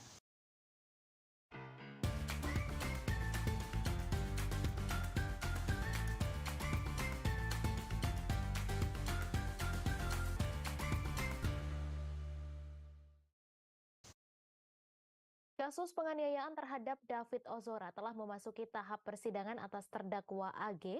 Hari ini pada Selasa 4 April, persidangan digelar dengan agenda pemeriksaan saksi. Total ada 14 saksi yang dihadirkan jaksa penuntut umum dalam sidang perkara AG hari ini. Di antaranya terdapat 2 tersangka penganiayaan David, Mario Dandi dan Sean Lucas. Informasi selengkapnya akan disampaikan langsung oleh wartawan Tribun News, Asri Fadila, yang kini sudah terhubung bersama kami. Silakan rekan Asri. Ya, baik. Terima kasih rekan Mei. Jadi Tribuners, pada hari ini 2 tersangka penganiayaan David, yaitu Mario Dandi dan temannya Sean Lucas, menjadi saksi dalam persidangan AG di Pengadilan Negeri Jakarta Selatan. Baik Mario maupun Sean sudah hadir di Pengadilan Negeri Jakarta Selatan sekira pukul 9:43 tadi pagi untuk memberikan keterangan sebagai saksi fakta dalam perkara AG. Berdasarkan pantauan Tribun News tadi, Tribuners, Mario Dandi tampil mengenakan kemeja batik, sementara Shane Lucas terlihat mengenakan kaos hitam polos. Namun meski demikian, pakaian mereka sama-sama ditutupi dengan kemeja tahanan Polda Metro Jaya yang berwarna oranye. Dan begitu tiba, Mario Dandi enggan mengucapkan satu patah kata pun untuk menanggapi pertanyaan dari awak media. Sementara Shane Lucas menyatakan bahwa dirinya sehat dan siap mengikuti persidangan pada hari ini. Dan selain mereka berdua, Tribuners pada hari ini di persidangan AG juga menghadirkan Anastasia Pretia Amanda alias APA, yaitu mantan pacarnya Mario Dandi sebagai saksi. Amanda tadi tiba lebih awal dari Mario dan Shane, yaitu sekitar pukul 9:30 pagi. Dan berdasarkan pantauan, Amanda terlihat hadir ke Pengadilan Negeri Jakarta Selatan mengenakan kemeja putih dipadu dengan celana hitam dan wajahnya juga ditutupi masker hitam. Dan seperti biasanya dia tadi mengenakan headphone di kepalanya dan dia berjalan ke ruang sidang sembari membawa laptop yang terbuka. Dan dalam persidangan hari ini, tadi Amanda sudah selesai memberikan keterangan terkait kasus AG dan dirinya dicecar banyak pertanyaan selama kurang lebih 1 jam oleh hakim, oleh jaksa dan penuntut umum dan juga penasihat hukum dari AG. Salah satu di antara kesaksian Amanda yaitu dia menerangkan soal adanya soal pembisik sebelum penganiayaan yang dilakukan Mario Dandi. Menurut penasihat hukumnya, Amanda sudah memberikan keterangan sesuai dengan berita acara pemeriksaan pada tim penyidik Polda Metro Jaya. Artinya dia tetap menyangkal disebut sebagai penyebab atau pembisik dari penganiayaan yang dilakukan Mario Dandi terhadap David Ozora. Dan selama persidangan tadi, Amanda memberikan keterangan secara terpisah dari saksi lain yang dihadirkan pada hari yang sama, termasuk terpisah dari Mario Dandi dan Shane Lucas. Sementara Mario dan Shane, berdasarkan informasi yang diperoleh, hingga kini mereka belum memberikan keterangan dalam persidangan yang tertutup pada hari ini, Tribuners. Dan selain Mario, Shane, Amanda, hari ini juga ada 7 saksi fakta dan 4 saksi ahli yang dihadirkan jaksa penuntut umum. Untuk saksi ahli, jaksa penuntut umum menghadirkan 2 ahli kedokteran, 1 ahli pidana, dan 1 ahli digital forensik. Dan pada persidangan lalu sudah ada 5 saksi yang dihadirkan jaksa penuntut umum. Mereka dari pihak keluarga David, yaitu ayah, dan kemudian ada juga saksi yang berinisial N, R, dan RJ yang diketahui melerai penganiayaan oleh Mario Dandi dan kawan-kawan tersebut, Tribuners. Demikian yang sekiranya saya sampaikan hingga saat ini dari Pengadilan Negeri Jakarta Selatan. Selebihnya saya kembalikan ke studio. Baik, terima kasih rekan Asri atas laporan Anda, dan Tribuners, wartawan kami juga telah menghimpun wawancara dengan pengacara Amanda. Berikut tayangannya untuk Anda. Kita buka data, oh iya, ada WA yang ada di HP Amanda. Kita pelajarin semuanya. Apakah ada korelasinya sebagai pembisik? Apakah ada korelasinya sebagai informan? Dan itu semuanya ada. Itu kan bukan suatu peristiwa itu, Mas. Kan nggak bisa timbul dengan begitu saja. Dia kan ada kaitan, makanya Amanda hari ini proaktif memenuhi panggilan daripada pengadilan. Berarti tadi bawa laptop sama pakai laptop itu lagi ujian? Lagi ujian. Lagi ujian. Ini nyambung yang kedua. Ini kedua, makanya dia langsung pulang, karena langsung ujian kedua UTS loh ujiannya, masalahnya bukan ujiannya dulu. Tapi karena proaktif, kita kooperatif, kita sepakat untuk memberikan pada pagi ini kesaksian pada pagi ini, karena kan untuk membantu supaya lancar persidangan ini. Itu dari kampus nggak ada dampak ya masalah terhadap Amanda? Nggak ada dong. Ada lah dampaknya. Jadi sudah bilang Amanda juga pernah dapat panggilan. Jadi dapat panggilan, tapi memang panggilannya tidak terlalu formal ya. Tapi Amanda sendiri dengan memberikan Banjir yang melanda sejumlah wilayah di Kalimantan Tengah kini mulai merambah ke Kota Palangkaraya. Menyikapi hal tersebut, tim Badan Penanggulangan Bencana Daerah Kota Palangkaraya memantau sejumlah kawasan yang rawan banjir pada Senin 3 April.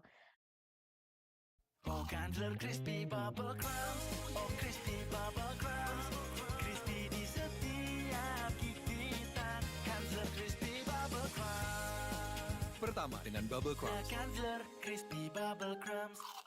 Pelaksana Harian Sekretaris BPBD Palangkaraya Ana Menur Arum Ambarsari menyebutkan ada 4 lokasi yang telah mereka pantau kala itu. Informasi selengkapnya akan disampaikan langsung oleh wartawan Tribun Kalteng, Devita yang kini sudah terhubung bersama kami. Silakan rekan Devita. Ya, terima kasih rekan Mei. Saya Devita dari Kota Palangkaraya, Kalimantan Tengah menyampaikan bahwa banjir telah mulai merambah ke wilayah Kota Palangkaraya dalam beberapa hari terakhir. Menyikapi hal tersebut, Badan Penanggulangan Bencana Daerah Kota Palangkaraya telah melakukan pemantauan pada sejumlah lokasi yang terdampak banjir di Kota Palangkaraya. Setidaknya pada hari Senin kemarin telah ada 4 lokasi yang dipantau di antaranya yaitu Jalan Petukatimpun, Kelurahan Petukatimpun, lalu Jalan Danau Rangas, Kelurahan Bukit Tunggal, Jalan Pelatuk, dan Jalan Anoy, Kelurahan Palangka. Untuk ketinggian debit air sendiri bervariasi mulai dari 20 cm sampai 1 meter dari permukaan jalan. Data sementara yang dihimpun oleh BPBD Kota Palangkaraya, banjir berdampak pada setidaknya 122 kepala keluarga meliputi 115 rumah warga yang tepatnya berlokasi di Kelurahan Bukit Tunggal, Kecamatan Jekan Raya, Kota Palangkaraya. Selain itu, banjir juga berdampak pada sejumlah fasilitas umum seperti rumah ibadah, pustu, polindes, dan sekolah. Adapun untuk diperkirakan debit air banjir ini masih akan bertambah karena dari perakiraan dari BMKG, curah hujan di wilayah Kota Palangkaraya sendiri masih cukup tinggi pada bulan April ini. Dilanjutkan oleh Kepala Bidang Pencegahan dan Kesiapsiagaan BPBD Kota Palangkaraya, Heri Pauji menyampaikan, berdasarkan informasi warga diketahui banjir telah terjadi kurang lebih 3 hari yang lalu. Penyebab banjir sendiri diperkirakan karena adanya kiriman debit air dari wilayah hulu sungai yang biasanya berasal dari Kabupaten Gunung Mas yang diguyur hujan dengan intensitas yang cukup tinggi, sehingga debit air tersebut mengalir ke wilayah yang lebih rendah dari antaranya Kota Palangkaraya. Kondisi ini pun menimbulkan potensi tergenang di sejumlah wilayah atau kawasan yang ada di Kota Palangkaraya, terutama yang berada di pinggiran Sungai Kahayan dan Sungai Rungai. Di sisi lain, penyebab banjir adalah curah hujan di Kota Palangkaraya yang dalam beberapa hari terakhir masih cukup tinggi, membuat kenaikan debit air tergolong cukup cepat. Sehubungan dengan hasil pemantauan ini, BPBD mengimbau agar warga mengantisipasi terutama bagi yang berada di kawasan atau dataran rendah. Warga juga diimbau mungkin bisa membangun katil atau dipan di dalam rumah untuk mengamankan barang-barang berharga, terlebih barang-barang atau peralatan elektronik yang tersambung ke aliran listrik guna menghindari terjadinya korsleting. Warga juga diimbau untuk waspada terhadap keberadaan satwa liar seperti ular maupun biawak yang biasa masuk ke dalam rumah di tengah kondisi banjir, serta kepada orang tua agar selalu mengawasi anak-anak mereka untuk menghindari korban tenggelam dan sebagainya. Masih berdasarkan pantauan BPBD Kota Palangkaraya, untuk aktivitas warga di kawasan terdampak banjir saat ini masih normal, karena menurutnya warga kebanyakan sudah terbiasa dengan kondisi banjir ini, sehingga warga pun cepat beradaptasi. Selain itu, belum ada laporan terkait warga yang mengungsi, baik itu dari RT, RW, maupun lurah setempat. Ya, mungkin sekian yang saya sampaikan, kembali ke studio. Terima kasih rekan Devita atas laporan Anda, selamat bertugas kembali.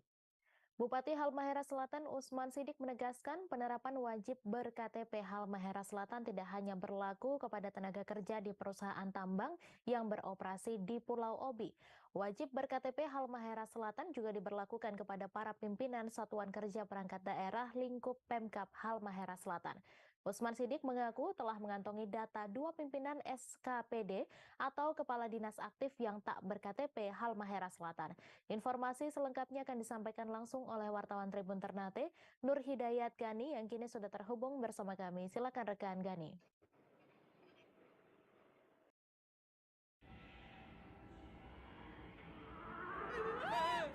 Ya, daripada squeeze pundak teman, squeeze aja Nutrisari Squeeze Orange. Jeruk peras less sugar siap minum, buka puasa bervitamin, minum Nutrisari.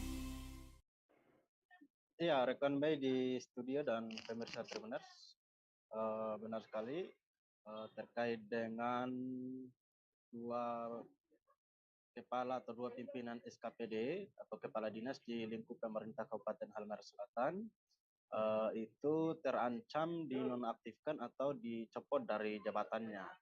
Hal itu karena kedua pimpinan SKPD tersebut tidak ber-KTP Halmahera Selatan. Nah, ketegasan ini disampaikan langsung oleh Bupati Halmahera Selatan Usman Sidik pada Senin kemarin, di mana di Halmahera Selatan saat ini seluruh pejabat struktural di di lingkungan pemerintah Kabupaten Halmahera Selatan itu diwajibkan ber-KTP Halmahera Selatan. Bupati Halmahera Selatan Usman Sidik bahkan menyatakan jika ada kepala dinas yang masih ber-KTP di luar daerah, maka sebaiknya dikembalikan untuk bertugas di daerah tersebut. Ia juga mengaku sudah mengantongi ada dua kepala dinas, data pribadi dua kepala dinas yang disinyalir ternyata ber-KTP di Kota Ternate. Oleh karena itu, Usman Sidik menyatakan bahwa kedua kepala dinas tersebut bakal dinonaktifkan dari jabatannya dalam waktu dekat ini. Mei dan Tribuners, kendati demikian, Usman Sidik belum membuka lebih jauh data dari kedua kepala SKPD tersebut. Dia menyarankan kepada awak media untuk mempertanyakan langsung kepada Dinas Catatan Sipil di Halmahera Selatan. Mei dan Tribuners, di Halmahera Selatan sendiri, pemerintah kabupaten telah menerapkan wajib KTP Halmahera Selatan, di mana seluruh tenaga kerja yang bekerja di perusahaan pertambangan, khususnya di wilayah Pulau Kobi, itu diwajibkan harus ber-KTP Halmahera Selatan. Karena Halmahera Selatan, menurut Usman Sidik, Bupati Halmahera Selatan, tahun ini kekurangan banyak penduduk, yaitu kurang lebih ada sekitar 7.000 penduduk Halmahera Selatan yang berdomisili di Kabupaten Halmahera Tengah dengan alasan bekerja di perusahaan tambang. Maka dari itu, pemerintah Kabupaten Halmahera Selatan juga menerapkan hal yang sama, yakni warga di luar Halmahera Selatan, khususnya di wilayah Maluku Utara maupun di luar wilayah Maluku Utara yang bekerja di Halmahera Selatan harus ber-KTP Halmahera Selatan. Nah, Bupati Halmahera Selatan Usman Sidik juga mengaku saat ini tercatat sekitar 18.000 warga di luar daerah yang bekerja di beberapa perusahaan tambang di Halmahera Selatan. Nah, Mei dan Tribuners, sehingga itu untuk tidak lagi kehilangan penduduk dan sebagainya, pemerintah kabupaten menerapkan wajib KTP itu, wajib KTP Halmahera Selatan ini diberlakukan kepada siapa saja, baik itu ASN maupun pejabat struktural di lingkungan pemerintah Halmahera Selatan. Dan yang terbaru adalah ada dua pimpinan SKPD yang diketahui masih ber-KTP di luar daerah, dan saat ini posisi mereka terancam untuk dicopot dari jabatan. Demikian Mei dapat kami laporkan langsung dari Halmahera Selatan, kami kembalikan ke studio. Baik, terima kasih rekan Nur Hidayat Gani atas laporan Anda. Selamat bertugas kembali.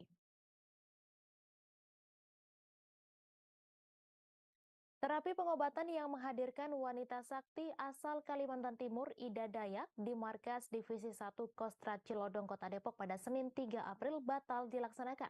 Kegiatan ini dibatalkan oleh Panglima Divisi Infanteri 1 Kostrad Mayor Jenderal TNI Bobi Rinal Makmun karena massa yang membludak di luar perkiraan panitia. Padahal ribuan warga masyarakat memenuhi lapangan tembak Kostrad Cilodong sejak pagi. Informasi selengkapnya akan disampaikan langsung oleh wartawan Tribun News Depok, Hieronimus Rama, yang kini sudah terhubung bersama kami. Silakan rekan Roni.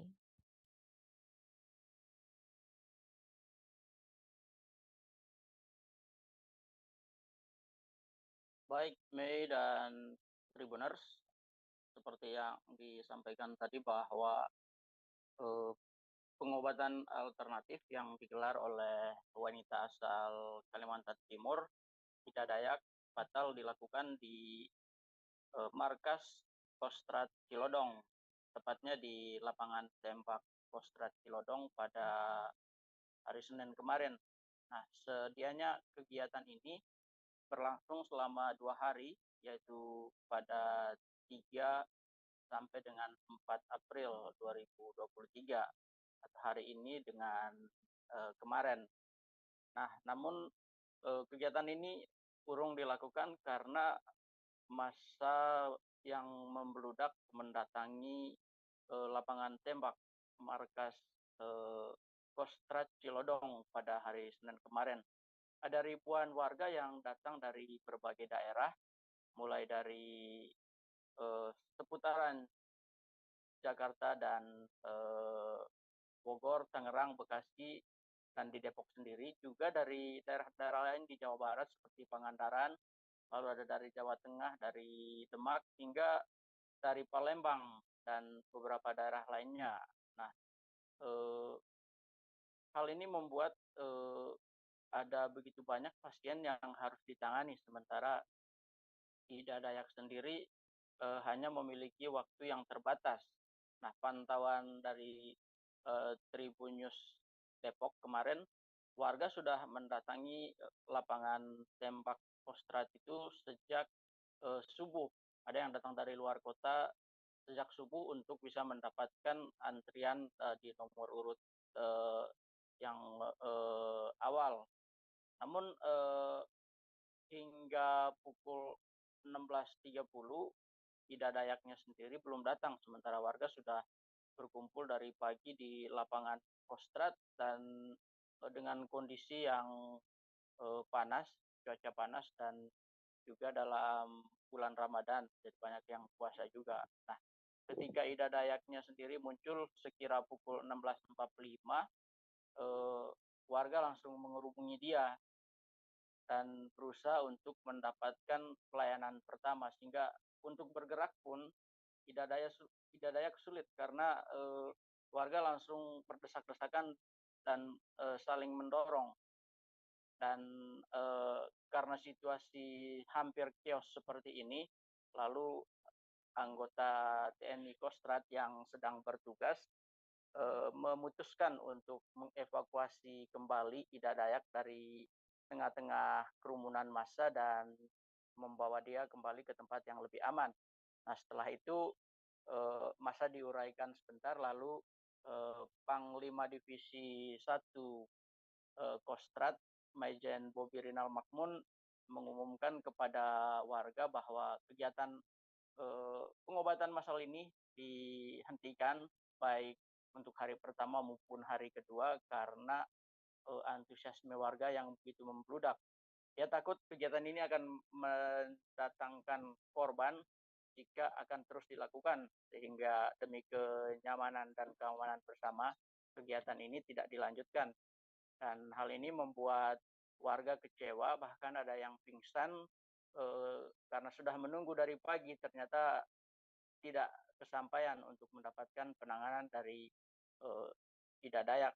Nah, salah satu warga yang sempat kami temui itu dari Bekasi, Bu Rianti, yang membawa anaknya yang lumpuh sejak masih kecil. Dia sangat kecewa karena kegiatan ini informasinya tidak begitu jelas dan mereka terpaksa pulang dengan tangan hampa, tidak membawa hasil apa-apa karena panitia tidak mengorganisir acara ini dengan baik. Demikian yang bisa kami sampaikan dari Depok, Mei. Kembali ke Anda di studio. Terima kasih rekan Roni atas laporan Anda, dan Tribuners, wartawan kami juga telah menghimpun wawancara dengan Jenderal TNI Bobi Rinal Makmun serta warga Bekasi. Berikut tayangannya untuk Anda. Mengumumkan ya, Ida tidak bersedia atau tidak mampu untuk melakukan pengobatan. Bakalan mampu. Tolong suaranya jangan seperti itu ya. Karena kondisinya melihat banyak sekali, tidak mungkin juga dihandle satu persatu. Ya, ini baru disampaikan juga, makanya saya minta maaf. Selanjutnya kita coba nanti buatkan jadwal dengan jumlah yang lebih tertib lagi, karena sejumlah ini tidak mungkin selesai dalam waktu 4-5 hari. Ya, mohon maaf sekali lagi, semoga Bapak Ibu kembali ke rumah masing-masing dalam kondisi yang baik, selamat sampai tujuan. Terima kasih Bapak Ibu, mohon maaf. Hari ini kan nggak ketemu dengan Bu Ida, gimana tanggapannya? Ya kecewa lah, karena mungkin dari panitia sini nggak ada kejelasan. Ya namanya pengobatan kan kita ini soalnya orang banyak. Kalau emang tadi jadwalnya jam 12:30 tepat, mungkin udah ketanganan yang lain. Kalau sampai sekarang yang belum lainnya, tahu juga ya, ada nggak? Sekarang datang aja nggak jelas kapan datangnya. Berarti ini sebagai keluarga pasien kecewa Bu ya, karena informasinya nggak jelas ya. Informasinya dari pihak sini itu yang harusnya kan penjelasan, kalau emang nggak bisa ya nggak bisa, kalau enggak kasihan juga kan yang dari jauh-jauh sampai nginep-nginep gitu. Nah besok kan masih ada rencana untuk ini, datang lagi atau gimana Bu? Ya kemungkinan kalau ada bisa. Kalau lihat dulu perkembangan hari ini ya. Perkembangan kalau kayak gini ya. Nggak datang kalau misalnya masih kayak gini lagi ya. Oke Bu, Mudah-mudahan bisa ini ya. Iya. Bisa beroperasi besok atau bisa ada terapinya ya, pengobatan. Oke Bu, makasih ya Bu. Semoga diberi jalan ya Bu. Kepala Dinas Perindustrian dan Perdagangan Kabupaten Gorontalo, Victor Asiku mengatakan pasar modern Limboto berkonsep semi-mall.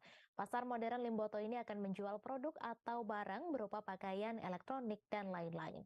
Pasar modern Limboto ini disebut akan didominasi brand-brand lokal sebesar 70%, sementara 30% adalah brand nasional.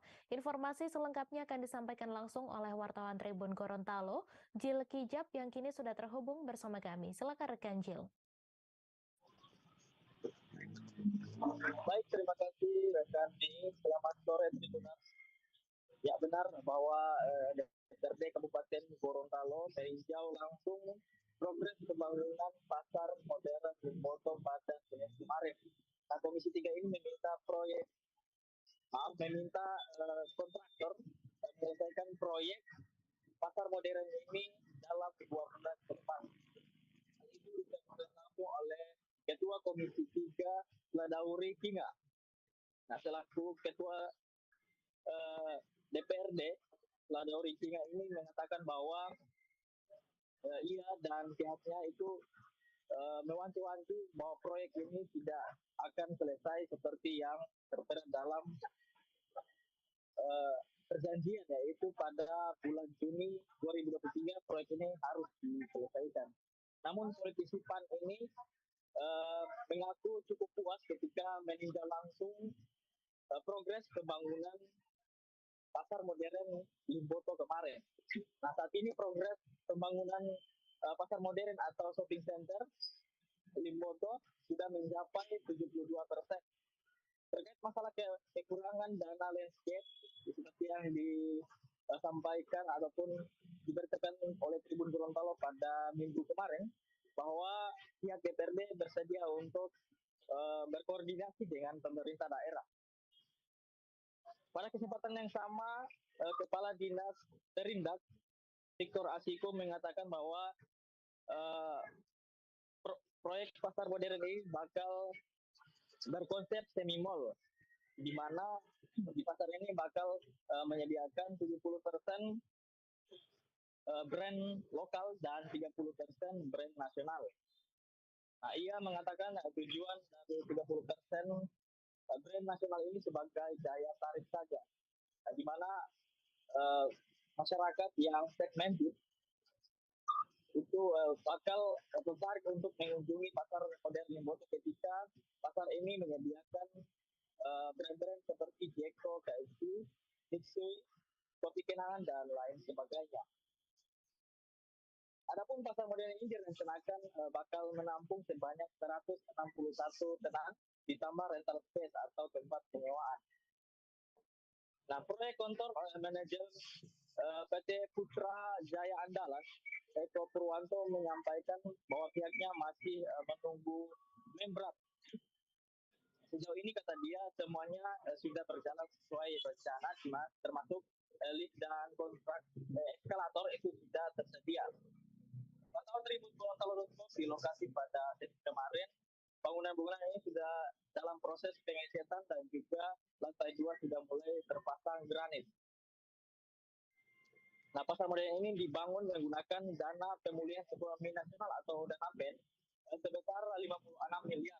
Nah, Putra Jaya Andalan merupakan pelaksana proyek, mengatakan bahwa 80% pekerja ini berasal dari Gorontalo. Nah, Bupati Nelson Komalino ataupun Bupati Gorontalo menargetkan bahwa penyelesaian pasar modern dan juga peresmian pasar modern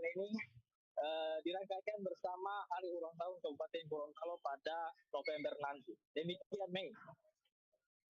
Baik, terima kasih rekan Jil Kijab atas laporan Anda, dan Tribuners, wartawan kami juga telah menghimpun wawancara dengan Kepala Dinas Perindak Kabupaten Gorontalo. Berikut tayangannya untuk Anda. Di hari ini kita kedatangan tamu dari Komisi 3 DPRD Kabupaten Gorontalo, langsung dipimpin oleh Ketua Komisi 3 Pak Saudari Kinga bersama anggota. Tujuannya adalah memastikan bahwa pekerjaan pasar modern ini itu bisa selesai sesuai dengan kontrak. Dari hasil kunjungan teman-teman Komisi 3 DPRD melihat progres fisik yang di lapangan, optimis bahwa pekerjaan ini bisa selesai. Walaupun memang ada sedikit kendala di publikasi, ya ada pekerjaan-pekerjaan yang harus kita lakukan publikasi, dan tentu ada waktu yang tentunya akan ada waktu datang, kemudian ada waktu lagi untuk dia pemasangan dan sebagainya, sehingga ini yang saya pikir Sebuah kejadian nahas terjadi di Jalan Solo Jogja pada Senin 3 April. Seorang pengendara motor tewas tertabrak truk, tepatnya di Desa Meger, Kecamatan Ceper, Klaten.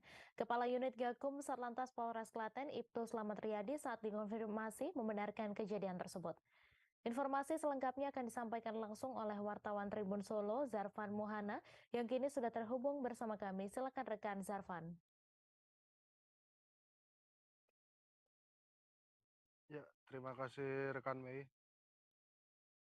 Sebelumnya kemarin Tribuners terjadi kecelakaan di Jalan Jogja Solo, tepatnya di Desa Meger, Kecamatan Ceper, Kabupaten Klaten.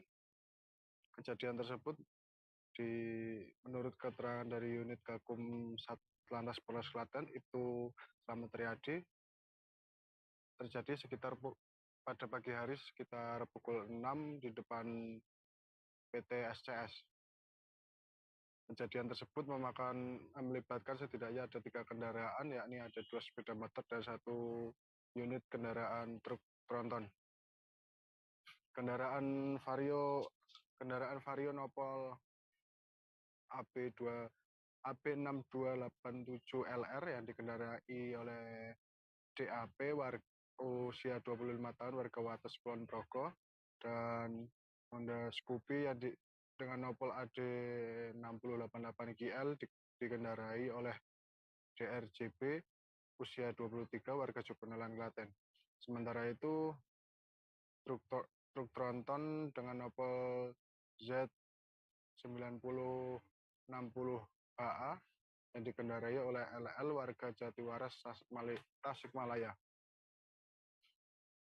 Semula kendaraan tersebut berjalan dari arah Klaten menuju Solo.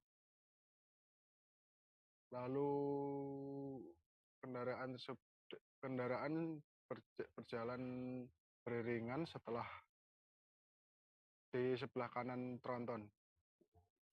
Di lokasi TKP diduga motor Vario menghindari lubang yang ada lubang di jalan, sehingga membentur kendaraan Scoopy hingga terpelanting ke kiri, dan pengendara tersebut lalu jatuh tepat di belakang ban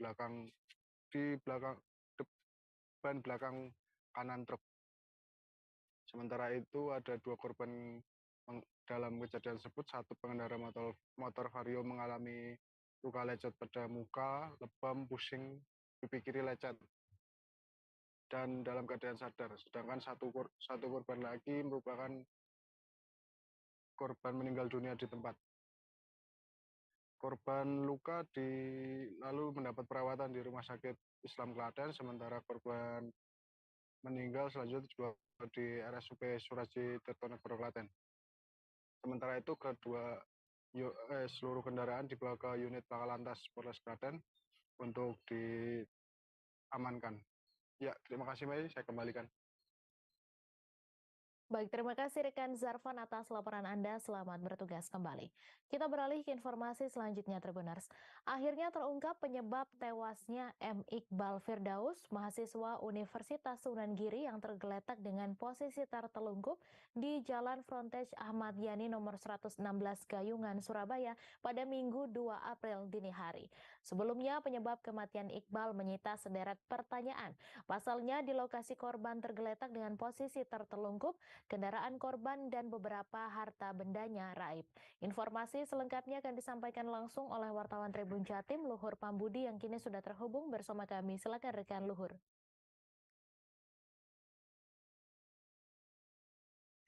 Oke, baik, Mei. Jadi akhirnya terungkap penyebab tewasnya Muhammad Iqbal Firdaus, pemuda berusia 19 tahun yang merupakan mahasiswa Universitas Sunan Giri yang berlokasi di Kabupaten Sidoarjo. Yang kemarin ditemukan tergeletak dalam keadaan posisi tertelungkup di Jalan Frontage Ahmad Yani nomor 116 atau tepat hanya berjarak sekian 10 meter ya dari Mapolda Jawa Timur pada Surabaya, kota Surabaya pada hari Minggu dini hari tanggal 2 April 2023. Sebelumnya mengenai penyebab kematian Iqbal menyita sederet pertanyaan karena memang di lokasi kejadian korban yang dalam keadaan tidak bernyawa tergeletak itu, posisi untuk kendaraan korban yakni Honda PCX dan beberapa harta benda milik korban seperti ponsel iPhone dan dompet berisi uang tunai dan ATM naik dari lokasi kejadian. Spekulasi bermunculan untuk menerka-nerka penyebab tewasnya mahasiswa semester 2 program studi hukum warga Islam dari Fakultas Agama Islam Universitas Sunan Giri tersebut. Ada yang menduga laki-laki bertubuh tinggi sekitar 185 cm itu tewas karena menjadi korban kebrutalan penjahat jalanan, begal atau kejahatan sejenisnya. Dan tak sedikit pula ada penjelasan atau spekulasi lain bahwa alumni Pondok Pesantren Ilmu Al-Quran PIQ di Singosari, Kabupaten Malang itu tewas setelah terlibat kecelakaan di ruas jalan tersebut. Namun setelah dilakukan serangkaian mekanisme penyelidikan dan penyidikan selama 2 hari oleh pihak unit laka Satlantas Polrestabes Surabaya dengan bekerjasama melibatkan tim Resmob dan tim Jatanras dari Satreskrim Polrestabes Surabaya, akhirnya terungkap bahwa harta benda korban termasuk kendaraan korban dari korban bernama M. Iqbal ini tidak hilang akibat suatu tindak pidana kejahatan, melainkan motor korban ini belakangan diketahui hasil mekanisme penyelidikan ternyata disembunyikan oleh teman-teman korban saat ada di lokasi kejadian, sedangkan ponsel korban terpental sejauh 20 meter dari lokasi korban tergeletak dan sempat ditemukan teronggok di dalam selokan yang ada di frontage Jalan Ahmad Yani tersebut. Dan mengenai penyebab pasti dari tewasnya Muhammad Iqbal atau korban ini, karena ternyata diidentifikasi kalau korban ini tewas akibat benturan karena terlibat kecelakaan lalu lintas.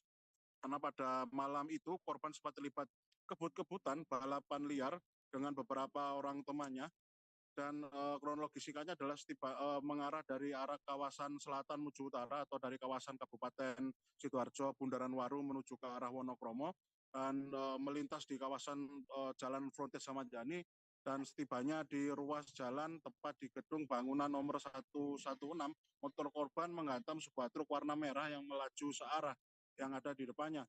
Akibat benturan tersebut, korban akhirnya mengalami luka parah seperti patah tulang bahu, patah tulang kaki kiri, kemudian luka memar parah pada bagian dada, kemudian ada luka benjolan memar pada bagian kepala. Kemudian mengenai ponsel korban ternyata teridentifikasi sebagaimana yang kami sampaikan tadi, tidak hilang atau dicuri atau dijarah oleh orang yang tidak bertanggung jawab, tapi teronggok berada di selokan yang berjarak 20 meter dari lokasi korban tergeletak, karena memang saat itu kondisi ponsel korban ternyata memang dipasang pada suatu komponen pengait ya yang ada di atas dashboard motor dari korban yang memang sengaja untuk diaktifkan atau diaktifasi untuk melakukan proses perekaman video selama korban melakukan aktivitas kebut-kebutan balapan liar bersama teman-temannya di ruas jalan Frontage Ahmad Yani, Kecamatan Gayungan, Surabaya. Lalu mengenai alasan mengapa teman-teman korban merekayasa serangkaian informasi tersebut hingga mengaburkan kebenaran dari kematian korban, ternyata teman-teman korban sengaja menyembunyikan motor dari motor korban di salah satu rumah mereka ya, yakni di kawasan Jalan Petomon, Kecamatan Sawahan, Surabaya, sekaligus mengaburkan informasi pasti mengenai kronologi kecelakaan tersebut karena dilatar belakangi oleh rasa takut dari akan terbongkarnya aktivitas balapan liar, trek-trekan yang dilakukan oleh teman-teman korban, dan nanti akan berujung pada adanya upaya penangkapan dari pihak kepolisian, sehingga para teman-teman korban akhirnya membuat semacam rekayasa informasi kepada pihak petugas lalu lintas yang melakukan olah TKP yang ada di lokasi kejadian. Demikian reportase kami, Mei, kembali ke studio. Terima kasih rekan Luhur atas laporan Anda. Dan Tribuners, wartawan kami juga telah menghimpun wawancara dengan Kasat Lantas Polrestabes Surabaya. Berikut tayangannya untuk Anda. Kami dari Satlantas Polrestabes Surabaya merilis sebuah kasus kecelakaan lalu lintas yang terjadi pada hari Minggu tanggal 2 April tepatnya pukul 3:30 dini hari, yaitu waktu setelah sahur. Yang menjadi perhatian bahwasanya di awal penanganan kasus perkara kecelakaan lalu lintas ini sempat menimbulkan pro kontra dan beberapa spekulasi ataupun prediksi terjadinya tindak pidana lain seperti pencurian dan kekerasan, begal dan sebagainya. Pada kesempatan kali ini saya tegaskan bahwasanya kejadian tersebut adalah murni kecelakaan lalu lintas. Banjir bandang menerjang Desa Kadundung, Kecamatan Latimojong, Kabupaten Luwu. Luapan banjir langsung menghantam sejumlah rumah warga yang berada di bibir sungai. Dari pantauan tribunluwu.com, sekitar 8 rumah terendam air. Salah satu warga bernama Firdaus mengaku debit air Sungai Suso tiba-tiba meluap pasca hujan dengan intensitas tinggi. Banjir langsung menghantam rumah miliknya yang berjarak sekitar 5 meter dari pinggir sungai. Ia menambahkan saat banjir datang ketinggian air mencapai 1 meter. Sementara itu, Peltu Amaludin, anggota Koramil 14015 Bastem mengaku ada sekitar 10 rumah yang terkena dampak. Bahkan satu rumah milik Babinsa sekitar hanyut di bawah derasnya air. Saat ini menurut Amaludin pihaknya mendirikan kamp sementara untuk menampung warga yang terkena musibah. Anggota TNI dan Polri Sibantu warga juga terlihat membersihkan sisa perabot rumah warga yang terendam endapan lumpur.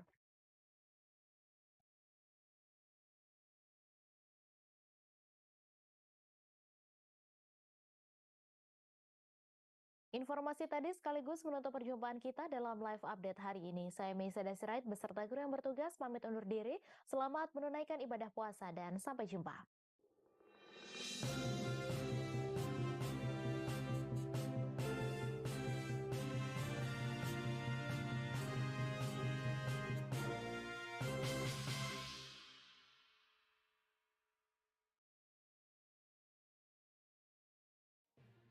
Tribun News Live Update. Tanggal 21. Selamat siang Tribuners, selamat sore Tribuners, selamat petang Tribuners, Anda sedang menyaksikan live update. Informasi teraktual dan terupdate dari siang hingga petang kami sajikan untuk Anda. Menewaskan 2 orang penumpang, yang mana kedua penumpang. Kami perdalam dengan laporan langsung dari lokasi kejadian dan narasumber terpercaya. Benar-benar menghukum mereka-mereka yang menghentikan terduga pelaku yang ingin laporan terkait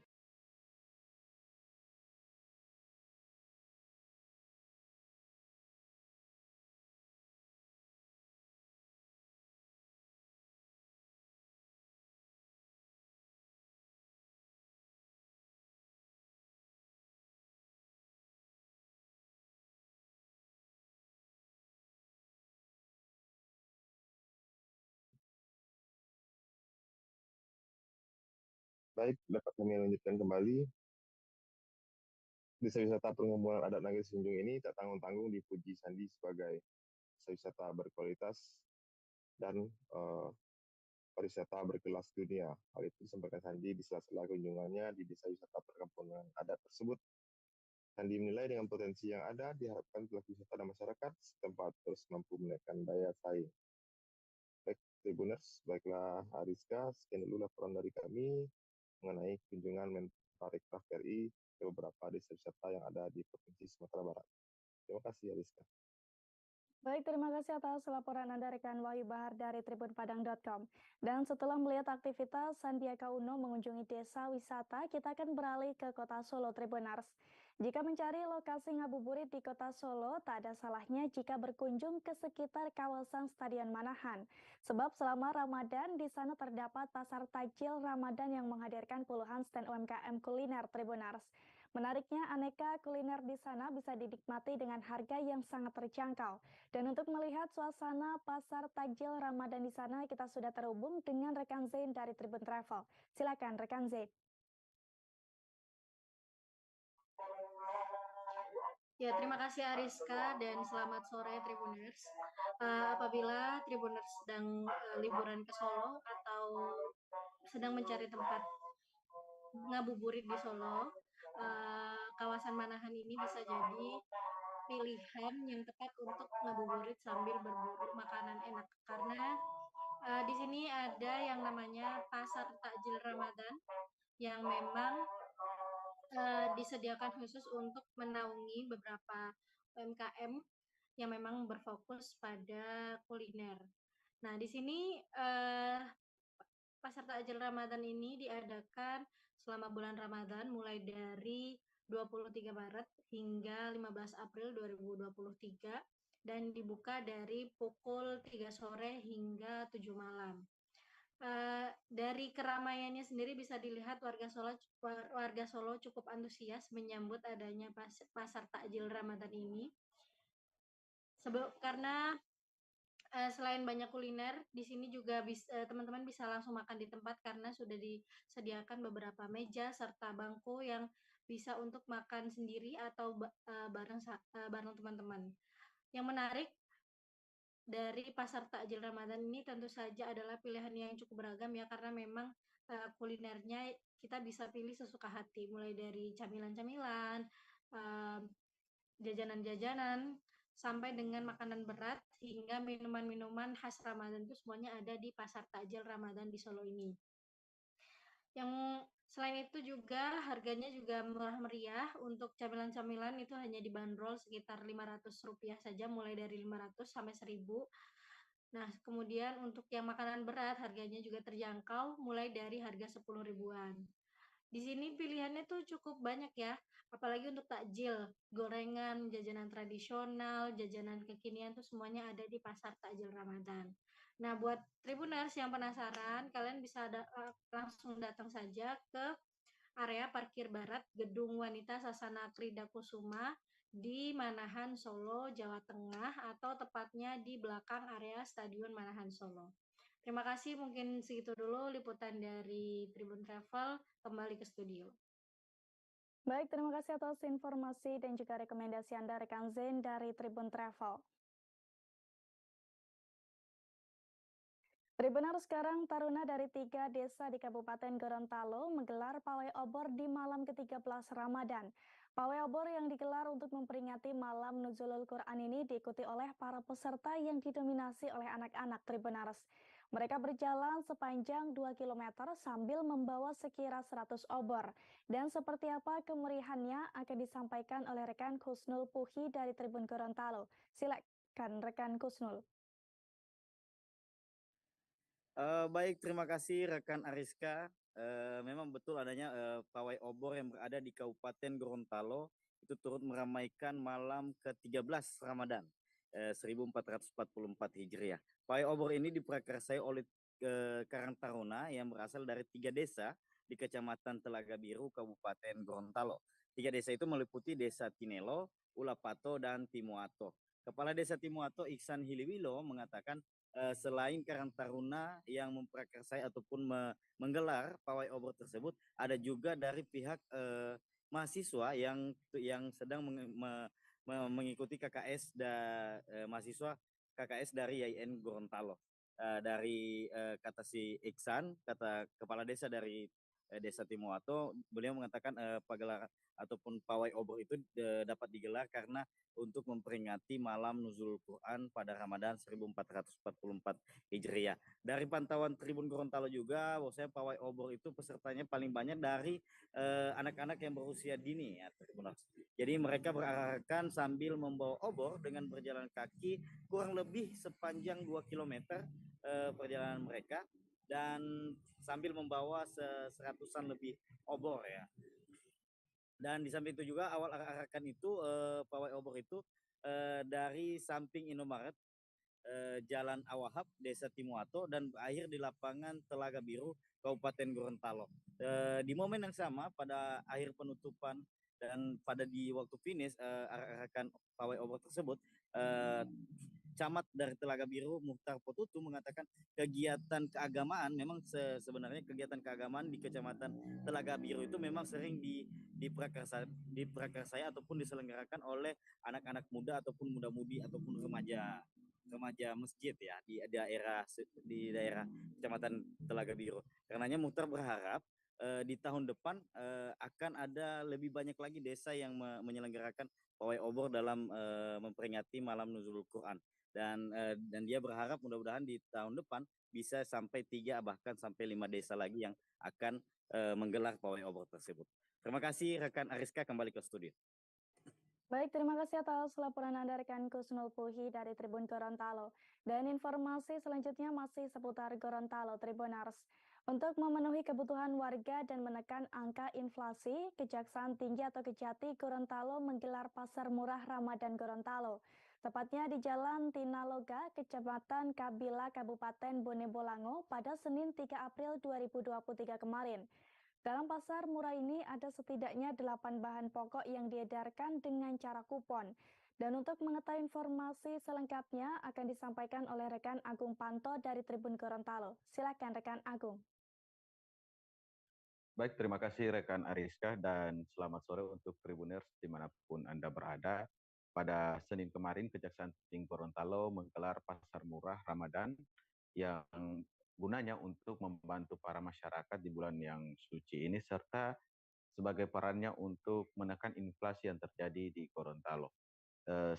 Pasar murah yang digelar di halaman kantor Kejaksaan Tinggi Gorontalo itu diwarnai banyaknya masyarakat yang ingin membeli kebutuhan bahan pokok yang telah disediakan oleh pihak Kejaksaan Tinggi Gorontalo.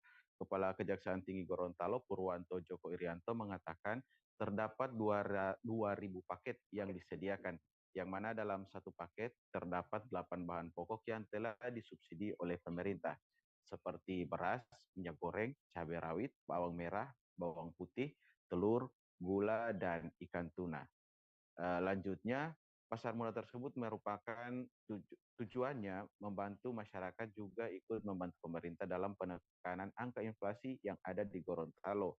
Adapun harga bahan pokok yang dijual pada pasar murah Ramadan kali ini antaranya beras, yaitu beras ukuran 5 kg dijual dengan harga Rp25.000, minyak goreng ukuran 1 liter itu dijual dengan harga Rp10.000, serta telur 10 butir dibanderol dengan harga Rp10.000, serta gula pasir dijual dengan harga Rp12.500 per kilonya.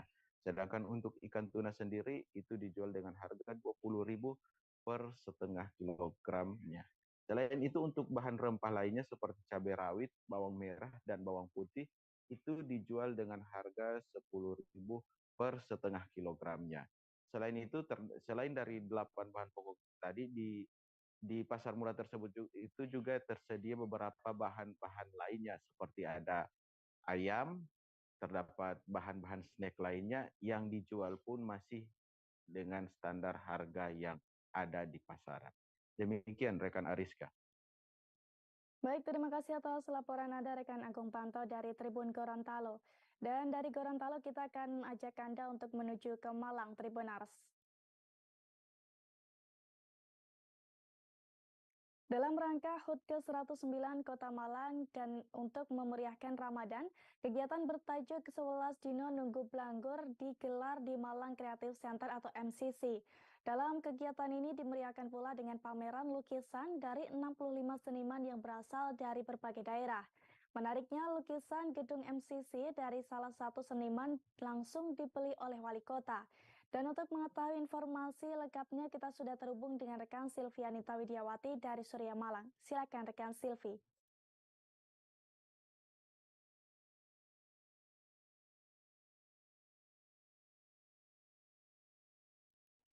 Ya, selamat sore Tribuners dan Ariska di studio. Di Malang ada kegiatan 11 Dino nunggu Belanggur, jadi bisa buat referensi, mungkin mengisi kegiatan menunggu buka puasa dalam kegiatan seni. Kegiatan ini diadakan mulai 3 sampai 13 April mendatang. Kemarin kegiatannya ini diresmikan oleh Bapak Wali Kota Malang Sutiaji, dan dia tertarik untuk membeli lukisan bergambar gedung MCC Malang Creative Center yang kemudian dibelinya, dan merupakan lukisan yang pertama kali sold out di kegiatan tersebut. Jadi banyak seniman yang terlibat di lukisan itu, dan mereka membawa beragam tema yang bisa menjadi pilihan mungkin bagi kolektor, karena juga dijual lewat acara itu dengan harga yang beragam. Jadi ada berbagai ukuran dan tema yang bisa menjadi pilihan bagi mereka. Dari salah satu yang seniman yang saya wawancarai adalah Bapak Irwan Purnomo. Dia membuat 2 lukisan tentang ikonik Kabupaten Malang, yaitu Pantai Balai Kambang.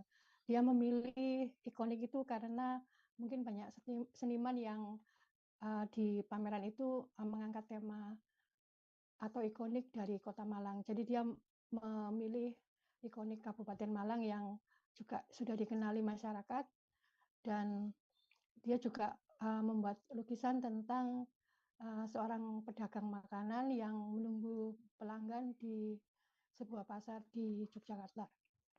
Sedang dari Tony Johan juga membuat 2 lukisan, semuanya bertema Bali, dan salah satunya adalah mengenai pasar di Ubud yang menjual sayuran juga buah-buahan. Dari salah satu seniman bernama Sujitno juga melakukan live painting di lokasi tersebut, dan yang menarik menurut saya, dia itu melukis gedung lama yang ada di Kota Malang. Jadi di medianya itu dia melukis langsung dan ada foto gedung lama. Dan ketika saya tanyakan, itu merupakan gedung Flora yang saat ini sudah beralih fungsi, namun gedungnya itu masih ada. Dia bercerita jika gedung itu dulu adalah Flora Cinema dan kemudian beralih fungsi menjadi gedung kesenian, dan akhirnya sekarang menjadi toko yang masih eksis sampai saat ini. Dan di kegiatan itu juga ada pasar makanan kering untuk Lebaran, juga jenis lainnya, termasuk produk fashion berupa baju. Demikian Ariska. Baik, terima kasih atas informasi Anda rekan Silvianita Widiawati dari Surya Malang. Dan Tribuners, ada pula wawancara dengan Bambang Randika Santoso atau Simba selaku Ketua Panitia. Berikut liputannya untuk Anda. Pameran ini kita laksanakan di dalam bulan Ramadan, juga sekaligus menyambut memeriahkan HUT Kota Malang yang ke-109 tahun. Kebetulan saya dengan Mas Eko Wes ini dari Parikrab, ya apa caranya, ayo kerjasama untuk lukisan toh ya supaya rame bagaimana. Ya siap, Mbak. Akhirnya kita kemas seperti ini. Ya sebetulnya waktunya terlalu singkat, jadi ini bisa dikatakan dadakan, tapi semoga apa yang kita sajikan bisa memberi suatu kontribusi buat Kota Malang, warga masyarakat Kota Malang yang saat ini sedang melakukan Hari HUT Kota Malang. Mbak, ini diikuti berapa komunitas dan berapa karya lukisan yang dipamerkan di sini berapa banyak? Kalau karya lukisan itu sekitar 65 lukisan, diikuti dari pelukis Malang Raya sendiri, Sidoarjo, Surabaya, Mojokerto, Pasuruan. Jadi kita biasa memang kalau mengadakan pameran mesti banyak yang datang. Tribuners, pengrajin sarung tenun ikat Parengan Lamongan kini banyak yang tidak beroperasi. Meski demikian, masih ada satu pengrajin warga Desa Parengan, Kecamatan Madoran, Lamongan yang tetap bertahan. Bahkan pemasarannya kini sampai ke mancanegara. Dan untuk melihat produksi kain tenun di sana, kita sudah terhubung dengan rekan Hanif Mansuri dari Tribun Jatim Timur. Silakan rekan Hanif. Baik, selamat sore Tribuners. Nah, memang di Parengan ini dulu jadi sentra produk tenun ikat sejak tahun 1970. Saat itu ada sekitar 63 pengrajin, kemudian mulai susut di tahun 1990 itu ada sekitar tinggal 43 dan saat ini tinggal 28 pengrajin. Nah, yang paling eksis adalah Haji Miftahul Khair. Ini memang punya rumah tenun Paradila dan dia tetap mempertahankan 3 jenis kain tenun, yakni tenun ikat, kemudian dobi dan juga tenun songket untuk memenuhi selera pasar. Nah, yang paling banyak diminati memang kain tenun ikat. Ini tenun ini memang diminati karena harganya relatif murah dan cara pembuatannya pun tidaklah rumit. Nah, yang paling rumit adalah tenun dobi dan juga tenun songket. Ini lumayan sulit dan harganya pun jauh lebih mahal dari tenun ikat. Di Parengan ini dulu ada hanya sentra tenun kain sarung. Nah, saat ini memang sudah berubah jadi selain sarung juga untuk kain busana. Jadi semua bisa dipakai untuk baju dan tidak hanya sekedar sarung. Nah, Tribuners, Haji Miftahul Khair ini memang mempertahankan kualitas karena itu semua jenis yang laku di pasaran dan beda hanya di daerah pasaran saja. Nah, selama permintaan dalam negeri itu masih cukup tinggi, pengrajin ini mengutamakan permintaan dalam negeri dan baru setelah itu diekspor ke luar negeri, di antaranya di Timur Tengah, ada di Arab Saudi, juga Somalia, dan juga ada di negara Malaysia dan Arab Saudi. Nah, seperti saat ini, jauh sebelum Ramadan, ini sudah nyetok kain sarung cukup banyak sehingga ketika pesanan di bulan Ramadan tinggi, mereka tinggal mengeluarkan dan mendistribusikan berapapun permintaan konsumen. Nah, Tribuners, kain tenun sarung yang diproduksi di Parengan ini memang cukup diminati karena harganya juga cukup murah di pasaran. Nah, kenapa sampai bertahan di Miftahul ini? Karena dia sering memanfaatkan juga event pameran dan juga ini dinilai ada multiplier effect. Nah, Tribuners, ternyata tenun ikat Parengan ini juga banyak diminati oleh artis-artis yang ada di Indonesia. Ada Krisdayanti dan juga saat itu ada Ivan Gunawan. Nah, memang dibuktikan juga perkumpulan asosiasi desainer Jawa Bali ini 90% memakai tenun ikat Paradila yang ada di Parengan ini. Nah, Tribuners, memang di Parengan selain juga ada membuat tenun ikat ini, ada juga yang sekedar memproduksi corak. Nah, corak ini tidak dibuat selalu di Parengan, tapi dijual di Mojokerto, kemudian Kediri dan juga Jombang, serta di Surabaya. Nah, demikian. Baik, terima kasih atas informasi Anda rekan Hanif Mansuri dari Tribun Jatim Timur. Dan Tribuners, ada pula wawancara dengan salah satu pembeli yang bernama Mas Lahah serta Haji Miftahul Khairi selaku pengrajin tenun. Berikut liputannya untuk Anda. Apa ini? Lagi pengen belanja Mas untuk persiapan lebaran besok. Beli apa ini? Mau beli bahan, juga mau beli yang sudah jadi. Terus kenapa Bu kok beli di tempat ini pengrajinnya?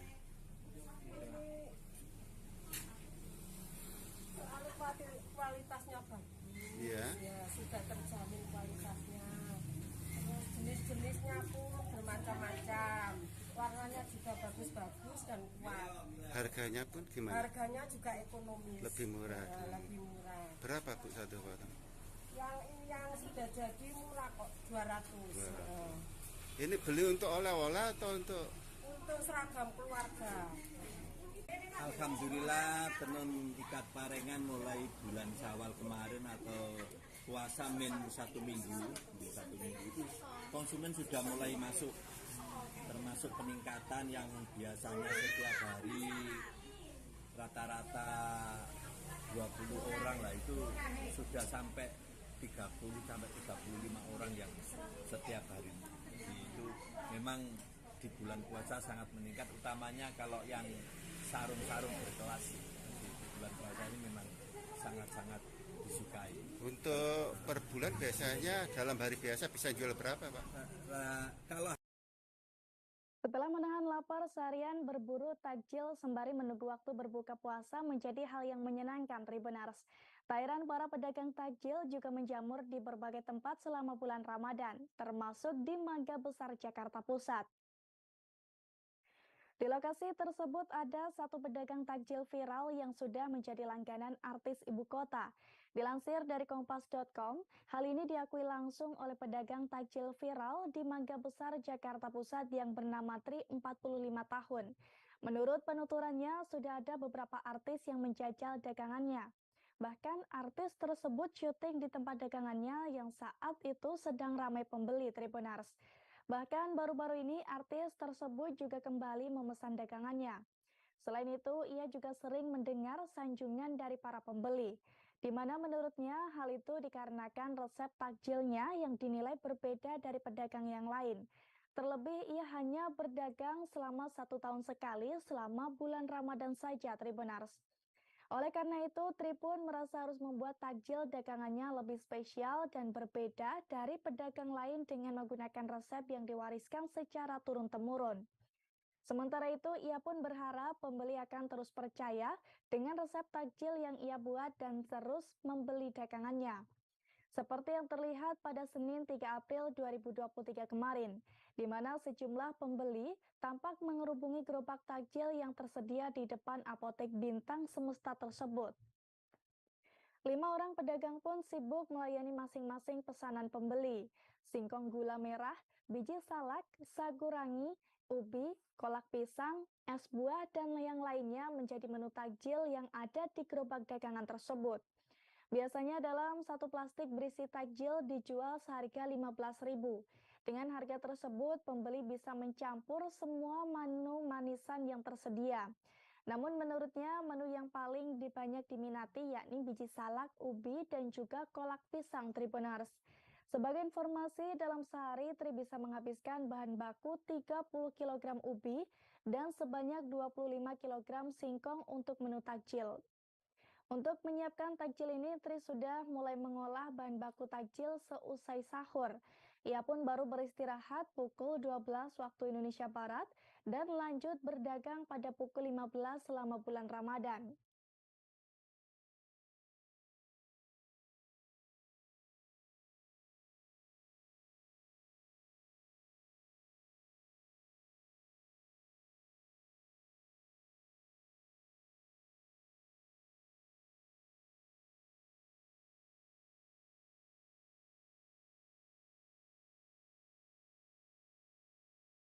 Sebagai upaya untuk mengendalikan inflasi pangan di Kota Ambon, Pemkot bersama Bulog menggelar pasar murah di Pantai Losari, Ambon.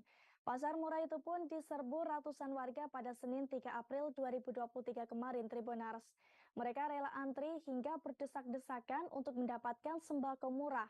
Bahkan mereka saling berebut hingga terjadi adu mulut. Dan untuk mengetahui suasana di sana, kita sudah terhubung dengan rekan Alvin Risanto dari Tribun Ambon. Silakan rekan Alvin.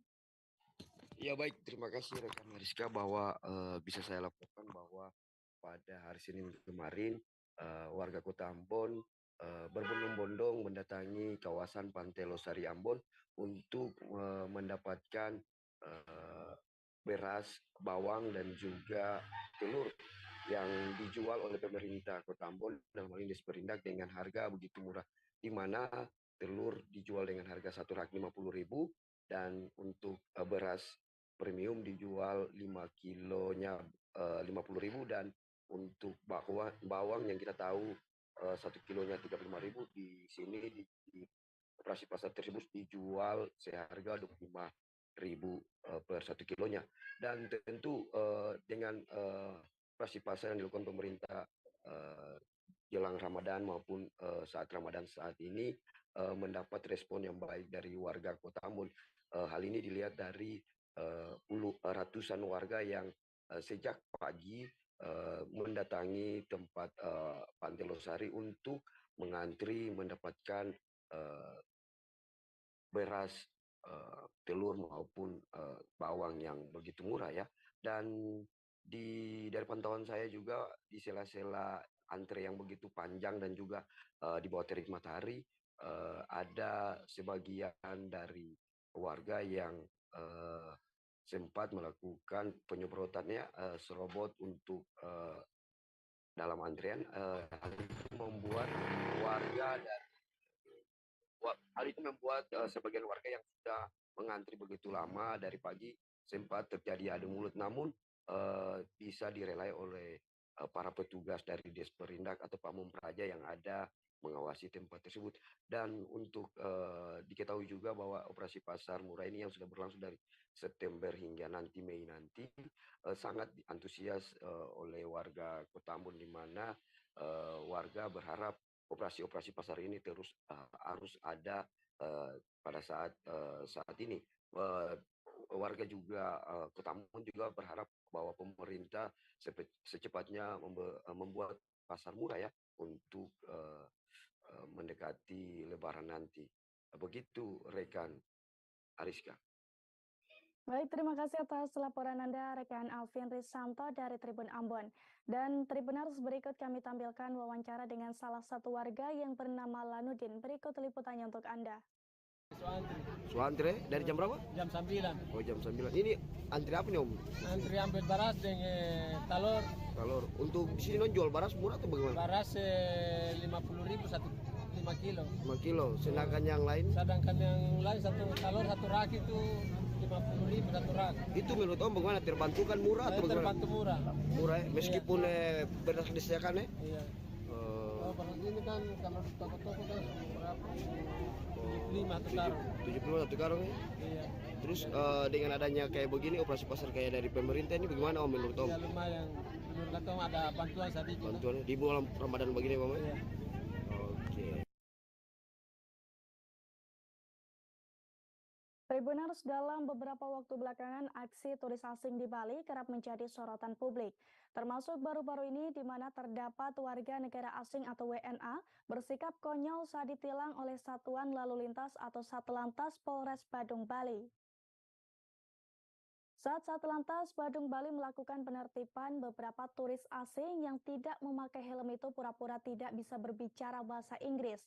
Dilansir dari tribuntravel.com, kejadian itu dilakukan ke beberapa turis asing yang berseliweran pakai motor di Bali, Tribuners. Satlantas Badung Bali menghentikan sejumlah turis asing untuk dilakukan penertiban penggunaan jalan raya. Namun banyak dari mereka justru berupaya untuk mengelabuhi petugas agar tidak ditilang. Diketahui sebelumnya kegiatan razia tersebut memang rutin dilakukan di Jalan Raya Samad Desa Ribu Beneng, Kecamatan Kuta Utara, Badung, Bali. Hal itu disampaikan langsung oleh Kasat Lantas Polres Badung, AKP Niputu Meipin Ekayanti, SHMH Seijen Kapolres Badung, AKBP Teguh Priyowasono SIK pada Senin 3 April 2023. Dalam kesempatan itu, Putu Meipin mengungkapkan bahwa kegiatan operasi rutin ini bertujuan untuk menertibkan penggunaan jalan di seputaran Kecamatan Kuta Utara, Kabupaten Badung.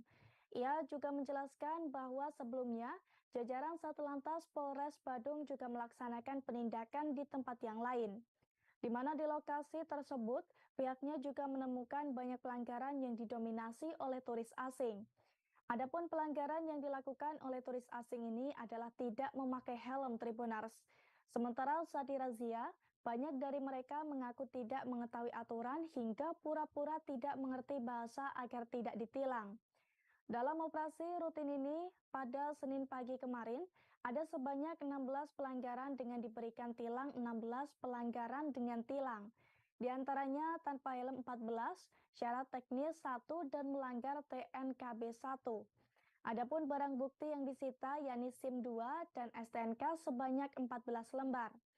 Informasi Sebagai informasi, ada setidaknya beberapa kesalahan yang harus dihindari saat di Bali agar bebas dari sanksi dan deportasi, seperti menghindari berpakaian yang tidak senonoh, terlebih saat kunjungan ke pura atau ke tempat-tempat yang dianggap suci oleh masyarakat Bali.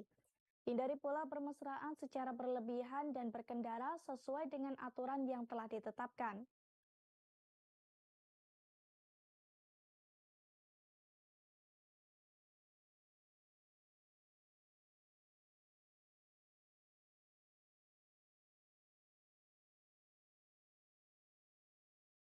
Kita beralih ke informasi selanjutnya, Tribuners. Di bulan April ini, PT KAI memberikan penawaran menarik bagi para pelanggannya, yakni berupa program Trip and Win yang berlaku mulai periode April hingga Juni 2023 ini. Dalam program tersebut, pelanggan berpeluang untuk mendapatkan voucher menginap di Hotel Batika. Pengguna kereta api atau KA Argo Cilegon, Tegal Bahari, Gemalang, atau Matarmaja juga bisa berpeluang mendapatkan voucher menginap di Hotel Batika. Pengumuman kehadiran program Trip and Win bulan April 2023 dari KAI sendiri baru saja dirilis pada hari Senin 3 April 2023 kemarin. Namun untuk melakukan pembelian tiket kereta api dan mendapatkan undian program Trip and Win bulan April, calon penumpang wajib menggunakan transaksi dari KAI Akses. Minimal 12 kali pada periode 1 April hingga 30 Juni 2023 dengan beberapa perjalanan kereta api. Di antaranya kereta api Argo Cirebon, Gambir Cirebon, kereta api Tegal Bahari Pasar Senen Tegal, kereta api Gumarang Pasar Senen Surabaya Pasar Turi, serta kereta api Matarmaja Malang Pasar Senen PP. Adapun syarat dan ketentuan dari program Trip and Win bulan April ini diantaranya, pertama, pelanggan yang berkesempatan untuk mengikuti undian adalah yang melakukan perjalanan dan transaksi menggunakan KAI Akses. Lalu pelanggan yang ikut program ini minimal melakukan perjalanan atau transaksi sebanyak 12 kali menggunakan kereta yang ada dalam program Trip and Win. Pengundiannya sendiri akan dilakukan oleh PT KAI. Di mana menurutnya, maksud kami di mana nantinya akan ada total 5 pemenang yang dipilih dari pengguna kereta pada program Trip and Win. Adapun voucher hotel yang akan diberikan diantaranya adalah Hotel Batika Jabat BK, Hotel Batika Karawang, Hotel Batika Cirebon, dan juga Hotel Batika Surabaya. Untuk pengumuman pemenangnya di media sosial dan akan dihubungi setelah tanggal 30 Juni 2023. Keputusan penetapan pemenang adalah mutlak dan tidak dapat diganggu-gugat, Tribuners. Perlu diketahui program ini tidak berlaku untuk karyawan PT KAI Group dan keluarga, pensiunan, serta reduksi infan. Diketahui sebelumnya PT KAI tak hanya menawarkan program ini. Sebelumnya, PT KAI juga sukses menggelar event KAI Akses Ramadan Festive 2023 dengan menjual sebanyak 12.700 tiket kereta api promo. Gelaran KAI Akses Ramadan Festive 2023 diketahui telah digelar selama 2 hari mulai dari tanggal 28 hingga 29 Maret 2023. Hadirnya event KAI Akses Ramadan Festive 2023 ditujukan guna meningkatkan pelayanan kepada pelanggan melalui penjualan tiket di masa angkutan Lebaran 2023 dengan tarif yang sangat terjangkau.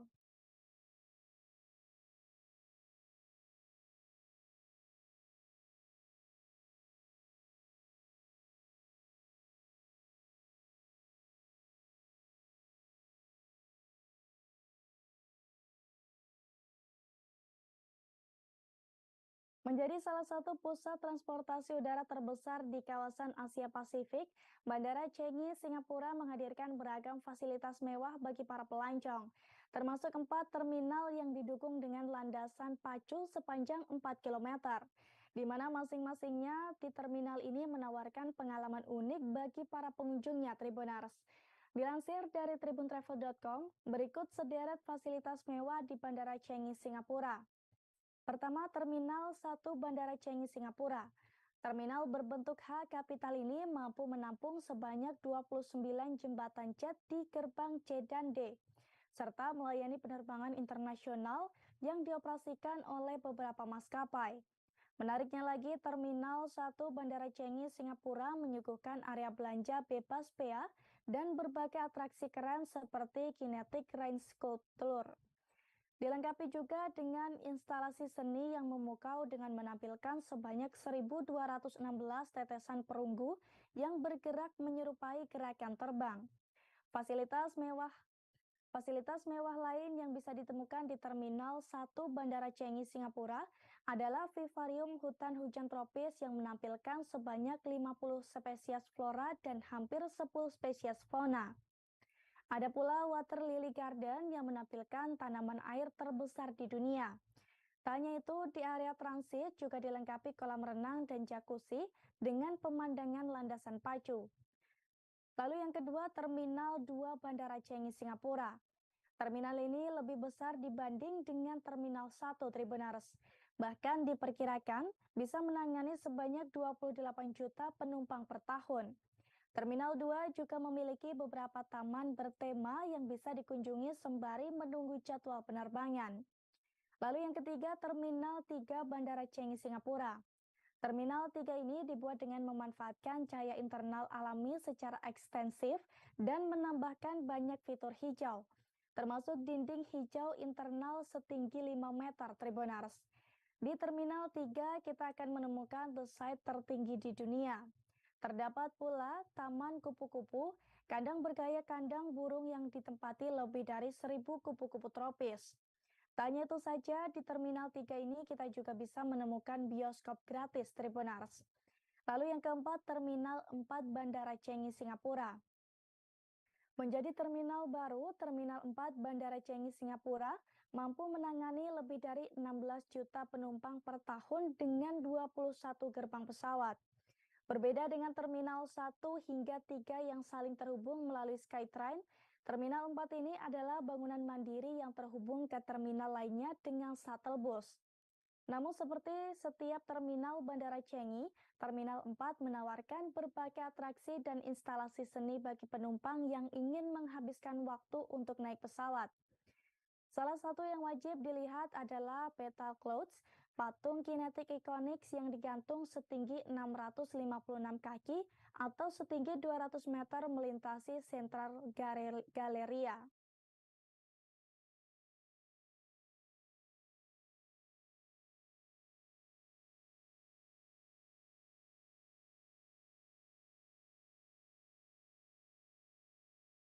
Tribuners, Kota Solo memiliki sederet tempat menarik yang cocok dikunjungi untuk ngabuburit. Mulai dari tempat wisata religi hingga tempat-tempat yang kental akan sejarah. Bahkan beberapa tempat di Kota Solo juga menggelar berbagai kegiatan selama bulan Ramadan 2023. Dirangkum dari tribuntravel.com, berikut tempat-tempat di Kota Solo yang cocok untuk ngabuburit. Pertama, Masjid Raya Syekh Zayed. Selama bulan suci Ramadan, Masjid Raya Syekh Zayed menjadi tempat ngabuburit favorit di Kota Solo. Suasana Masjid Raya Syekh Zayed Solo juga semakin ramai ketika sore hari menjelang buka puasa Tribuners. Saat ngabuburit di tempat ini, Tribuners bisa mengikuti beberapa agenda kegiatan Ramadan 2023, seperti kajian buka puasa hingga sholat raweh. Masjid Raya Syekh Zayed Solo sendiri terletak di Cinderejo, RT 6 RW 5 Kilingan, Banjarsari, Kota Solo, Jawa Tengah. Lalu yang kedua, Astana Utara. Kompleks Pemakaman Kanjeng Gusti Pangeran Adipati Arya atau KGPAA Mangkunegaran 6 beserta keluarga, kerabat dan abdi dalamnya ini bisa menjadi pilihan tempat ngabuburit ketika berada di Kota Solo. Tempat ini merupakan satu di antara situs sejarah dan wisata religi di Kota Solo, Tribuners. Sejak tahun 2014, Astana Utara ditetapkan oleh pemerintah Kota Solo sebagai cagar budaya. Untuk lokasinya, Astana Utara berada di Jalan Nayu, Nusukan, Kecamatan Banjarsari, Kota Solo, Jawa Tengah. Lalu yang ketiga, Masjid Al-Wusto Mangkunegaran. Lokasinya berada di Jalan Kartini nomor 3, Ketelan, Kecamatan Banjarsari, Kota Solo, Jawa Tengah. Masjid Al-Wusto merupakan satu di antara 3 masjid tua dan bersejarah di Kota Solo, selain Masjid Darussalam dan Masjid Agung.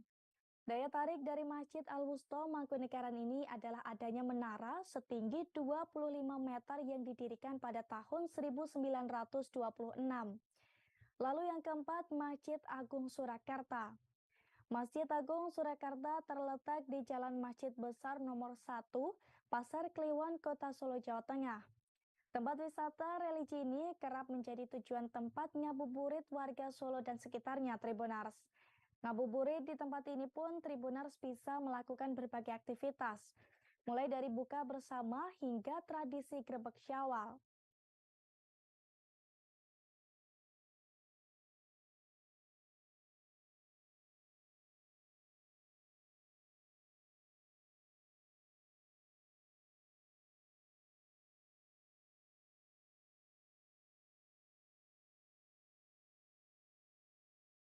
Tribuners, informasi tersebut sekaligus mengakhiri perjumpaan kita pada live update travel kali ini.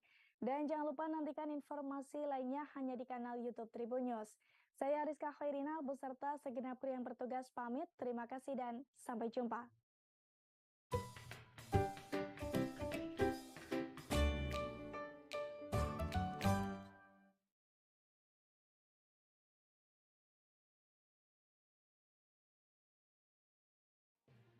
Tribun News Live Update. Tanggal 21. Selamat siang Tribuners, selamat sore Tribuners, selamat petang Tribuners, Anda sedang menyaksikan live update. Informasi teraktual dan terupdate dari siang hingga petang kami sajikan untuk Anda.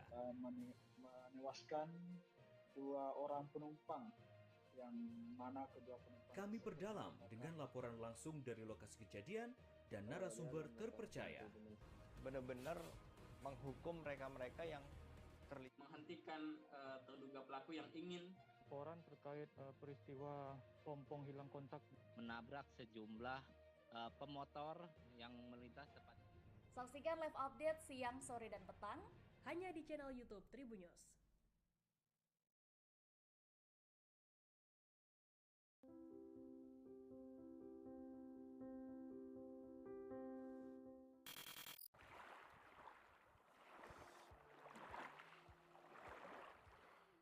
Pantai Bakaro yang terletak di Distrik Manokwari Timur, Kabupaten Manokwari, Provinsi Papua Barat, memiliki potensi wisata bahari khususnya selancar ombak atau surfing.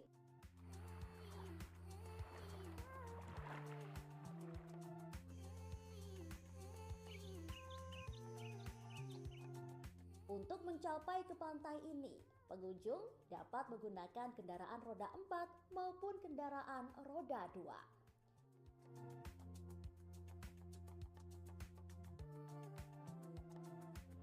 Deburan ombak halus disertai dengan angin sepoi-sepoi juga melengkapi pantai ini seakan menyambut kedatangan Anda.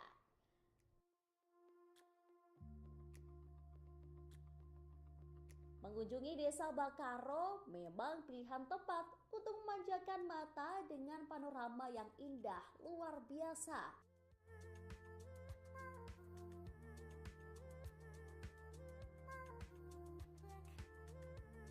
Pantai Bakaro merupakan pantai yang sangat ramai dikunjungi oleh pengunjung mancanegara karena pulau ini terletak sangat eksotis dengan pemandangannya.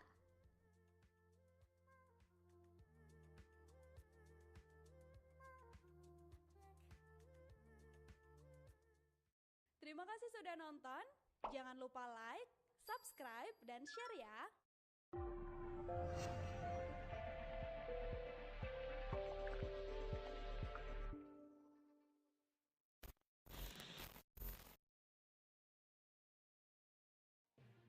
Tribun News Live Update. Tanggal 21. Selamat siang Tribuners, selamat sore Tribuners, selamat petang Tribuners, Anda sedang menyaksikan live update. Informasi teraktual dan terupdate dari siang hingga petang kami sajikan untuk Anda. Menewaskan 2 orang penumpang, yang mana kedua penumpang Kami perdalam dengan laporan langsung dari lokasi kejadian dan narasumber terpercaya. benar-benar menghukum mereka-mereka yang menghentikan terduga pelaku yang ingin laporan terkait peristiwa pompong Pantai Batu Kalang. Fenomena alam seperti ini tak selalu dapat ditemukan di tempat lain di wilayah Indonesia. Keindahan batuan pantainya menjadikan Pantai Batu Kalang layak disebut sebagai Belitungnya pesisir selatan.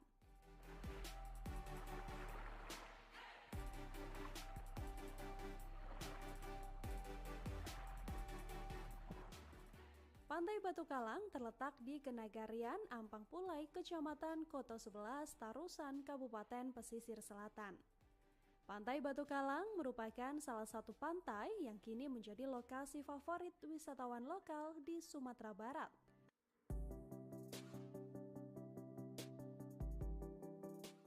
Daerah ini memiliki keindahan alam nan elok dan mempesona.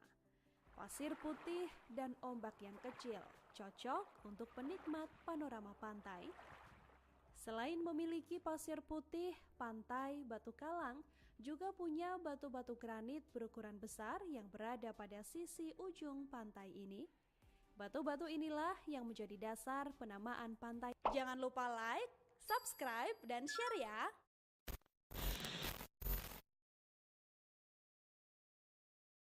Maybelline Superstay Vinyl Ink, shake to shine tanpa transfer.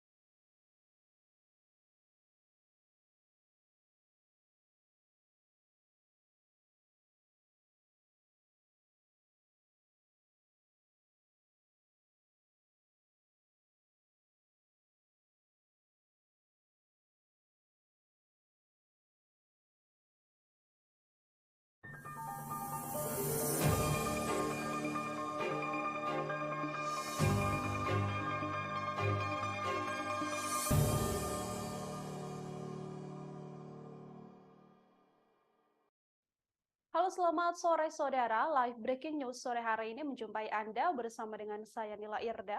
Komisi 3 DPR RI hari ini menggelar rapat dengan Menteri Koordinator Politik, Hukum, dan Keamanan atau Menko Polhukam Mahfud MD. Rapat tersebut akan membahas terkait dugaan aliran transaksi janggal di lingkungan Kementerian Keuangan senilai 349 triliun rupiah.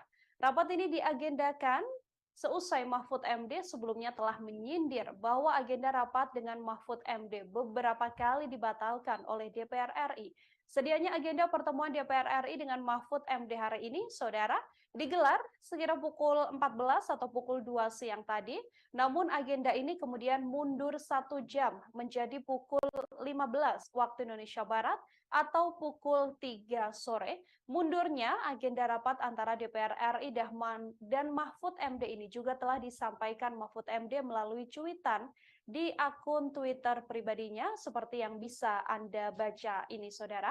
Mahfud MD mengaku menyadari sepenuhnya bahwa DPR RI memang banyak agenda, sehingga ia memaklumi agenda pertemuan antara dirinya dan juga DPR RI harus mundur 1 jam setelah beberapa kali sempat melewati beberapa kali jadwal yang terus-menerus batal. Mahfud MD mengaku sedianya sudah standby untuk tiba di gedung DPR RI sekira pukul 14 waktu Indonesia Barat.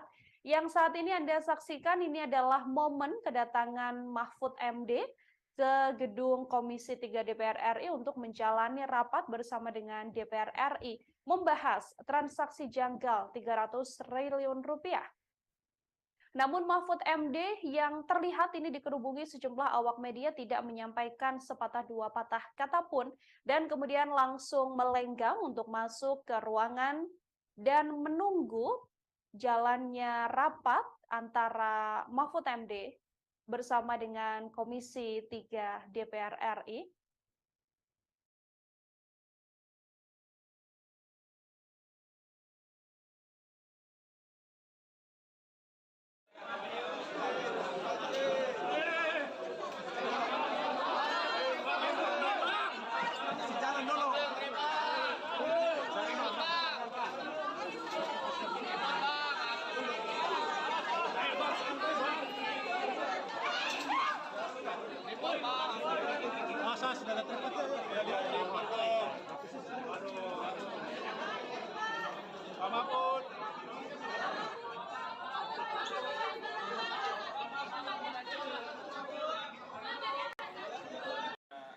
partai masih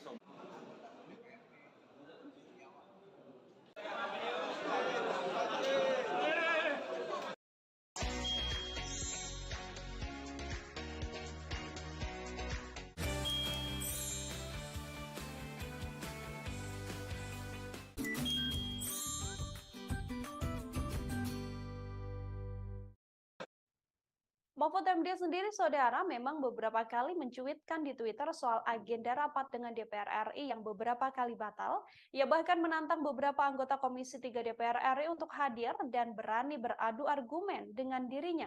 Ketiga sosok tersebut diantaranya adalah Beni Kaharman yang merupakan anggota DPR RI dari fraksi Demokrat, kemudian Arsul Sani, anggota DPR RI dari P3, dan juga Arteria Dahlan yang merupakan anggota DPR RI dari fraksi PDI Perjuangan. Mahfud MD meminta pada ketiganya untuk tak mencari-cari alasan dan absen dalam rapat yang digelar pada sore hari ini. Rapat yang digelar hari ini diketahui dihadiri oleh Mahfud MD selaku Ketua Komite Tindak Pidana Pencucian Uang atau TPPU. Kemudian beragendakan pula pemaparan yang juga hadir dalam rapat tersebut adalah Kepala Pusat Pelaporan dan Analisis Transaksi Keuangan atau PPATK Ivan Yustiavandana selaku Sekretaris Komite TPPU. Agenda rapat DPR RI dengan Mahfud MD ini sendiri terkait penjabaran dugaan adanya transaksi janggal 349 triliun rupiah di Kemenko yang sebelumnya telah disampaikan oleh Mahfud MD. Sebelum agenda sidang yang digelar pada hari ini, pada Senin, pada Selasa kemarin, saudara, maksud saya, juga telah digelar rapat antara Menteri Keuangan Sri Mulyani dan juga anggota DPR RI yang juga sama-sama membahas soal dugaan adanya transaksi janggal 300 triliun rupiah. Dalam sidang yang digelar, dalam rapat maksud saya yang digelar kemarin, ini juga telah disampaikan dari mana saja dugaan adanya transaksi janggal 300 triliun rupiah ini yang dilontarkan pertama kali oleh Mahfud MD. Dalam pemaparannya yang bisa sedikit kami kutip untuk Anda adalah Sri Mulyani mengatakan bahwa sedianya transaksi 300 triliun rupiah itu tidak sepenuhnya atau seluruhnya berasal dari pejabat Kementerian Keuangan. Hanya sekitar beberapa triliun saja yang merupakan tindak pidana atau dugaan tindak pidana yang terjadi di Kementerian Keuangan, namun sisanya adalah laporan dari beberapa pihak terkait adanya transaksi janggal tersebut. Saya tadi menghimbau agar tadarus seperti ini supaya diperbanyak untuk apa? Kalau untuk tugas jangka pendeknya mengawal agar pemilu berjalan sesuai jadwal, demokratis, jujur, adil. Untuk jangka panjangnya menjaga dan memakmurkan negara kesatuan Republik Indonesia. Cukup.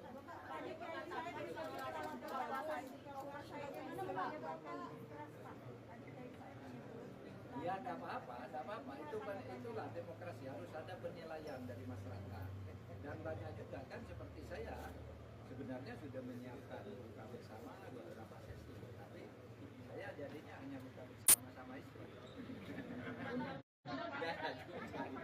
Tidak apa-apa. Ya, tidak apa-apa. Nanti kita terima kasih. Sebagai kritik itu harus selalu ada yang seperti itu. Namanya demokrasi. Itu namanya bahwa orang Islam itu merasa memiliki Indonesia ini. Ya, Bapak. Pak Jokowi ada rencana untuk saya belum dengar. Itu kan surat edaran ya. Jadi pencabutannya juga sederhana, tidak usah pakai bilang menteri. Kalau mau dikabul, kalau mau dijelaskan itu kan bukan keputusan presiden. Surat edaran Mensesnek. Nah, Mensesnek atas arahan presiden. Ya nanti kalau mau dikabul, artinya saya tidak harus tahu juga. Pak, soal Maki yang mau melaporkan PPATK, Pak. Maki melaporkan. Ya, tidak apa-apa, bagus.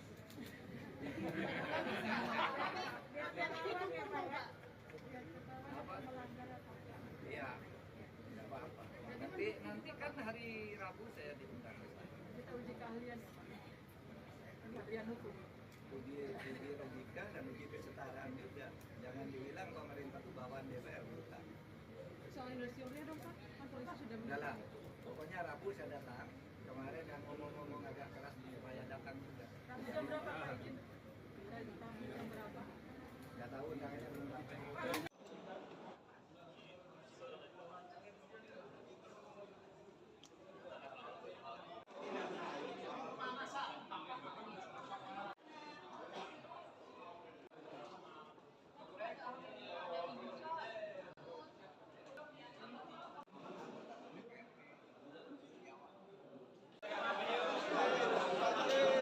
Saya ucapkan terima kasih kepada para customer Lavis sebanyak 150.670 customer yang sudah mempercayai Lavis Cosmetics sebagai skincare pilihannya sejak tahun 2017. Ya, saudara, kita akan melihat kondisi secara langsung di gedung DPR RI jelang rapat yang diselenggarakan pada hari ini antara Mahfud MD dan juga DPR RI untuk membahas dugaan adanya transaksi janggal 300 triliun rupiah yang sebelumnya telah disampaikan oleh Mahfud MD yang diduga berkaitan dengan Kementerian Keuangan. Saya sudah tersambung, saudara, dengan wartawan lapangan kami dari Tribun News, ada Versin di sana yang akan memberikan informasi lebih lengkapnya untuk Anda. Versin, selamat sore. Bisa diinformasikan apakah Mahfud MD sudah tiba, kemudian pukul berapa Mahfud MD tiba di gedung DPR RI? Ya, baik rekan Nila dan Tribun sekalian, betul bahwa baru saja Menko Polhukam Mahfud MD tiba di gedung DPR sekitar pukul 3 sore sesuai dengan agenda yang sebelumnya disampaikan oleh Komisi 3 DPR. Oke, Versin, selain dari Mahfud MD sendiri, dalam beberapa kali cuitannya Mahfud MD mengatakan meminta beberapa anggota DPR untuk hadir seperti misalnya Arteria Dahlan, kemudian Arsul Sani, sampai Benny Kaharman. Apakah juga ketiganya sudah tiba di gedung DPR RI? Ya, baik rekan Dila, berdasarkan pantauan Tribuners tadi di lokasi bahwa memang sebelum Mahfud MD tiba di DPR, sejumlah anggota DPR yang sebelumnya sempat ditantang oleh Mahfud sudah tiba di DPR terlebih dahulu. Banyak kali antaranya seperti Benny Kaharman, kemudian Arsul Sani dan Arteria Dahlan. Dan tadi juga terpantau di lokasi sudah ada Ketua Komisi 3 DPR, Bambang Pacul, yang juga sudah hadir untuk memimpin rapat tersebut. Untuk saat ini kondisi terkini di gedung DPR RI seperti apa, Versin? Apakah memang agenda rapat ini sudah digelar? Iya, baik rekan Danila, berdasarkan informasi yang diperoleh bahwa rapat ini sebentar lagi akan dimulai. Baik, terima kasih banyak Versin, wartawan Tribun News, saudara, melaporkan secara langsung dari gedung DPR RI yang mana mengabarkan bahwa Mahfud MD sudah tiba, begitupun dengan beberapa anggota DPR RI yang sebelumnya sempat ditantang oleh Mahfud MD. Versin, terima kasih banyak atas informasi Anda, selamat bertugas kembali. Ya, saudara, rapat yang digelar pada hari ini yakni beragendakan pemaparan oleh Mahfud MD terkait dugaan adanya transaksi janggal senilai 300 triliun rupiah yang melibatkan Kementerian Keuangan. Sebelumnya hal ini juga telah menjadi sorotan hebat oleh publik hingga akhirnya DPR RI telah memanggil Sri Mulyani untuk memaparkan terkait dugaan tersebut, termasuk juga hari ini melakukan pertemuan atau rapat bersama dengan Mahfud MD untuk membahas dugaan transaksi janggal 349 triliun rupiah tersebut.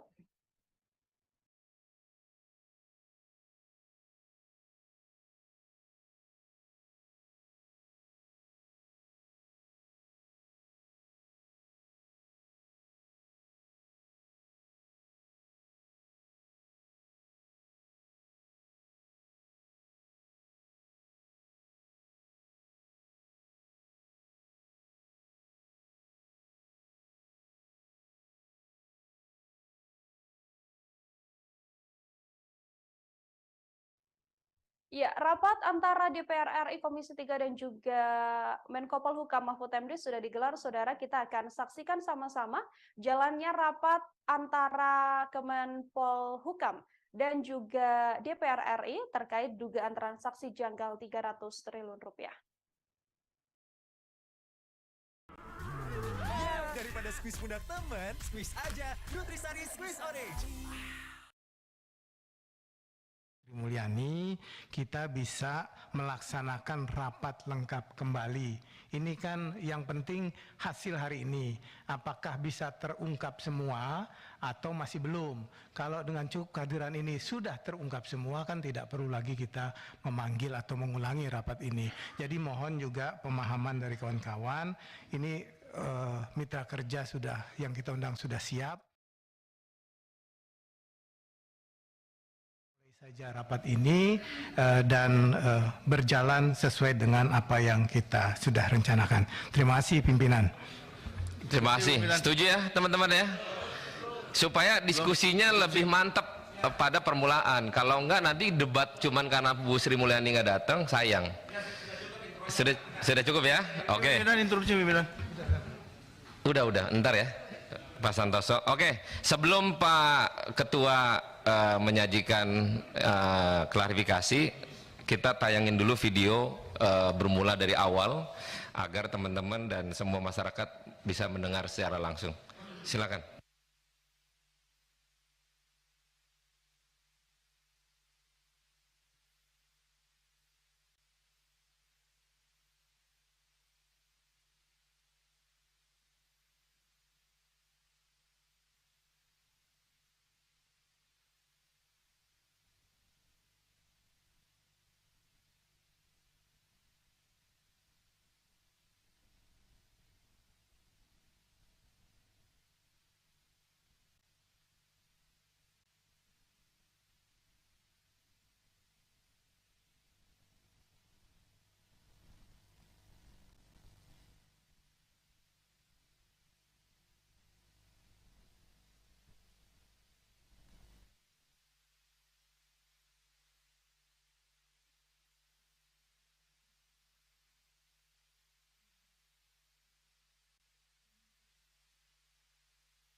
Garis miring 3 Romawi tahun 2023.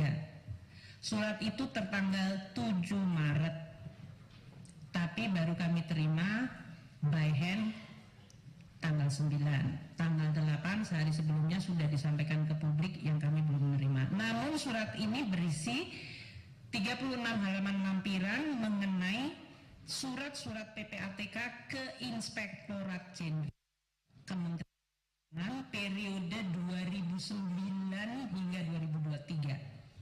Totalnya ada berapa, Bu? 196 surat di dalam 36 halaman lampiran. Bukan 200 ya, seperti yang Itu surat pertama. Oh, surat. 196 surat dalam 36 halaman, yaitu surat-surat dari PPATK yang dikirim ke Inspektorat Jenderal Kementerian Keuangan periode 2009 hingga 2023. Di situ tidak ada data mengenai nilai uang. Jadi hanya surat ini kami pernah ngirim tanggal sekian, nomor sekian, dengan nama orang-orang yang tercantum di dalam surat tersebut atau yang disebutkan diselidiki oleh PPATK atau yang dicantumkan dalam PPATK. Sehingga kami juga tetap bingung, tanggal 9 belum terima surat tapi nggak ada angkanya. Saya meminta kepada Pak Ivan suratnya yang ada angkanya di mana, karena kami tidak bisa berkomentar. Nah, hari Sabtu Pak Mahfud datang ke kantor kami untuk menjelaskan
THR 15 miliar, Shopee Video THR kaget 15 miliar. Nonton setiap hari dan menangkan hadiahnya. Klik icon Shopee Video, nonton minimal 15 menit, klik icon ketupat dan dapatkan hadiahnya. Setiap hari, setiap hari, setiap hari.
Oke, dipersilahkan Pak Ketua. Terima kasih. Assalamualaikum warahmatullahi wabarakatuh. Saya ingin menyampaikan terima kasih yang sebesar-besarnya kepada Komisi 3 yang setelah menunda pertemuan 2 kali baru sore hari ini kita ketemu. Selamat menunaikan ibadah puasa kepada yang berpuasa.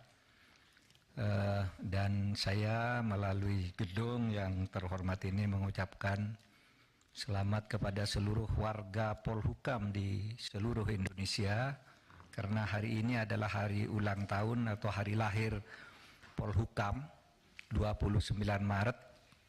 Dulu lahirnya tahun 98 ketika Presiden mengangkat Profesor Jenderal Panggabean sebagai Polhukam Menko Polhukam yang pertama. Saudara, selain itu saya ingin menyampaikan bahwa kedudukan DPR dan pemerintah ini sejajar. Oleh sebab itu, kita harus bersama bersikap sejajar, saling menerangkan, saling berargumen, tidak boleh ada yang satu menuding yang lain seperti polisi memeriksa copet. Pemerintah bisa melakukan itu. Oleh sebab itu, mari kita setara aja, saling buka. Itu tadi yang substansi, ya kita tunjukkan nanti datanya. Ya. Tapi saya ingin bagi dua keterangan saya ini. Ya. Pertama, saya ingin menegakkan soal legal standing. Bolehkah Menko Polhukam mengumumkan data pencucian uang ke publik yang kemarin dipersoalkan? Saya jawab nanti.